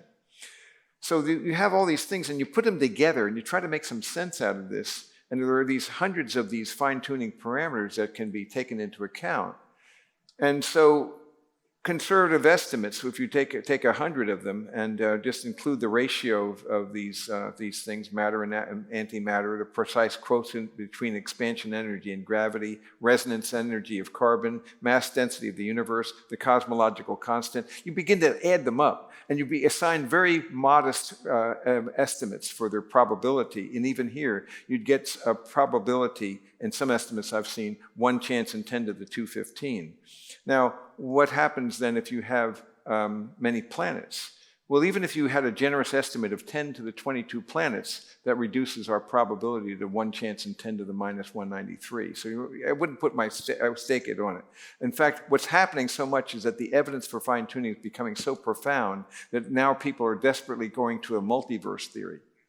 Without any warrant, without any empirical evidence at all, they're willing to violate the first and second laws of thermodynamics in order to embrace the idea that there's ultimately all these things, there are so many infinite number of universes that naturally we are in not just a Goldilocks planet, we just happen to be in one of those planets that is like this. And so now who's living by faith?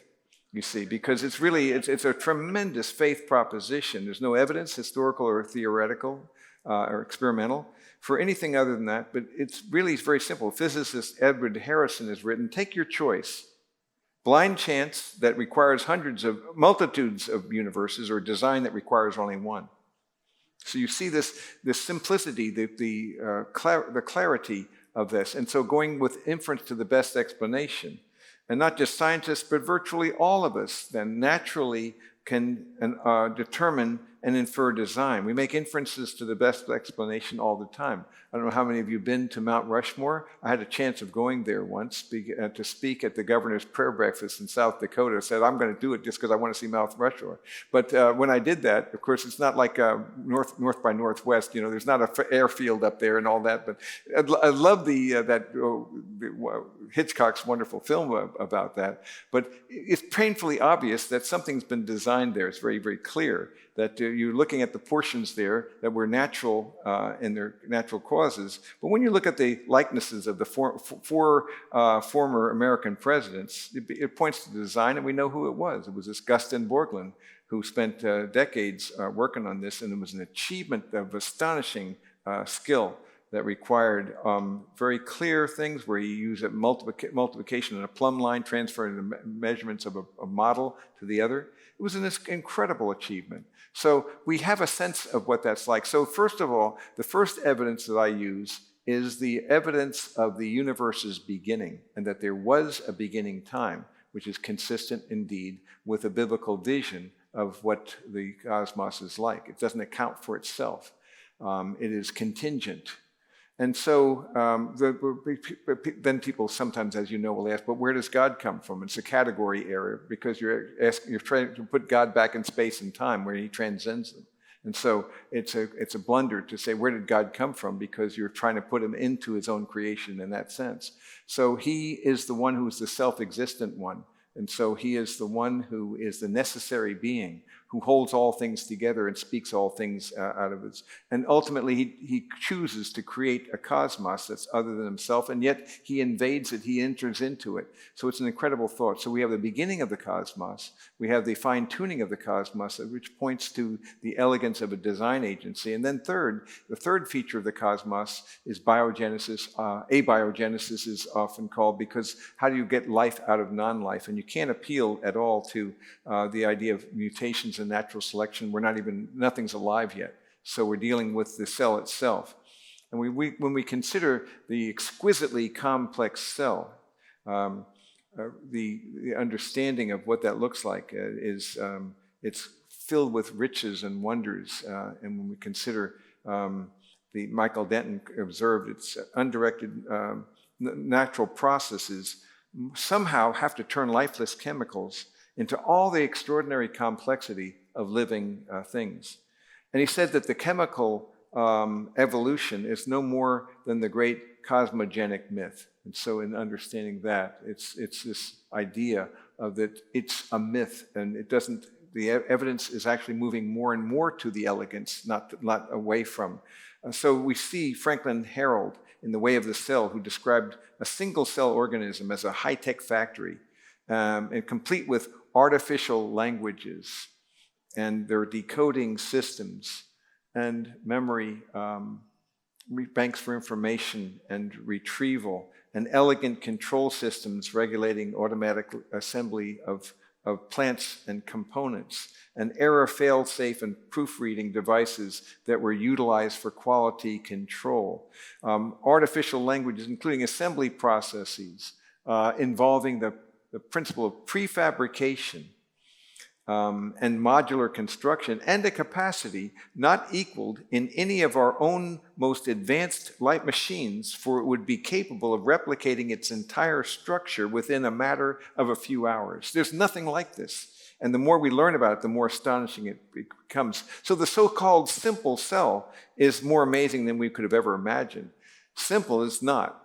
Now, when Darwin and his followers were looking at the cell, they thought of it as a blob of protoplasm, and it would almost be like Lego blocks, so you can understand that and so forth. But actually, it turned out that each Lego had the complexity of a miniature body, and the more you discover it, the more there is no simple cell. And so even design theorists, again, and going back to Thomas Nagel, are beginning to realize that for a long time, as he said, I've been skeptical of the claims of traditional evolutional theory to be the whole story about the history of life. If it implies design, so be it. But the claim that if there's an impossibility for design, you're going to kill science is wrong. And so that's the whole idea. And what would it take to get one single living cell? You can't appeal, as I say, to some Darwinian process because we're dealing with non-living systems. And so Michael Behes, in Darwin's Black Box, a molecular biologist who revealed much about the self to his readers, shows that there are certainly irreducibly complex components, and the body is filled with these complex wonders and machines. The bacterial flagellum is one of them. And all the components have to be at perfect work and synchrony all at once in order for that to work. And so as a result of X-ray crystallography and nuclear magnetic resonance. We've peered inside that box, and now it's not a black box anymore. And the more we're learning, the more astonishing it's becoming. In fact, it's mind-blowing. So it turns out that God is revealing not less but more of his glory. As skepticism increases, it's fascinating that God, and it's a delicious irony, uses actual technology and advances in science as a demonstration of his actual existence and his authority. So I think it's a wonderful irony indeed. So he's using people who are willing to at least go where the evidence leads. So our understanding of this then is so great that our understanding of cell technology and elegance is far greater than we ever dreamed of before.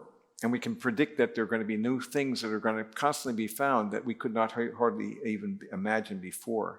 So we just start with something, one component, for example, the formation of polypeptide amino acids, where they form proteins and these peptide chains, hundreds of amino acids. And so that when they pull these amino acids together, it's a gradual buildup of these polypeptide bonds, precisely ordered sequence. And so that is extremely difficult and becomes a real problem. In fact, people have appealed to some kind of an RNA world. It doesn't work either. But the idea of the complexity of creating one after another, and each one becomes harder for it to be more unstable than before. There are strong components that are involved. Moreover, it's also right and left-handed amino acids. So they're stereoisomers that they have left and right hand. And what's astonishing and fascinating to me is that all organic molecules are left-handed. And the difference between them and the mirror symmetry is just the left hand versus the right hand. But amino acids in all living beings consist of left-handed amino acids. And so it's an amazing thought. That you have all these components that are astonishing, and what would be the probability? How would you ever be able to get them all to be left-handed? But like taking a fair coin and flipping it 400 times, and it turns out left every time. Would you not get suspicious about that coin? Is it really a fair coin, you see? But you're dealing with, and they're much bigger proteins than 400. And so you're dealing with something that's such a statistical monstrosity, as I say before, that there are now, this appeals to an RNA world hypothesis. But you've got to have both the proteins, but you also have the DNA and RNA. You need to have both of them at the same time. And so you have a chicken and an egg problem, among other things. And you have to have more than that. You have to have lipids to form a membrane, complex carbohydrates, building a cell wall, essential genetic products, all these things, and then epigenetic component that's not even in the DNA. So that's all these things work together. So it's caused some people then, and another desperation, and it's interesting how people retreat to irrationality to avoid the obvious implications of God. And as I now think of it, people want to have something that's transcendent, but they don't want it to be personal.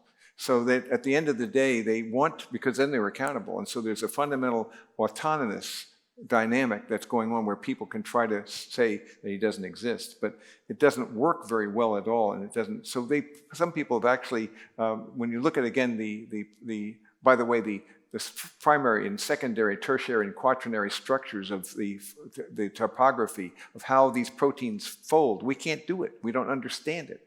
But it actually adds more information than the three-dimensional topography of these proteins. So they are beyond imagination in terms of their complexity and elegance.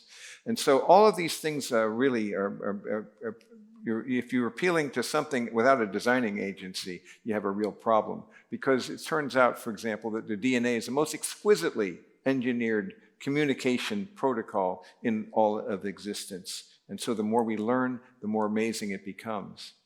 The fourth feature, besides the beginning of the cosmos, it has an origin, that secondly, it is finely tuned for life, and then third, the dynamic of the beginning of life itself and how it would be possible for you to get one living cell.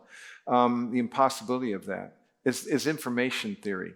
But it led to this mindset of directed panspermia before we get there, because you see some people said, okay, it couldn't have evolved on Earth. Maybe it came from outer space. You see, and that's a desperate measure indeed. But sometimes some scientists don't make the best philosophers, because the obvious question is, where did that come from? So you're just pushing it back one step, you see, so it doesn't really answer your problem at all. So, but there's such a mystery that but anything but God is going to be the mindset. I look at things like a rock cairn, and again, inference to the best explanation. I can see something like that, and what do I conclude when I see that? Some design agency going on there, but this is child's play compared to any component of a living system. Child's play. But we, again, realize that it's something more, that there's much more than that. The fourth feature of the cosmos, of the world, I want us to point out is information theory. And I want us to look at this fourth feature. Our bodies are rich in information, and there can be no sudden infusion of complex information through undirected natural processes. Where does this information come from? And so we have beautiful natural patterns that we can see. We see them in snowflakes, we see them in crystals, we see them in sand dunes, hurricanes, tornadoes, stalagmites, stalactites, and so forth. Nature abounds also with fractal systems that are rich in their beauty and these natural patterns, the Mandelbrot and the Julia sets related to chaos theory. So these are elegant patterns that go on, it seems, forever. But pattern is not the same as design. And that's what I want to see, is to draw an important distinction. Because these patterns don't have information, because a pattern is different than a design. So unlike a fractal, if you're dealing with music, or if you're dealing with maps, or if you're dealing with instructions, now you're dealing with something dramatically different. Human language is the way, as computer language and of course DNA, all of these things work together, and you begin to see that these are things that point to something else.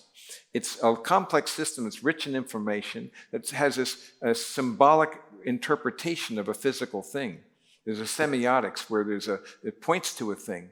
And in doing that, we see that all of these things work together in a map of reality. A map of Italy has information as a code. It corresponds to something real.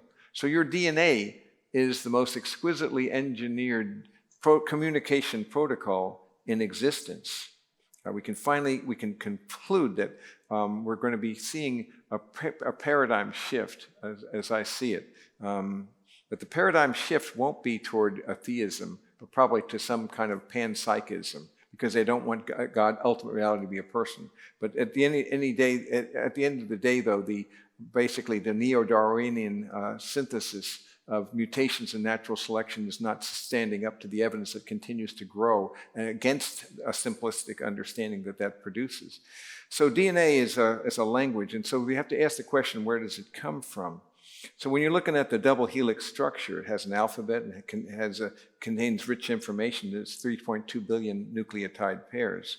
And they link together to form genes. And so when we look at these things, we see these are actual letters. And that these letters, the thymine and the adenine and the guanine and the cytosine, are actual letters. And every three of them form a code. And the codon then forms a word. And then that word, the codon, corresponds to genes, which correspond to sentences, and then the chromosomes correspond to chapters, and then you have the whole genome as the book. So where does information come from is the question we have to ask. One single cell can carry more data than all the volumes of the Encyclopedia Britannica. I remember having a set of those when I was a kid. You see, haven't opened it in many years. But it's rich in information, is it not? And it's child's play when we can compare with the genetic code. Entirely different form of information that transcends the genome. So the DNA, just a rich amount of information. And it requires something. It requires a communicator. It has to have a speaker, has to have a transmitter, has to have a listener or receiver. And so it's a language that actually corresponds to something that is actually very real, that people can understand. But when we see even when we have a language, it's still not enough, because you see there are different levels in our language. For example, a person could say it has to have an alphabet, it has to have a syntax, it has to be meaning, it has to have intent. So I can say, he didn't steal that car. But you see that it's different from saying he didn't steal that car and he didn't steal that car. So it's the same sentence, but it's different intention. So the same sentence can mean something different according to the intended meaning, which brings us now to the next level, which is intentionality. Because the lower cannot account for the higher. Only the higher can account for the lower. And suppose you have a green light, you see. And so you see this green light, but at the end of the day, the green light could mean something more than one thing. It could mean you have get moving, your light's green. Or you could have a green light on a project. And so you're dealing with intentionality, what is meant. So the context, the syntax, the semiotics, all those things. The lower can never account for the higher, but the higher can always account for the lower. And that's what we're looking at. Norbert Wiener was an MIT mathematician. He was the father of modern cybernetics. He put it this way. He said, information is information, neither matter nor energy, and any materialism that fails to take this into account will not survive one day. So the point again is that we're dealing with intentionality, and information transcends matter and energy. It's a third ultimate, and it's a strange thing. In this sense here, we look at what this means for us. Right now, I'm having a talk with you, and it's being recorded. And what can we do with that? We can turn the information into an MP3 or an MP4, and you can send that electronic transmission to another computer, perhaps. The computer can open it up, and you can hear it, or someone could transcribe it. And so at that juncture, you could either read it or you could print it out. So in some contexts, it's energy, and sometimes it's matter. You see, but it's the same information which transcends the matter and energy. This is why it's interesting when you have a DVD and it has a film on it. It doesn't weigh more or less if it has a film or not. Because information transcends the medium itself. It transcends the matter and energy. So it's a kind of a third ultimate that is, and in the beginning was the Word, the Logos, and the mind that called it all into being. So it's something that transcends both matter and energy. It's very mysterious. So this fundamental question is this: show me a message that doesn't come from a mind, a coherent, comprehensive message. And so we have this idea, because even when we're dealing with ChatGPT-4, we're dealing with something that's derivative from human consciousness, from human minds. And if it continued just to feed on itself, it would decay. But it requires new infusions from actual minds and actual thinkers. So we're dealing here with something that's quite remarkable, that random mutations do not account for it, but there's a kind of a promissory materialism. So if I look at the components of your life, your body consists of your cells and your tissues and your organs and your systems, and all of these things work synergistically in your life. They fit together in ways, but the lower can never account for the higher. Now, I've talked with people about these things. And remember, one atheist I talked to in Dallas was describing how, okay, it seems so, but that we just need to have a scientific explanation and how we can get that information. There's got to be a materialist explanation for how we can get it. What I call that promissory materialism, you see, because the lower can't account for the higher. And so the promissory materialism is eventually we will have scientific evidence that will help us understand why it appears the way it is right now as more of a mind. So now who's living by faith once again, you see, because it's a desperate measure of faith without evidence to avoid the obvious implication of design. So we have all these things in my mind that work together, a variety of features of the world. So we have the evidence for the universe's beginning. We have the evidence for the fine-tuning of the cosmos. The evidence, third, for the impossibility of biogenesis. And fourth, the nature of information itself. And we live in an information-rich world, and your body is rich in that complexity. And beyond our imagination or ability to even understand, we're not smart enough to know how our brains work. So everything is, the more we learn, the more astonishing it becomes, not the less. It becomes more amazing. And then there are other features of the world as well that we can consider. Human consciousness, the feature of rationality that has to be taken into account. moral values and opinions. And when people deny having consciousness, it's a self-defeating thing again, because what is the thing that's making the claim that I have no consciousness? And so it's a kind of a self-refuting philosophies of life, but again, people are so desperate to avoid the idea of an ultimate person who would be transcendent, to whom we must give an account. There seems to be these qualities. But when we look at these things that are given to us, moral values and obligations are very real, and we can't just deny them. Beauty. Where is the source of beauty? What's the source and basis for human dignity and value and purpose? Human rights as well. And the universal religious experiences. So all these things have profound implications, it seems to me, for the inescapable conclusions of naturalism, in which we're now seeing that design really points to a designer. And the more we see, the more we're going to be able to see. It's interesting to me, by the way, that it was in the 17th century, the century in which the so-called Enlightenment took place, that God actually bumped up the evidence in that context by having the microscope and the macroscope. That was the invention of the microscope and the telescope in that century, are intriguing to me, because for the first time in human history, there was a force multiplier for what people didn't even know existed. They didn't know that there was a microscopic world, as we now know there is, because we didn't have that ability. Nor did we have a multiplier for what was above, because we could only see a few thousand stars, and now we didn't know anything. I didn't know, I couldn't imagine. So we are seeing here that as skepticism increases, because with the so-called Enlightenment, there was a movement away from the revelation of God's world, and as a consequence, a movement passing through deism, a kind of a transitional worldview, so there'd be less cognitive dissonance as we move from basically a theistic to a physicalistic, materialistic world. And so as we do that, the fascinating thing is that God bumps up the ante of evidence.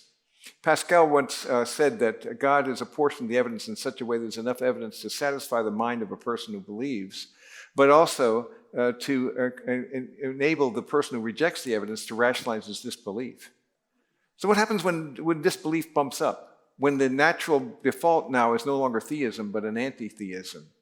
What happens? God ironically builds up the evidence, and he's using, and again, that delicious irony, he's using actual science. He's using technology to do it.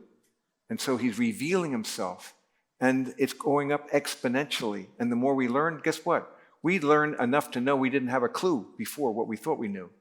And then when you know more, then now there's 10 new things I didn't know enough to ask about. And then another thing, and God actually works in such a way that he is always ahead of us, gives us a clue, and when we go through that, we see, there's much more. And it keeps on going further and further down, like these Russian Matryoshka dolls, that there's embedded mysteries and wonders and so forth. I'm confident you'll never plumb the depths of the mystery we call God.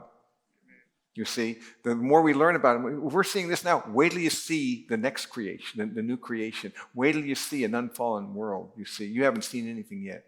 And so here we have a doxological vision of a God who's made us for himself. And he calls us to that relationship and that fundamental connection between the two. So they are inescapable conclusions of a naturalistic philosophy.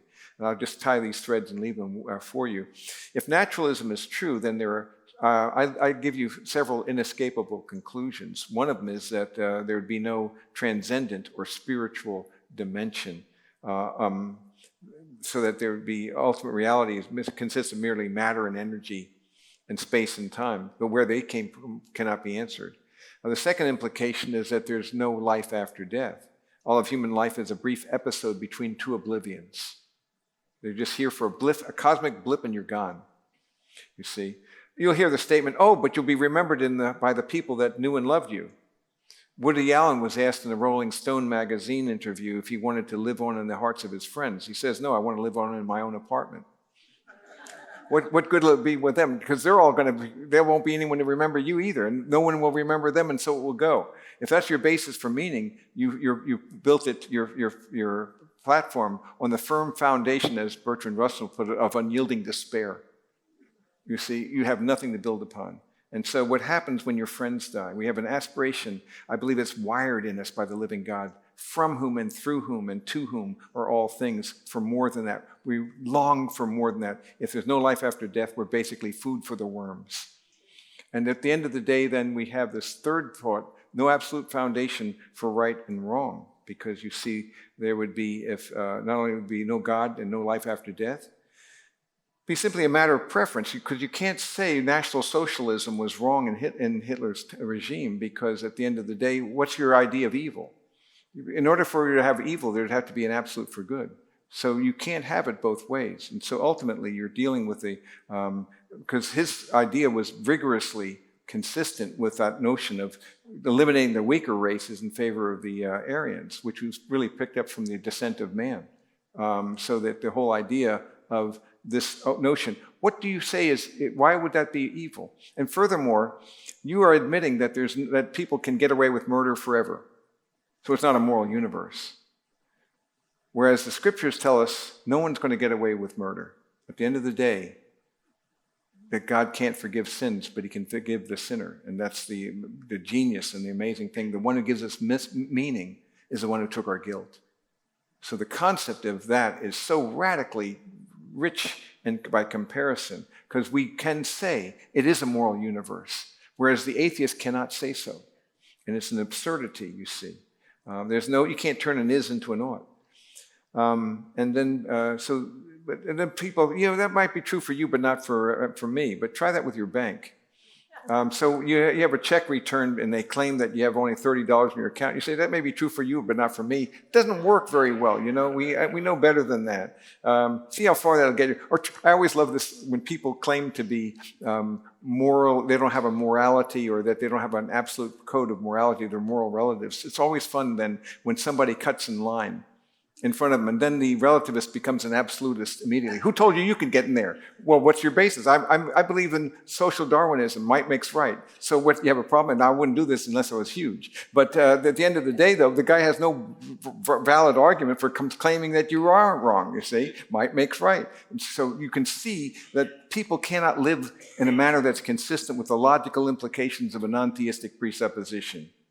You can't live that way, because we were wired for more. We were wired for beauty and goodness and truth, for transcendence, top down. Another inescapable conclusion of naturalism is no ultimate meaning for life. Life would be an absurdity. It'd be a tale told by an idiot, full of sound and fury, signifying nothing, as Macbeth would put it. We're in a quest for meaning, though. We are in a quest for purpose. And life without that, with meaning, purpose, and reality, is not a rich life. We discover the most meaningful thing of all is relationships at the end of the day. And it's the greatest source of pleasure and good, but it's also the source of great pain as well. And so ultimately, then, God is the ultimate relational being, who is the one who pursues you and me, who are in rebellion against him, and calls us into a relationship by underwriting our cost by the incarnation of his Son, and who came not to be served, but to serve and to give his life as a ransom for many. The one who came then to give his life, and so that ultimately he is the one who gives us meaning. He is the sacred romancer who woos his beloved, who purchases her, who pursues her, who protects her, who provides for her. And so that is the God that we can see is the lover of your souls. And ultimate reality then is a loving being, a personhood, a person that you can get to know and have a relationship with.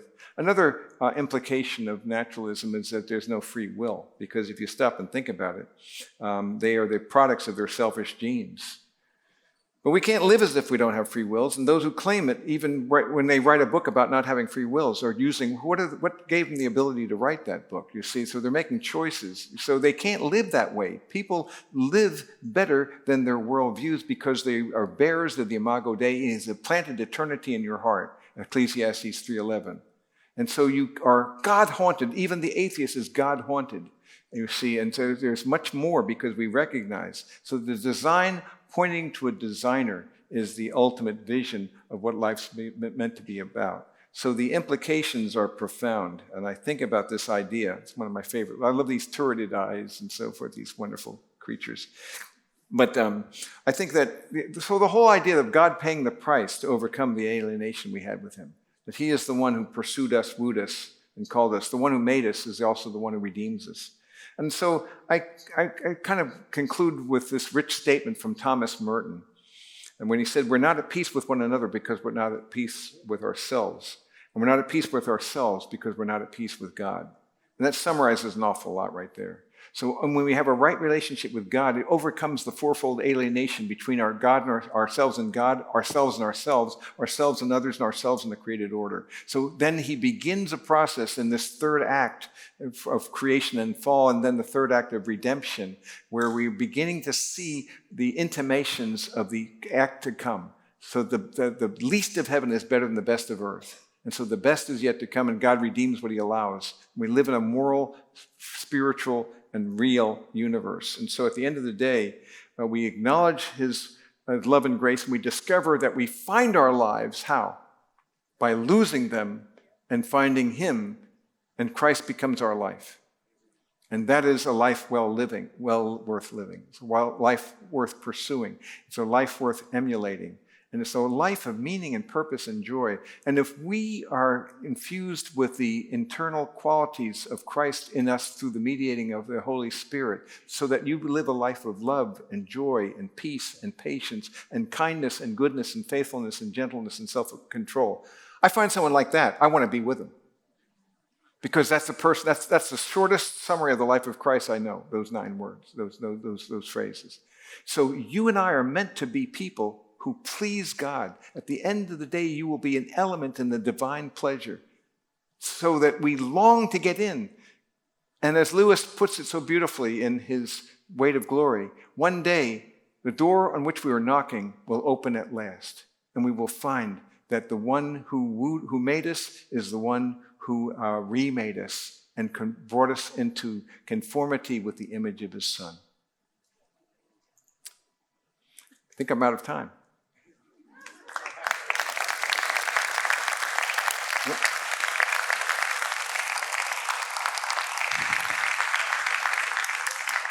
It gives me great pleasure to introduce to you today Dr. Richards.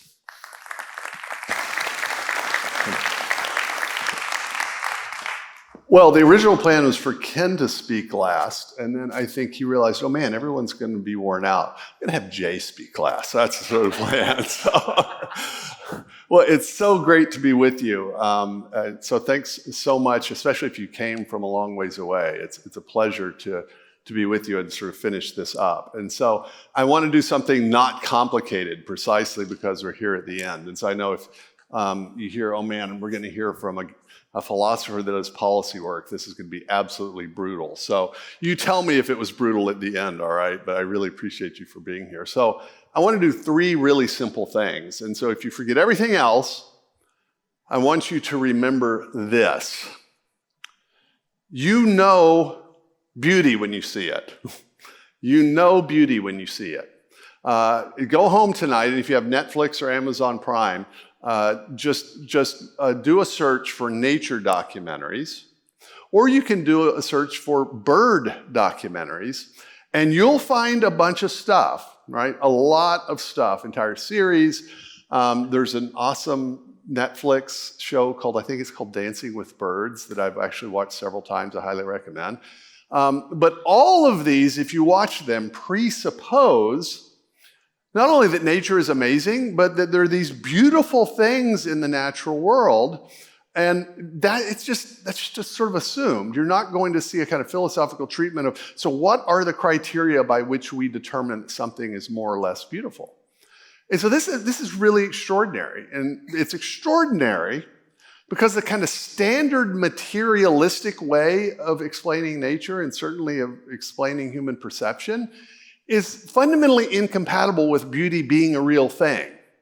It's sort of like if you're talking about moral truth, right? So you all know certain moral truths. You know them directly, and you know them better than any truth of history. So here's one. It's wrong always and everywhere to torture small children for the fun of it. All right? Give you a second to get that in your head. All right, so as soon as you heard that and understood it, you said, yeah, I know that's true. Now, if you're a sophomore and you had a philosophy class last semester and it was bad, right, and you think you're a relativist, right, you've got that in your head, but you also know what I told you is true. that in fact that's wrong. So in other words, you know moral truths. But what is it? What is a moral truth if everything is the result of blind sort of particles colliding with particles that eventually gives rise to sort of bigger stuff, which gives rise to bigger stuff? And that's just the whole story all the way down. What is a moral truth? And what do deeply committed, philosophically consistent materialists tell you about moral claims? I'll tell you what the claims. I'll give you one example. A book written by now the late E.O. Wilson and a still alive philosopher, Michael Ruse. And this is what they say. They say, morality is an illusion fobbed off on us by our genes to get us to cooperate. So here's the idea. It's not actually true that it's like wrong to eat your children. That's not true. That's because nothing's really true or false when it comes to things being right or wrong. Rather, tribes, say 10,000 years ago, that had the belief that they should eat their children, didn't reproduce successfully, and so didn't pass on their genes, whereas tribes that thought, actually, you should sort of nurse your children and treat them nicely, that they preserved the genes that led them to believe that, right? And so those prevailed. And so just kind of basic Darwinian survival advantage, right? You end up with people believing it's wrong to eat all of your children. You get the idea? But it's not actually wrong. Now, why would anyone say that? Well, you'd only say that because it's like you're convinced that that's the implications of your view of reality. Or Alex Rosenberg, who is an atheist at Duke University, wrote a book called The Atheist's Guide to Reality. The Atheist's Guide to Reality, he says this. So I want you to remember, this is a book written by an atheist trying to convince you that atheism is true, all right? And so here's what he said. He says, thoughts are not about anything. Thoughts are just input, output, in which one thing happens and then something happens, but they aren't actually about anything. All right, so what's the book about then, right? I mean, this is so odd. So he's writing a book presupposing materialism and atheism, making arguments for materialism, right? And telling you that thoughts aren't about anything. But that would mean that he doesn't have thoughts. And so what is on the page? How is the page text? And how does it communicate? You see the problem? This is what philosophers call self-refutation, right? In which an argument is inconsistent with itself. This happens a lot with materialism. And so if you sort of expose it that way, it seems like, well, how could anyone believe that? And so the trick is to kind of make it look like it's really, really sophisticated. It explains so much that, okay, it might seem a little counterintuitive here, but guess what? It explains everything over here. And so it actually makes sense to believe it over here. That's the kind of way it goes. And then you use lots of complicated terms. But the arguments are sometimes not more complicated than that. And the same kind of thing happens with beauty, except that beauty's a little elusive. Because, in fact, the kind of moral question's easier than beauty. And what's elusive about beauty is not that you don't know what it is, right? So remember how I told you as soon as I gave you that claim, it's wrong always and everywhere to torture small children for the fun of it, that you see that it's true. Now, you wouldn't have known that if you didn't know the language, and you have to be trained to be able to know that, just as you have to be trained to understand some equation, in algebra. But once you understand it, you could see that it could have to be true. In the same way, it might take a little training, but as soon as you see certain things like this, right, you experience beauty. But if I were to ask you, okay, what are the criteria by which we consider something beautiful rather than ugly, that's actually hard. That's because a lot of what we know tacitly, as the philosopher Michael Polanyi said. In other words, you know it, and you know it on the basis of evidence that you're looking at, but you couldn't actually explicitly explain it if you had to. And so let's say, like anyone, if you're a man and you're married to a woman, you know what your wife looks like. And if she were in a crowd of 5,000 people, you could probably pick her out really quickly. But now what if she's suddenly missing and the police want you to describe her exactly so that they can draw an exact picture? Okay, so this would be me. 5'5", blue eyes, kind of brownish hair. I don't know if it's brown exactly. There's a freckle right here. And then I'm like, I don't know exactly. I don't know how to distinguish, right? I don't know how to even describe it. But obviously I know what my wife looks like, right? So you see, so there's actually a bunch of stuff that we know simply because of the way we're constituted. And you could come up with a philosophical argument to doubt it. But in some ways, the philosophical argument to doubt it would require all this kind of reasoning. And as soon as you forgot it, you'd go right back to knowing things.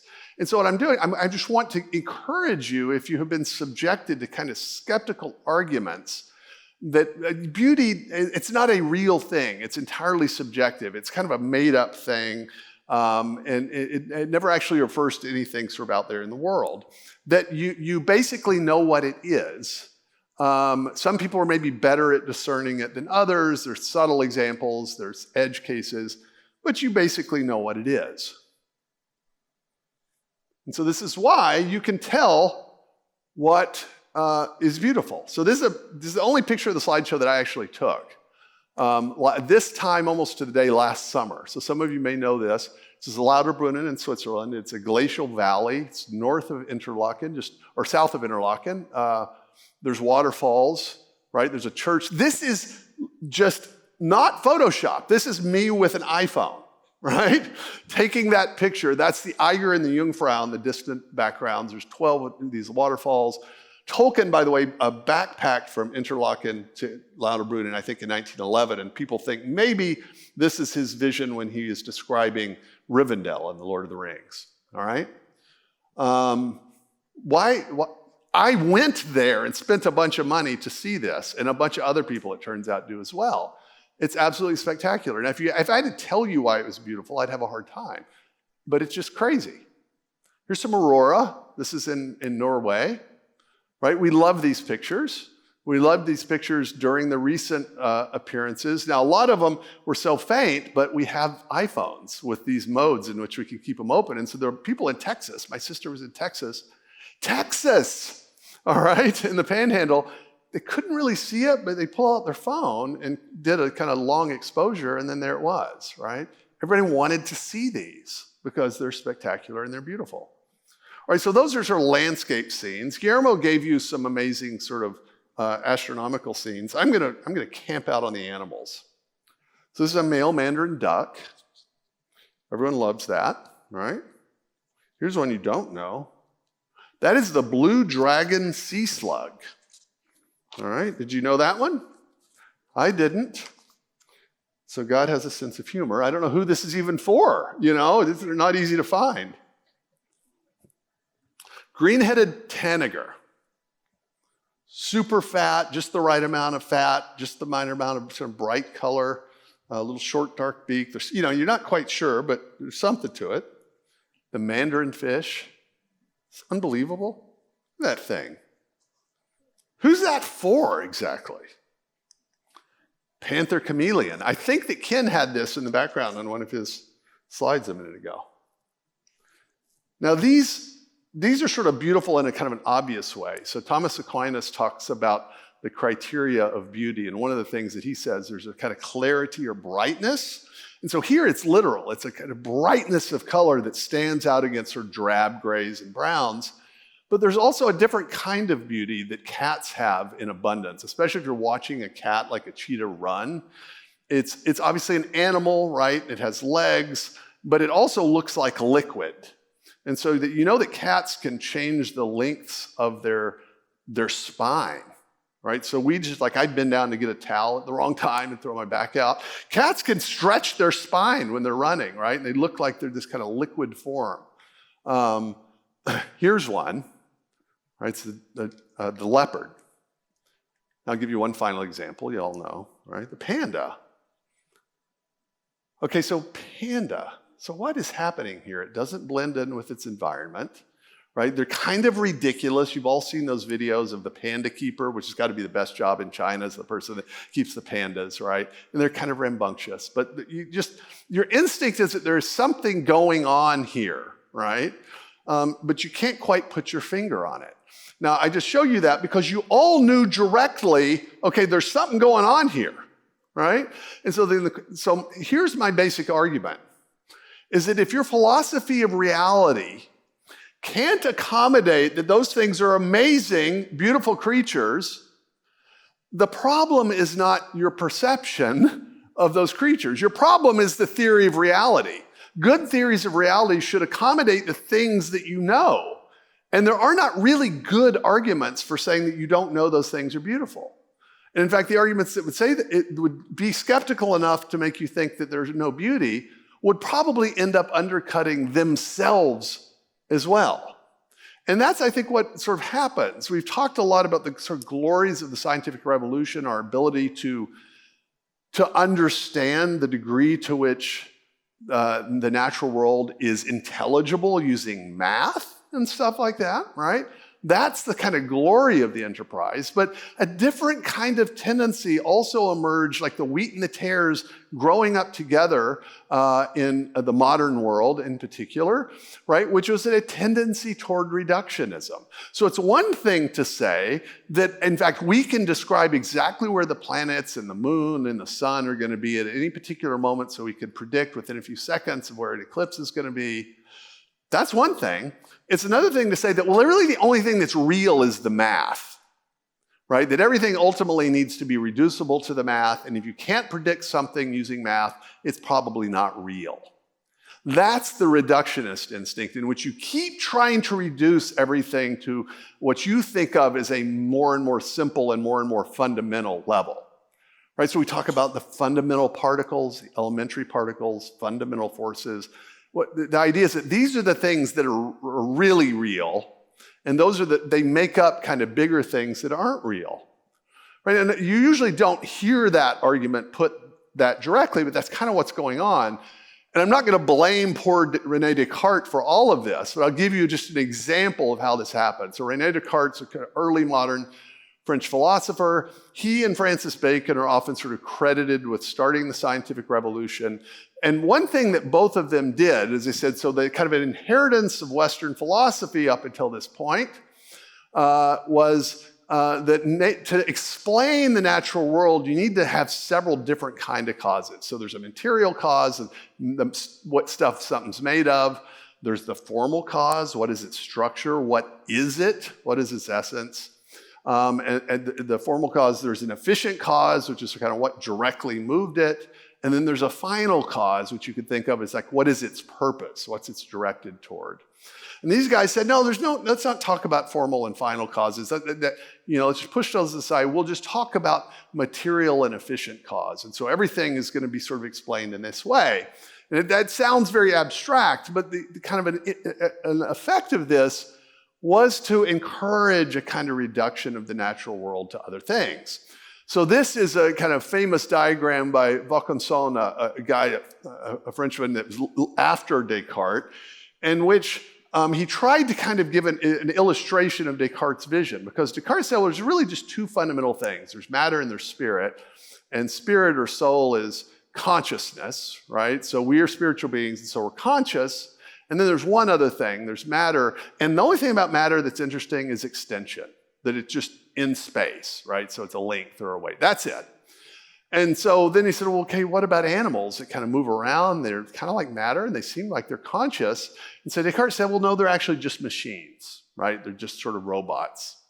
And so that's an interesting idea. Not just that the animals are different from us, but that they're not actually even kind of alive, right? And so this is an attempt to say, yeah, this is kind of how a duck works. This was a machine that supposedly produced, you give it food and it would poop, and it didn't actually work like a duck, right? But this was the idea that ultimately it was just we're going to get down to brass tacks and it was going to look like a machine. Now, we've never been able to, this obviously isn't what a duck is, right? And so if your philosophy of nature leads you to think that the duck is basically this, what should you do? My advice would be, there's something wrong with your philosophy of nature. Get one that can accommodate organisms, all right? That's the kind of beginning of it. And then there's a kind of another way of telling this kind of story of cosmic history. That the details, they're not necessarily incorrect in the sense that, of course, the natural world has a history. It has a beginning, things are different at different times, and now we're in the present. But it can encourage you to think that, well, really, everything starts out at this kind of really simple level, and is kind of can be reduced to things, especially laws, like sort of physical laws. And then you get some particles, and maybe you get some kind of interactions between the particles, and you've got energy, and so stuff kind of comes together. And so that's the kind of, on the one hand, there are strong theistic implications to this kind of picture of cosmic history. If you're looking, sort of the beginning would be right at the beginning. So that's the Big Bang. This is this kind of beginning of the cosmic expansion. You have this period in which it expands very quickly called inflation. And then you have what's called the Dark Ages before this kind of stuff decouples. And then you get the formation of galaxies and planets. And we used to think that it took a long time to get the galaxies until the Webb Space Telescope went online. And all of a sudden, we've got these fully formed galaxies really early in the history of the universe. So that's kind of complicating details. But you get the idea, right? And so that everything kind of starts with a really simple thing. In fact, there's no causal story here exactly. We don't know how it starts. It just says, well, it started at a particular time, 13.77 billion years ago. Is that about right, Guillermo? Haven't changed that in the last week or so, right? So, and then we're here, right? But if you're wanting to account for everything, notice the temptation is to say, okay, well, what is there? What is nature made up of? Well, what did we have there at the beginning? And so you said, well, we have these forces. We have electromagnetism, and we have this thing called gravity, and the strong and weak nuclear force, and then we get the initial conditions by which different things are set up. Okay, that's what we have. And then we get the kind of atoms and stuff like that. And so what's happening is that the idea is that the really simple stuff gives rise to the complex stuff, but ultimately everything is just the simple stuff. You get the idea? There's the idea of weirder temptation, and that's to talk about the laws, the physical laws, as if they're causes, as if they're independent. So rather than saying, well, what gravity is this kind of regularity according to which objects in the universe, based upon their masses and their distances, sort of start to collect. And so this actually, in Einstein's theory, we're talking about the curvature of space-time, but nobody thinks that way, so we just think of it as attractive force, right? It's not like gravity is a separate little angel outside the universe telling objects to do things. Rather, we're just talking about that's a kind of regular property of material things. But if you're not careful, you'll end up having gravity producing and creating things.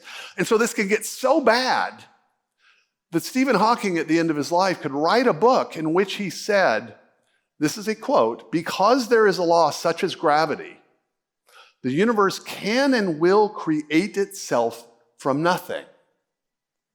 Okay, that's obviously wrong. I mean, it's not even wrong. It's like, doesn't even make any sense. Because if the universe, there's nothing to create anything. And gravity, what's gravity? It's like, is it a magical thing that creates universes? Nobody thinks that, right? Why would a smart person, this is the Cajun professor of mathematics at Cambridge, say something like that? That is how deeply rooted the reductionist intuition can get into someone's thinking, that it will lead them to think that. And that's, of course, someone who at least kind of officially was an atheist or agnostic, but we all can kind of pick that up. So that we sort of accept that, okay, yeah, well, I think God created the universe, and he set things up, and he fine-tuned things, and there's information in the DNA molecule and the bacterial flagellum and some things like that. But then we otherwise kind of treat everything else as if it's kind of blind in personal processes, where God just kind of does things here and there. That's not the Christian understanding of God. And frankly, it's not a really good philosophy of nature for explaining what's happening. But you see what's going on is that we kind of adopt that view of nature unwittingly if we're not really, really careful. And so, of course, that image sort of described the history of the universe. But of course, there's this kind of biological part to it too. And this is the kind of official story at the moment. And I'm not denying the kind of sequence here. I think there's good evidence to think that what we call simple unicellular life was around for a long time on the Earth. And then we got multicellular organisms. You get a thing called the Cambrian explosion, in which in that case, you've got these major animal phyla sort of appearing in geological sense almost simultaneously. And then you get different kinds of organisms, and then you eventually get to the present, right? And so in a sense, you could say, okay, we had these kind of simple things, and you have these complicated things. But the temptation is to say that all the complicated stuff was fully present and is explainable in terms of stuff that's simpler. All right? So that ultimately everything can get reduced, if you knew enough, all the way back to the simple stuff. And that's all we are. And you'll hear this all the time. And so I'm really hoping that I alert some of you to this. I red pill you so you'll never be able to rest again when somebody says, well, you know, we're really nothing but X. You heard this? I think it's Lewis that called this nothing buttery philosophy, right? You're really nothing but a bunch of chemical impulses. Your mind is really nothing but these electrochemical reactions. You know you're mostly really empty space because of the ratio between the electron shell and the nucleus of an atom. You're really mostly empty space. What's happening? What's happening is an attempt to get you to think that the things you know directly and primarily are not real, but other things that you actually have never experienced directly are the real thing. So how many of you have directly experienced quarks as quarks? I don't mean in sort of the macro sense, right? How many of you have held, okay, I've got a hydrogen atom right here, and I'm looking at it. How many of you experienced the law of gravity itself? Right? Okay, now you've experienced its effects, but as a law abstracted from everything else. You see what's happening? And yet we think that those are kind of the real things, and so that's how we get to the real brass tacks. That's kind of strange, right? It's intellectually strange. As opposed to saying, okay, no, wait, if we know anything, how did we ever come to believe that atoms exist? Or that there's a mathematical law such as gravity that describes material things? It had to be by way of knowing other things that we can know directly. And what are the things that you tend to know directly and that you take for granted when you're not at conferences that last a whole day talking about science? Right? This is kind of this sort of intellectual therapy here, is to remember how you come to know anything in the first place. You know holes. You know people. You know pandas, right? You know countrysides. You know the moon, right? You directly experience it. And from that, intellectually, we have developed amazingly sophisticated ways to abstract out different features so that, physicists will say, okay, assume everything's a simple sphere, right? It's actually easier to do the physics if you think of things as simple spheres moving in space. Nothing's really ever a simple sphere though, right? It's fine as long as you realize, okay, I'm abstracting out the details in order to kind of, to do some complex calculation. But we don't ever want to let that allow us to lose sight of the real things that we know and by which we come to know these more direct or indirect things. Don't ever allow somebody it's a little obnoxious, but when people say this, right, it's like, well, you really are whatever, fill in the blank.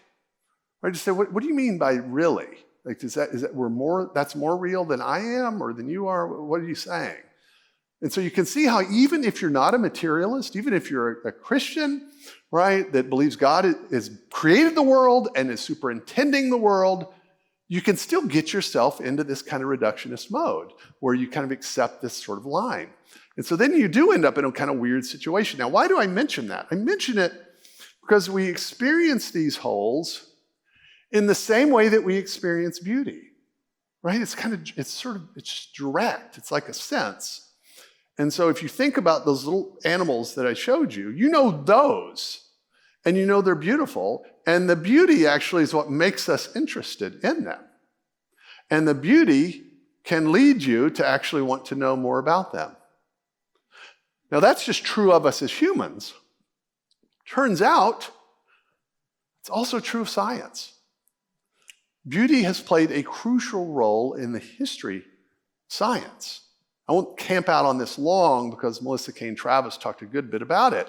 She showed you the way in which perceptions of beauty, right? It's not always an infallible guide, but it's very often what inspired particular key figures in the scientific revolution to the discoveries they made, some sense of balance or proportion or harmony or something like that. Now that's true historically. Now, I want to mention what the standards of beauty are, if you guys, because Jonathan Witt was going to speak and he was going to talk about this, and then he had a family emergency and couldn't come. So Thomas Aquinas develops these, the medieval theologian. It's basically, here are the three. There's proportion or harmony, radiance or brightness, and integrity or perfection.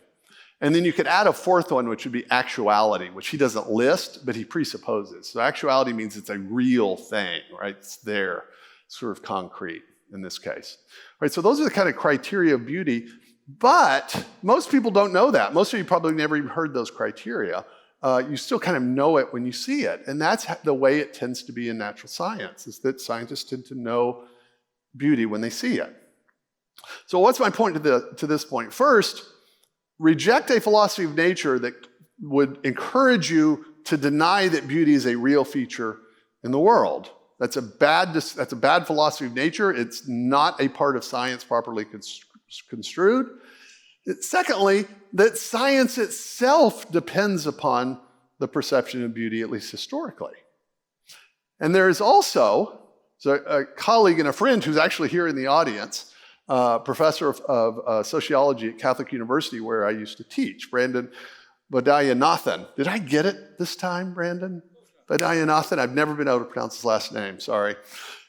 He's been working for several years on a survey of real-time scientists trying to get a handle on, okay, what role does beauty play in your profession? And so far as I know, this is by far the greatest kind of a survey of what scientists actually do, right? The way they actually work.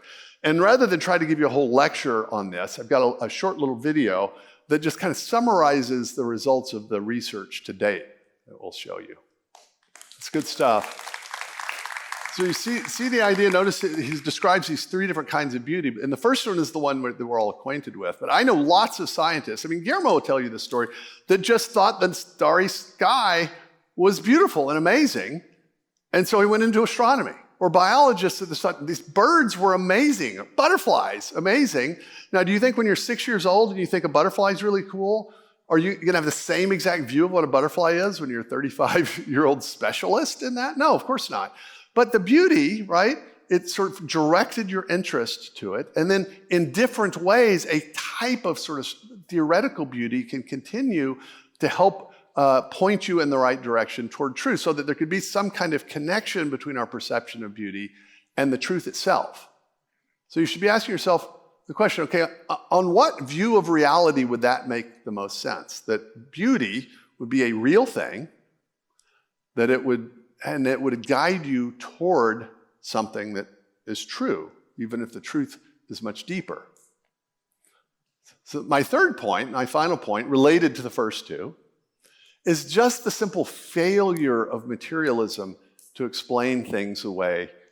In biology in particular, where people tend to think it's been explained away because they get a kind of an impression from this, from kind of popularizers of Darwin's theory of evolution.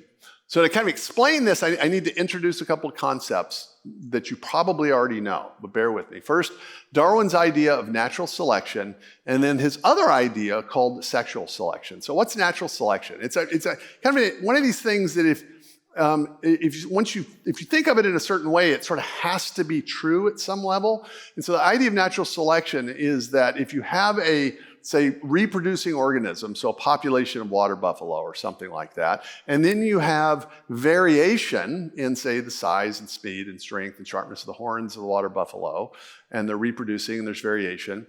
And then there's a selective pressure, like maybe there's only so much food to go around so that the water buffalo are competing against each other, against other creatures for resources, right? And there's a variation. Then those members of that species, right, that have an adaptive advantage, right, that are more likely to survive and so to reproduce and spread their genes, those are going to prevail. And so a few generations later, that's why if you have a population of water buffalo, let's assume that sharpness of horns is a simple kind of enhancer of survival. The water buffalo's horns over time are not going to get blunter, they're going to get sharper, right? That's just kind of the basic idea. Makes perfect sense. No reason to think something like that doesn't go on. The question would be, how much does it explain? right? Like, what's its power? And of course, Darwin, in his mechanism, he combined it with some kind of random variation, which in neo-Darwinism becomes random genetic mutations. And so you say, yeah, we've got examples of that, antibiotic resistance, probably a good example. How much does it explain, though? Does it actually explain the origin of form in general? Or is it more like a pruner within kind of small groups? Some people say, yeah, natural selection, it might explain the survival of the fittest. Does it explain the arrival of the fittest? But the temptation, if you rule out any kind of purpose or teleology, right, as is even a possibility, the temptation is going to be to always try to explain everything you can using the Darwinian mechanism, even if it's actually just kind of narrowly construed.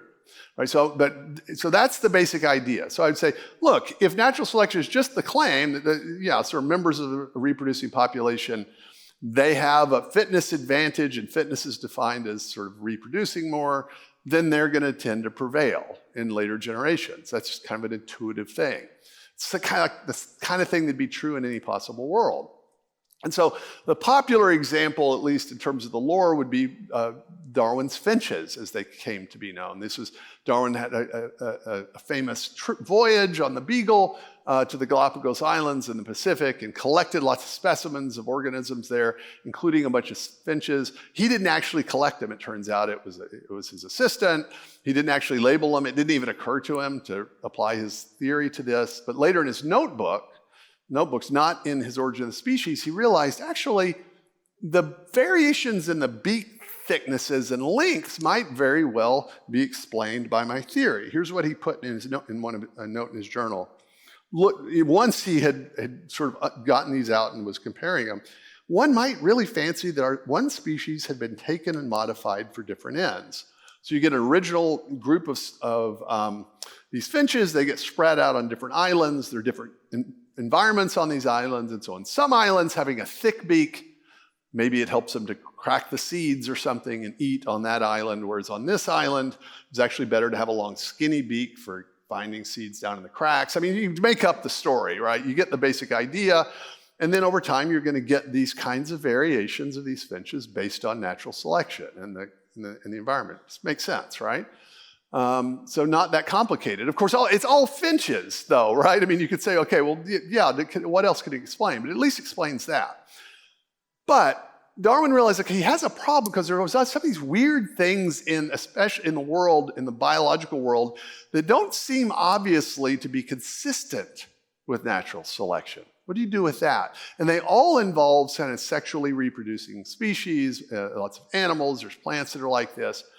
And so things like the peacock, right? Which is like, okay, how do I sort of explain this? And there are multiple problems with sexual reproduction. First, how would you ever get sexual reproduction from a purely Darwinian process, assuming the Darwinian process is blind, as the materialist has to, right? So this is not God guiding a process. They're assuming it is a materialist. Hard to get sexual reproduction in the first place. And then why do you get things like peacocks, right? With these crazy male tails. That was what he appealed to, something called sexual selection, which was initially not popular, but it was eventually adopted in the 1930s. And so here's the basic idea: is that sexual selection, you've got intraspecies selection, where members of the same sex within a species are competing with each other. And then you've got sexual selection with mate choice, interspecies. So usually the female choosing the male. And so what sexual selection does is it tries to explain these features just in terms of sort of the mate choice of different organisms. So some of this stuff's super intuitive, just like natural selection is. So let's say, males are competing with mates. There's a limited number of females. They want to reproduce, right? And let's assume that this particular type of deer, antlers for the males, to a certain level, the more formidable they are, the sort of stronger they are, and the more likely they're going to be to reproduce. So here's a couple of the deer competing using their antlers, right? Now this seems like a kind of simple survival advantage, right? So if you have all you need some deer that have stronger, more formidable antlers, maybe stronger necks, and then you need some females that like the males that have the stronger antlers, right? And so then they end up pairing up. You just need a few, but if both of those make them more advantageous, you're going to end up with a bunch of females that like big antlers and a bunch of males that have big antlers. Make sense? Simple. All right, yeah, but okay, that's kind of plausible. But then you got stuff like this. All right, now it gets kind of tricky. Right, so when you see this, is your first idea, oh, yeah, differential survival value. No, it's like, wow, that is unbelievable. Look at the tail feathers on that thing. What is happening? Look at the colors. Look how flamboyant this is. It's just completely over the top. Now, maybe you could say, oh, I don't know, maybe those feathers look like eyes and maybe it's scary to some things, or I don't know how that would be advantageous exactly. And so you end up getting these features that either don't seem obviously to have anything to do with adaptation and survival and reproduction, or might even look like they are inconsistent with it, right? Like what you would expect, okay, why do you have a male that does this? And moreover, that's a peacock flying. Now, there have been some experiments trying to argue that, in fact, peacocks really don't have that big of much trouble flying. But, I mean, give me a break. Really? You're dragging this tail around? You're telling me, oh, wrong button, that's not going to cause you some trouble flying away? And so it just seems sort of odd. So what's the kind of sex selection argument? It's this, is that, well, females, for kind of complicated and obscure reasons, they prefer the males with the brighter tail feathers. And so their brighter tail feathers, those males get to mate, and so they reproduce, right? And so you do this for a few thousand years or whatever, and you end up with these peacocks in which the males have this fabulously sort of extravagant tail feathers, and so that tends to predominate in the population. And the females will often be quite plain. Has anybody even heard of a peahen? Did you know there are peahens? Nobody sees them. They exist, right? They're plain. And this happens a lot in birds. You get the male is super colorful and the female is a little brown wren. You know what that's kind of sad, right? And so there's always, there's a feeling of difficulty here, right? Now there's a way to make an argument having to do with gamete size and different things in which you can kind of make a plausible story, but this just is not what you would expect if differential survival and natural selection, all according to a supposedly blind process, you would just not expect this, right? Because the question would be, okay, that's an interesting story, but why would natural selection not select out of the population females that prefer big, cumbersome tail feathers, right? That can't be a survival advantage because it's not like we know that big tail feathers correlate to some other feature, right? It's in fact, they're just kind of fabulously beautiful. But the one thing they can't say, you're never going to get this argument, well, the peahen likes beautiful things, and this bird is more beautiful, and therefore she prefers beautiful things. You're never going to get that argument. Why not? Well, that doesn't sound kind of properly Darwinian. And so if you watch any documentary, they'll say, well, the beauty is a sign of fitness. It doesn't mean they went and did a study and figured out, okay, how is that bird more fit? Because here's the problem. If you just say whatever exists is fit, then what you're saying is that natural selection preserves those things which have a survival advantage. You say, well, what provides a survival advantage? Those things that get preserved by natural selection. Perfectly circular and uninformative. It kind of works, it can be explanatory if you say, well, let's come up with a list of things that would confer a survival advantage, and we'd say, okay, those are the things that you would expect to be preserved, and then look and see if it does. Then it's not vacuous. But you see the problem? And so you end up with this kind of weird circular argument, or with making sort of implausible arguments if you're restricted to reducing everything to this kind of simple Darwinian calculus of differential survival. Now notice, none of this is saying that natural selection isn't a real thing. None of this is saying that survival value isn't important. Obviously it is for organisms, but it's just that you have this sense there's something more going on here. Right, now that's just the peacocks. Those are the familiar characters because we've always seen them.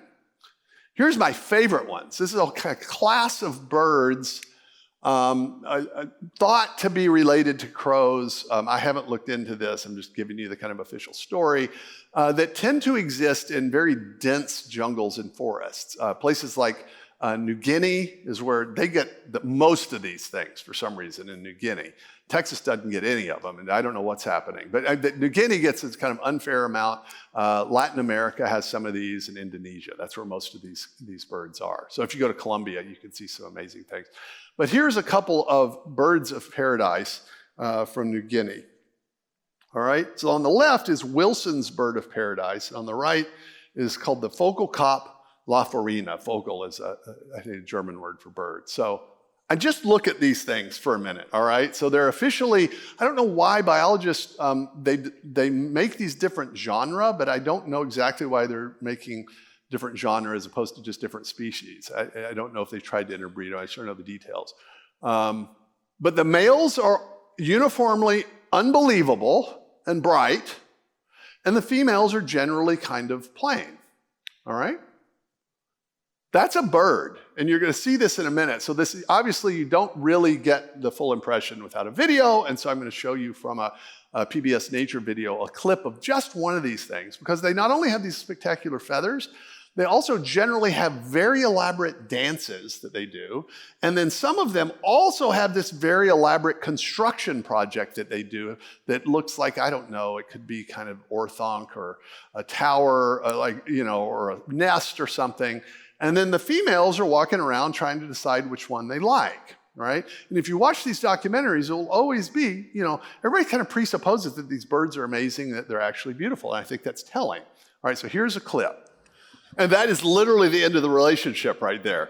So if you watch every single one of these, I've gone through it, of the birds of paradise, it tells you all the kind of parameters. And it asks you about the mating, no pair bonding. So in other words, it's like a 5-second copulation and that bird's off. That's just it. So the males do nothing but provide the small mobile gamete to produce, right? Okay, so now here's the thing.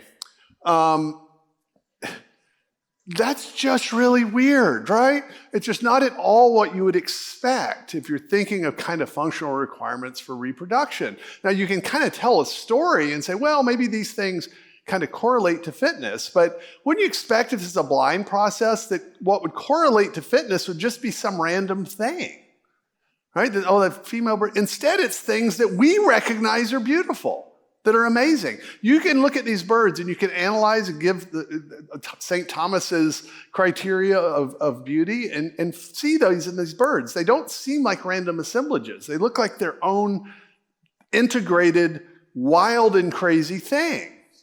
Right? And so the question is, okay, if you're sort of you're saying, I've got multiple competing hypotheses for explaining reality, you need one that can account for that, right? And it's not constantly trying to explain it away in terms of something else. And in fact, at least in this case, with the birds, you could say, well, if they can dance well, they would be agile, and so they could get away from predators, they could get seeds. I mean, you can kind of imagine this, right? If you're really wanting to tell that kind of story, it's obvious that having those little string things, I just don't see how that can confer a survival advantage. It looks like the kind of thing that gets to exist because maybe there are not a lot of predators in that particular place. But it's not a random impediment, right? Like you might have a bird that actually in this island, because there's no predators, birds have a broken wing, don't die, and so birds end up with one wing or something like that, right? You'd look at that and say that's a degradation of a function. In symmetry. None of these things look like degradations. They look like their own things. But there's also sort of examples of critters that do things that don't clearly confer in any way that we can tell a survival advantage, and that are just kind of surplus to requirements that are just external and that just only really make sense aesthetically. The Japanese pufferfish is my favorite example of this. First of all, because the pufferfish, when he's not puffed up with his little spiky things, is just the cutest little thing you've ever seen in your life. Netflix, by the way, I'm doing a paid promotion. They should be sponsoring this conference. A new documentary called Puff or Puffer, and it follows the story of this little pufferfish. You got to watch it, but we're not going to watch it now. All right, but so Japanese pufferfish, again, it's the males doing the crazy stuff to attract the females, but in this case, it's creating these sand art structures on the floor of the sea, all right? Now, people are not that familiar with this. So again, it's going to last video, I promise. But just watch how this goes. PBS should be sponsoring this conference too. So what's happening? There's a bunch of stuff going on there. First of all, Spy Puffer is obviously a little thing that they sort of added to the equation, dropped things in. And so notice those shells they messed up the symmetry of the structure, right? So it's not just that the females look for kind of unusual things, but they seem to prefer this kind of perfect structure, and the males want to achieve that. And so when the Spy Puffer would drop the random shells, right, then the actual male pufferfish would move it into the kind of the place around the ridges where it both illumines and then sort of stabilizes the structure. Now this is just bizarre, right? It's absolutely unbelievable. So that's the first thing. The second thing is notice that the narrator says, all this striving for artistic perfection is a sign of fitness, I think is how he put it, right?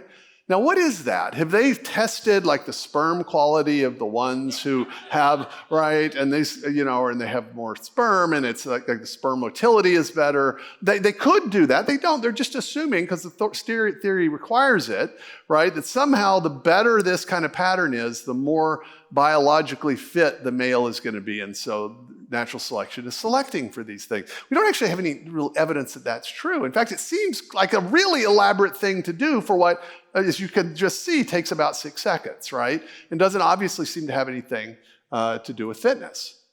So what's the point?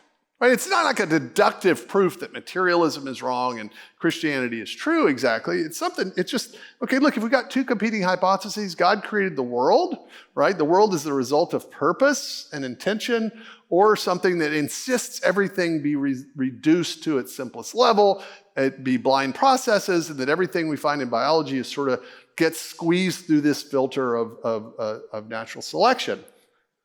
What do we have of those two hypotheses? Materialism creates conflicts and paradoxes. The materialism supposedly underwriting science encourages us to dismiss beauty as a real thing. But ironically, the perception of beauty itself plays a crucial role in scientific discovery. Sex selection poorly explains the gratuitous beauty of organisms such as birds of paradise.